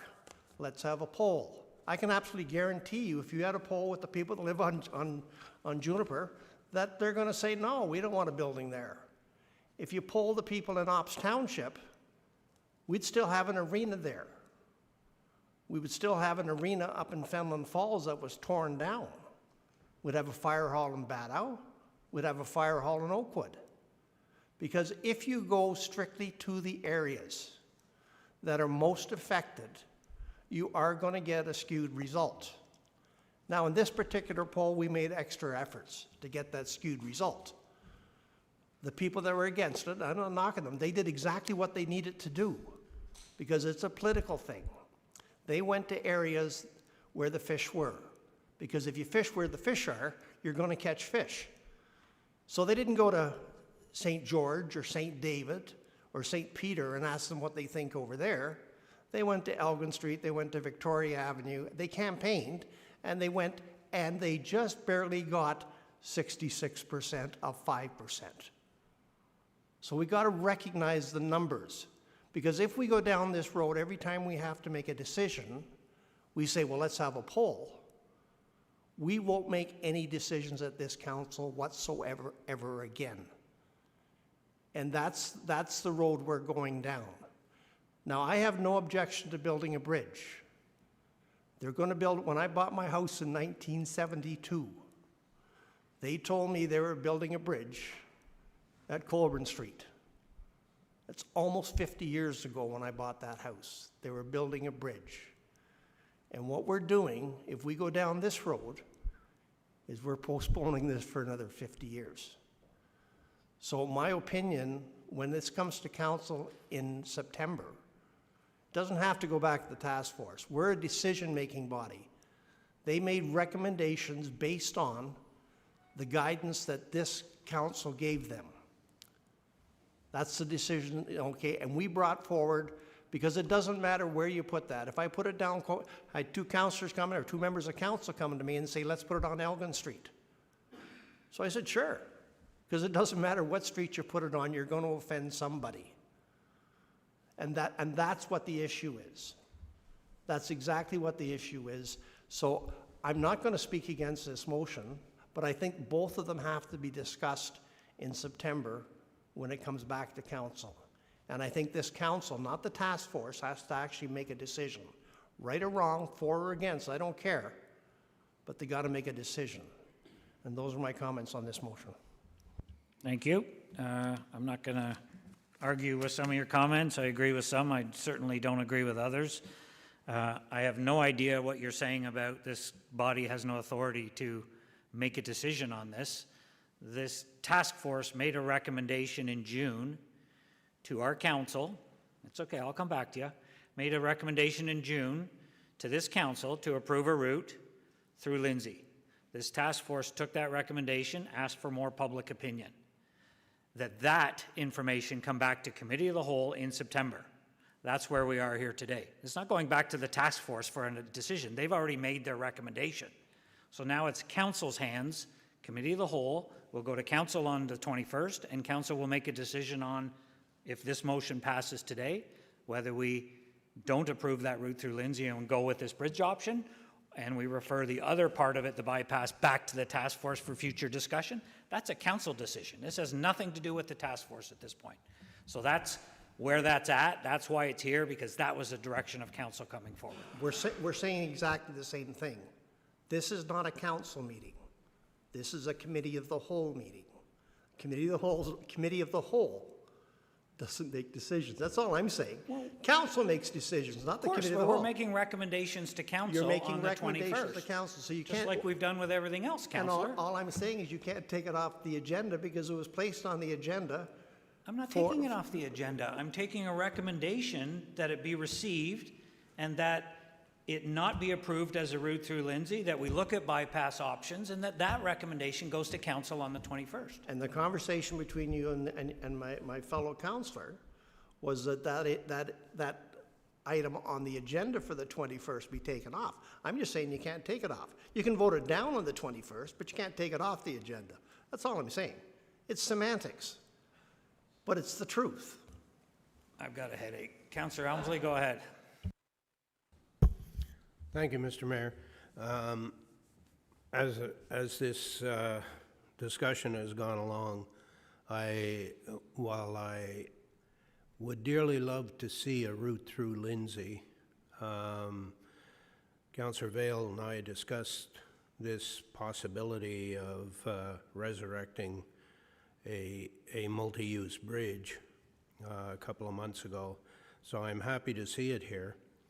And I'm also have become less and less comfortable with the road route that was chosen. So I'm happy about that as well. And I think that, you know, if you wait to get more than 50% of people to weigh in on a poll, it's going to take a long, long time. But I think what you have is a representative sample. And in my discussions with other people who live in Lindsay who probably didn't weigh in on the poll, not many of them were in favor of the road route. So I'm quite happy to support this initiative. And I think, you know, if we couple it with our active transportation plan that's coming forward, that it certainly makes a lot of sense. And I think that, you know, we can find some partnerships to go with us, so the whole cost of it is not on the taxpayer or on our budget, which I think would be worthwhile as well. So I will be supporting this motion. Thank you. Thank you. So I just want to, I got a couple of questions here, but I just want to make a quick comment that, you know, the one of the options for this bridge that is important to put out there, this bridge can be fundraised for by the ATV club, by the snowmobile club, active transportation, grants. There's a lot of different ways. This is not proposing that the taxpayers fund a bridge for, you know, the hobbyists that want to go. Yes, there's an economy. It's good business. I agree moving forward. But this, you know, it's clear to me, whatever the percentage you want to put around it, the route through Lindsay would be a disaster. It's not what the majority of the people want who responded to the poll. And, you know, we can have this argument every 5 years. This is going to come back to another council because we're going to try again to say, how do we link this? Or we can put a long-term plan in place. And I'm not suggesting we build a bridge next year, but if that's a proposal that the task force recommends for a bypass, then maybe that's a few years off. We put some fundraising, they put some fundraising in place, and we work toward it. But maybe in 5 years there is a bridge. But if we just keep saying no, and then we don't want to discuss any other options, we're just going to have the exact, it's going to be like Groundhog Day. We're just going to have the exact same conversation and the exact same reaction from the residents in Lindsay who clearly, you know, aren't in favor of this. And I agree, we have to respect that. And I'm not disagreeing. We can play with the numbers, and we can, you know, if we got to get 50% of the residents, none of us would even have a job. If you want to talk about voting turnout, but you know what? It's just, you know, let's look at some other options. And I agree, this is a good idea. I support the motion, Councillor Vale. I think it covers the different avenues. If the task force wants to focus on other areas and not worry about Lindsay as a bypass, then council can make a decision on where we want to go from there. But at least out of respect for them, let's give them an opportunity to have that conversation and see if they have some ideas that we maybe haven't thought of. And I just, to do otherwise is just, we're just asking for trouble, in my opinion. So I'm not opposed to a route through Lindsay. I think from my perspective, it's not going to be the death route that everybody makes it out to be, but I respect it's not about what I think. I respect what people are saying. There's a lot of great comments made about why it shouldn't work, and I like to think my job is to listen to the people that it affects the most, and in this case, it's the residents of Lindsay, and you know what? We need to do our best to try and find an alternative, in my opinion, so I'll certainly support your motion, Councillor Vale. Councillor Ashmore, go ahead, and then Seymour, Fagan, and Richardson. Yeah, unfortunately, we've made a total mockery out of the ATV task force. And what I've heard in the last 20 minutes, 15 minutes, very disturbing. Deals were made between councillors. They made deals, and they never brought it to us. And all of a sudden, a motion is concocted and presented, seconded. Deals were made. That's not good. That's very undemocratic. That we were doing, some councillors were doing deals behind our back. And as far as a bridge goes, we had another option. I think it was option 3, and it was to go on Highway 36, Golden Mile Road, east side of Lindsay. But to build a bridge, it's going to take, unfortunately, years, which sounds crazy, but that's not an option. That'll take years and years. So I'm really disturbed that we made these private deals, and that was probably about the worst thing that I've heard in the last few minutes here, that deals were made. That's really disturbing. So anyways, getting back, we need to make a decision. Like, don't flip-flop. The worst thing you can do is flip-flop. And that's what some are doing, unfortunately, but that's their call. But I really don't like these secret deals that have been made. Well, I don't know what to say. They're not secret deals, Councillor. No deal. They're talking about options. Well, that's why it's here today. It's not about they discuss options. Do you ever discuss options with other councillors before it comes to council? Was there a quorum of council? That would be a deal being made. Two councillors discussing options is not a deal. Your comments are completely out of line. Councillor Seymour Fagan, go ahead. Yeah, I just wanted to clarify. So the task force has looked at the option of the bridge, but council directed the task force to look at a pilot project. The bridge wasn't going to be part of a pilot project because we know how long it would take. We had the prices before. We knew this. We were told to do a pilot project, and that's what the task force was doing. That's it. And we did look at the bridge. We did discuss it. Thank you. Councillor Richardson. Thank you, and through you. I think all of us have struggled with this. It's been contentious. It's created two different camps, those against and those for. I don't agree with the comments about side deals at all, just because I think all of us are struggling to find some type of balance out there. When we took this under task, it was all of us making a decision that we recognized that the province had made changes. So how did we react to these changes? We recognize in all of our communities that the ATV off-road vehicles have grown. So we've come up with the task force to come up with some reasonable solutions to help manage that growth.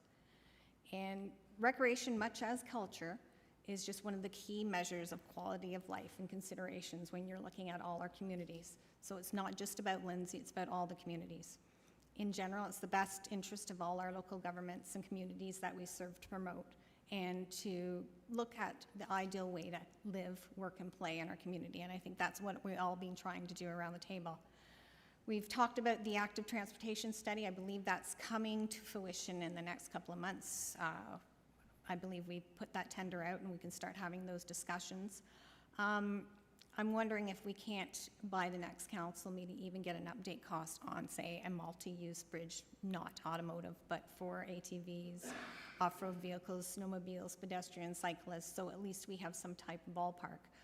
None of us sitting around this table have mandated to create any conflict in our community, and this is what's happened. We've been scrutinized, we've been publicly shamed, we've been threatened, and that's happened on both sides. This is not why we're here. We're here trying to find a reasonable solution, and I think we need to, rely on all of us to make the right decision here today. And, if we have some recommendations and we need to look at it in a different lens, that's maybe what we have to do today. Thank you. Councillor Vale, you want to sum up? I'm going to call a question. Got a question? Councillor Riley, go ahead. I'll just be brief. I think that it was well said by previous councillors here. I think we have some options to go forward to look at with this recommendation, and it's not diminished the work of the committee that is done. They put lots of hours in it and whatever. We're going to have some opportunities to explore the next month, and we look forward to having a fulsome discussion and a decision in the next meeting. Thank you. Councillor Vale, sum up. Sure. And again, it's not to diminish the work of the task force by any means, right? It's just, as Councillor Richardson said, it's trying to find some sort of compromise that everybody can live with, and everybody achieves something that they're looking for. Thank you. Going to call the question. All in favor? 1, 2, 3, 4, 5. Motion passes. Thank you. Memorandums. Item 9.1, memorandum regarding vaccination requirement for attendance in council chambers, brought forward by myself. You really need to speak to it. I think it speaks for itself. Council either wants to take a leadership role in where the whole province seems to be going, or they don't. So I suggest we start in council. Councillor Vale, do you agree to move the motion as printed? Sure. Thank you. Second by Councillor Yeo. Thank you. Do you want to speak to it? No. Speaks for itself. Councillor Yeo? You're good? Any comments, questions on the memo? Councillor Ashmore, go ahead. Yeah, I got a question first, then I'll speak to it. So I'm kind of confused here. It sort of contradicts itself here when it says on the first page, what is it? 9.1.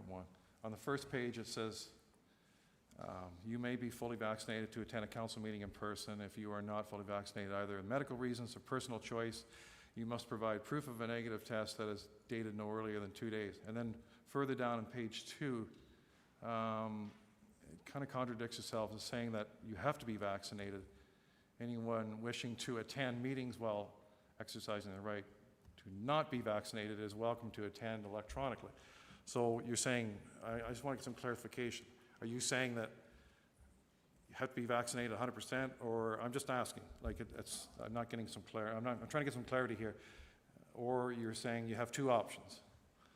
You have two options. You have two options. We have to accommodate, right? And we're fully want to accommodate, just as, you know, as everybody's trying to do. So you're either fully vaccinated, you can attend council, you can provide a proof of a negative test result dated no later than earlier than 2 days before the meeting, or you can attend by Zoom. If you don't want to do the test thing, you can attend by Zoom. We're not saying a councillor can't attend or a member of a committee can't attend. We're just, you sort of have the three options to attend the meeting is what we're trying to say. Does that help?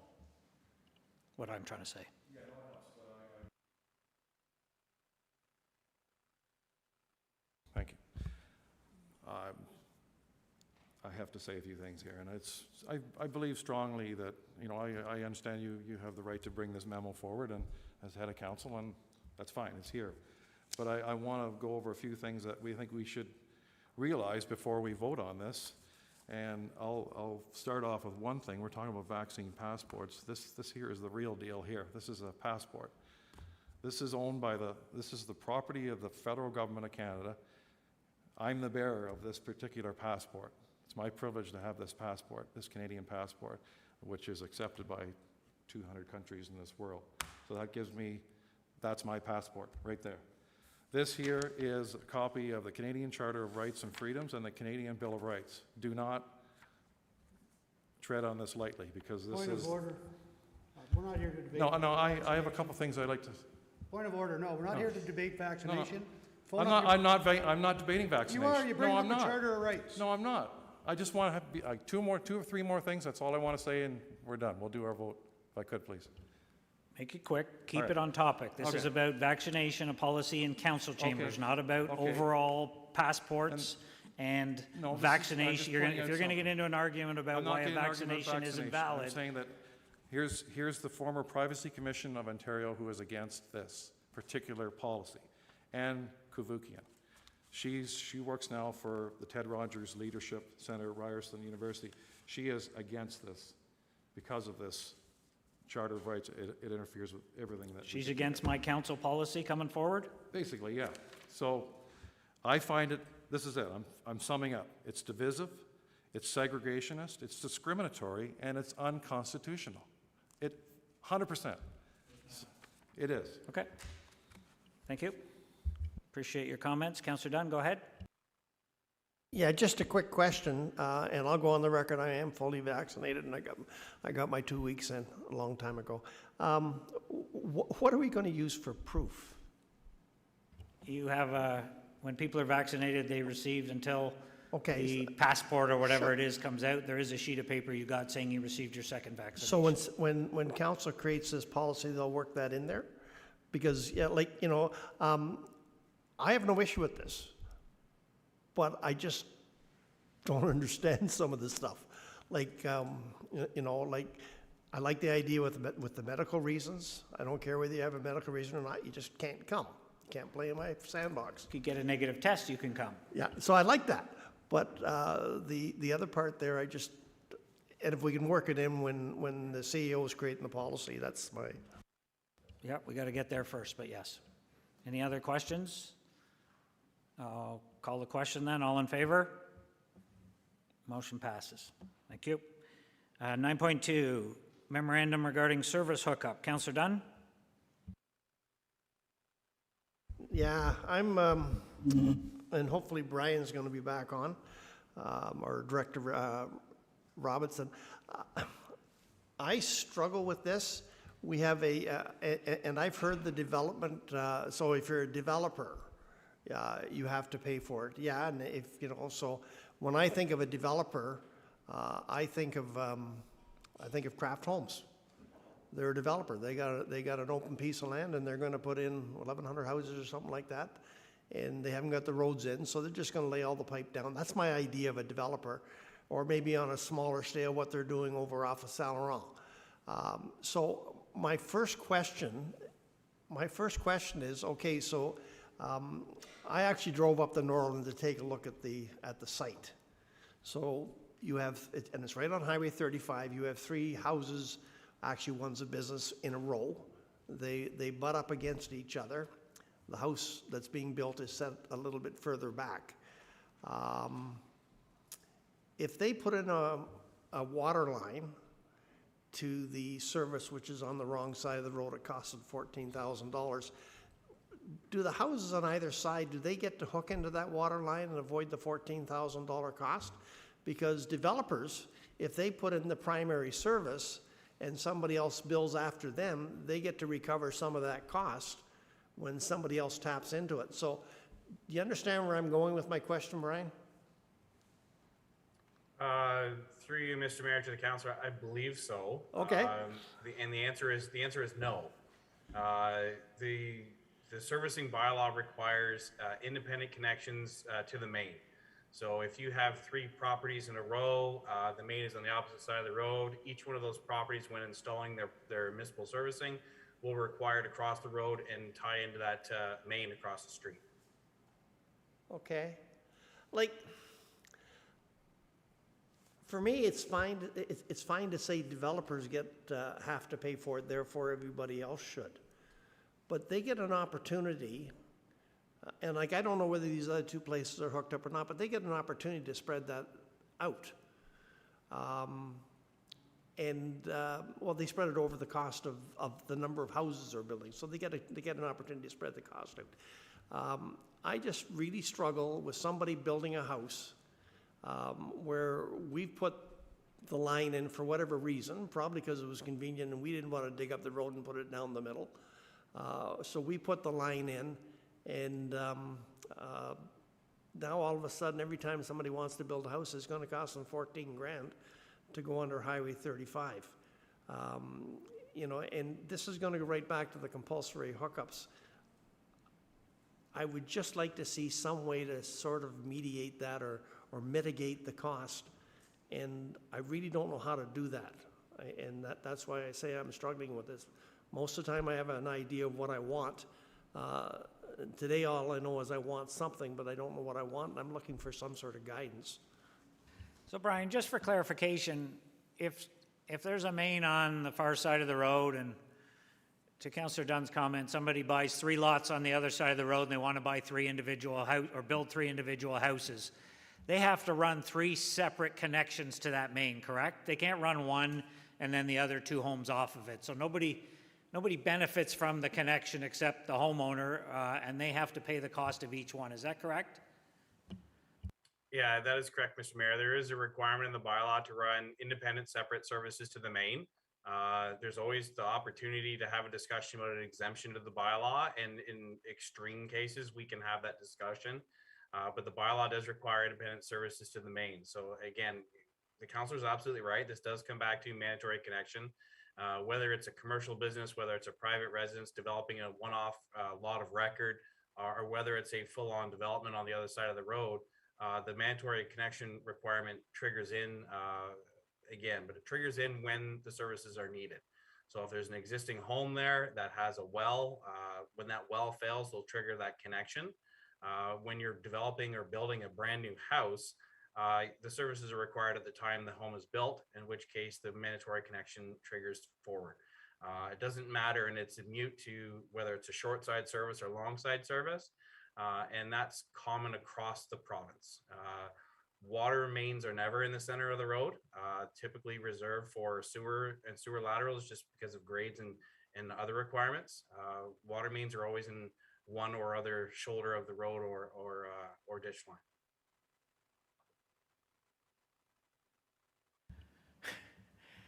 So your motion on your memo is to receive. Let's move that. Will you move that? Second, and then we'll see where you want to go from there. Councillor Elmsley, do you have any further clarification you're No, looking I'm for? hoping some of these esteemed fellows sitting at the table and ladies will come up with a solution for my quandary. Well, maybe not today at 5 hours after we started our council meeting, but our committee meeting.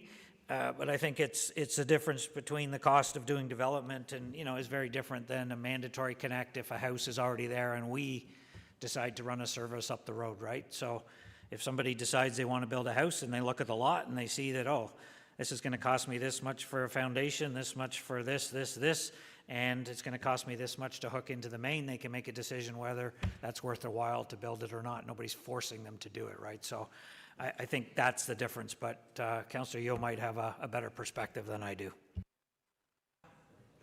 Never accuse me of having a better perspective. I understand everything about the bylaw, and I have the same issue I had when the bylaw came forward, and that is that the city, in my mind, should be responsible to take it to the property line, and then the homeowner picks up the tab from the property line in. It's been that way for as long as I can remember. But then I'm told that if there's a highway or road in between, then all of a sudden your property line is imaginarily stretched through public land to the other side of the road. So that's where I have the problem, because the property line is a property line. It ends at water, or it ends at a road, or it ends at municipal property, and that's where the homeowner and the home builder's responsibility, in my mind, in my opinion, should end. And so that's, I don't have a motion either. I'll probably have something prepared when this comes back to council on the receive, but if somebody comes up with the way of doing it, or I just can't charge people for doing work outside their own property, and I can't do it. Thank you. No, and you know what? It's a great comment. I think the bigger comment might be who picks up that additional cost. The rest of our user rates can't afford to pick up that cost. Our rates are already high.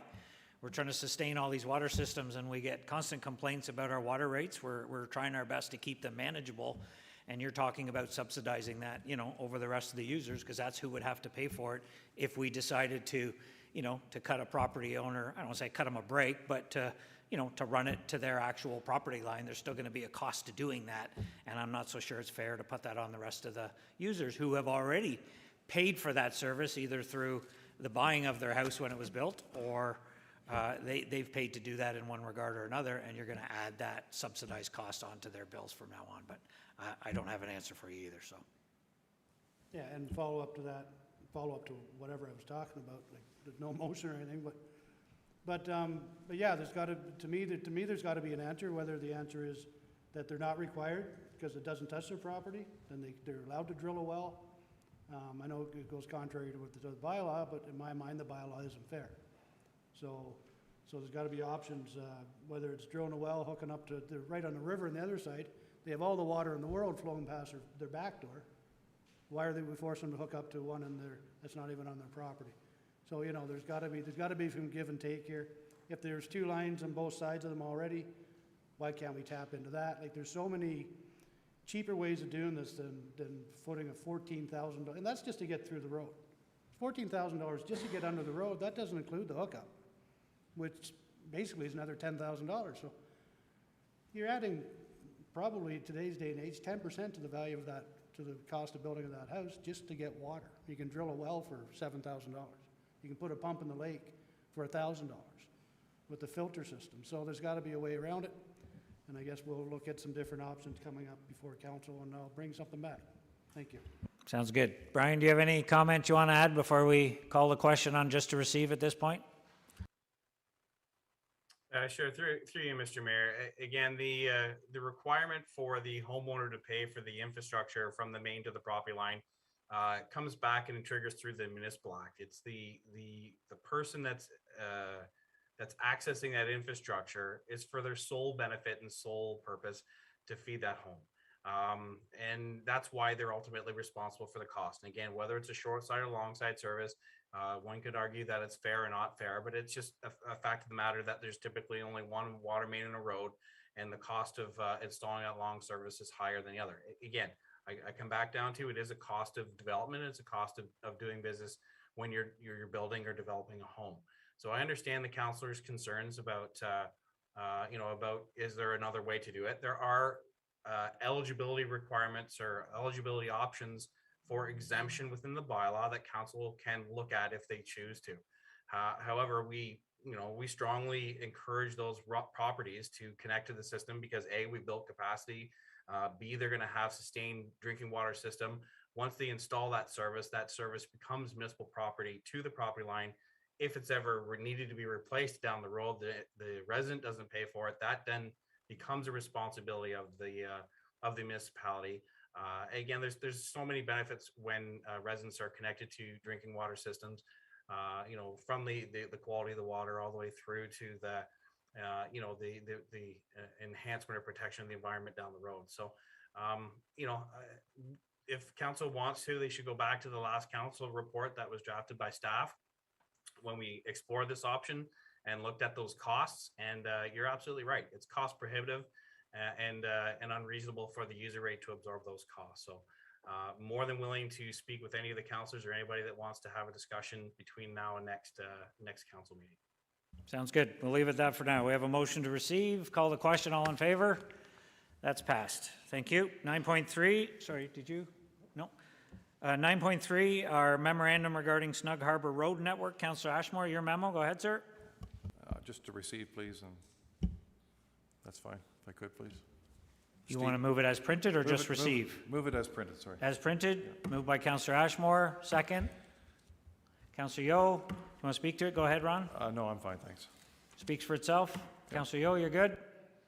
Any questions, comments on the memo? Call the question. All in favor? That's passed. Thank you. And I need a motion to adjourn. Councillor Yeo and Dunn. All in favor? That's passed. Thank you. A reminder, our next meeting is next Tuesday at 9 a.m., our first overview of the budget. We will bring in lunch, 9 o'clock tomorrow. It'll be the day. You should have that in your calendar. 9 o'clock next week. Did I say tomorrow? Sorry. Next Tuesday. Councillor Ashmore was paying attention. I think he was the only one.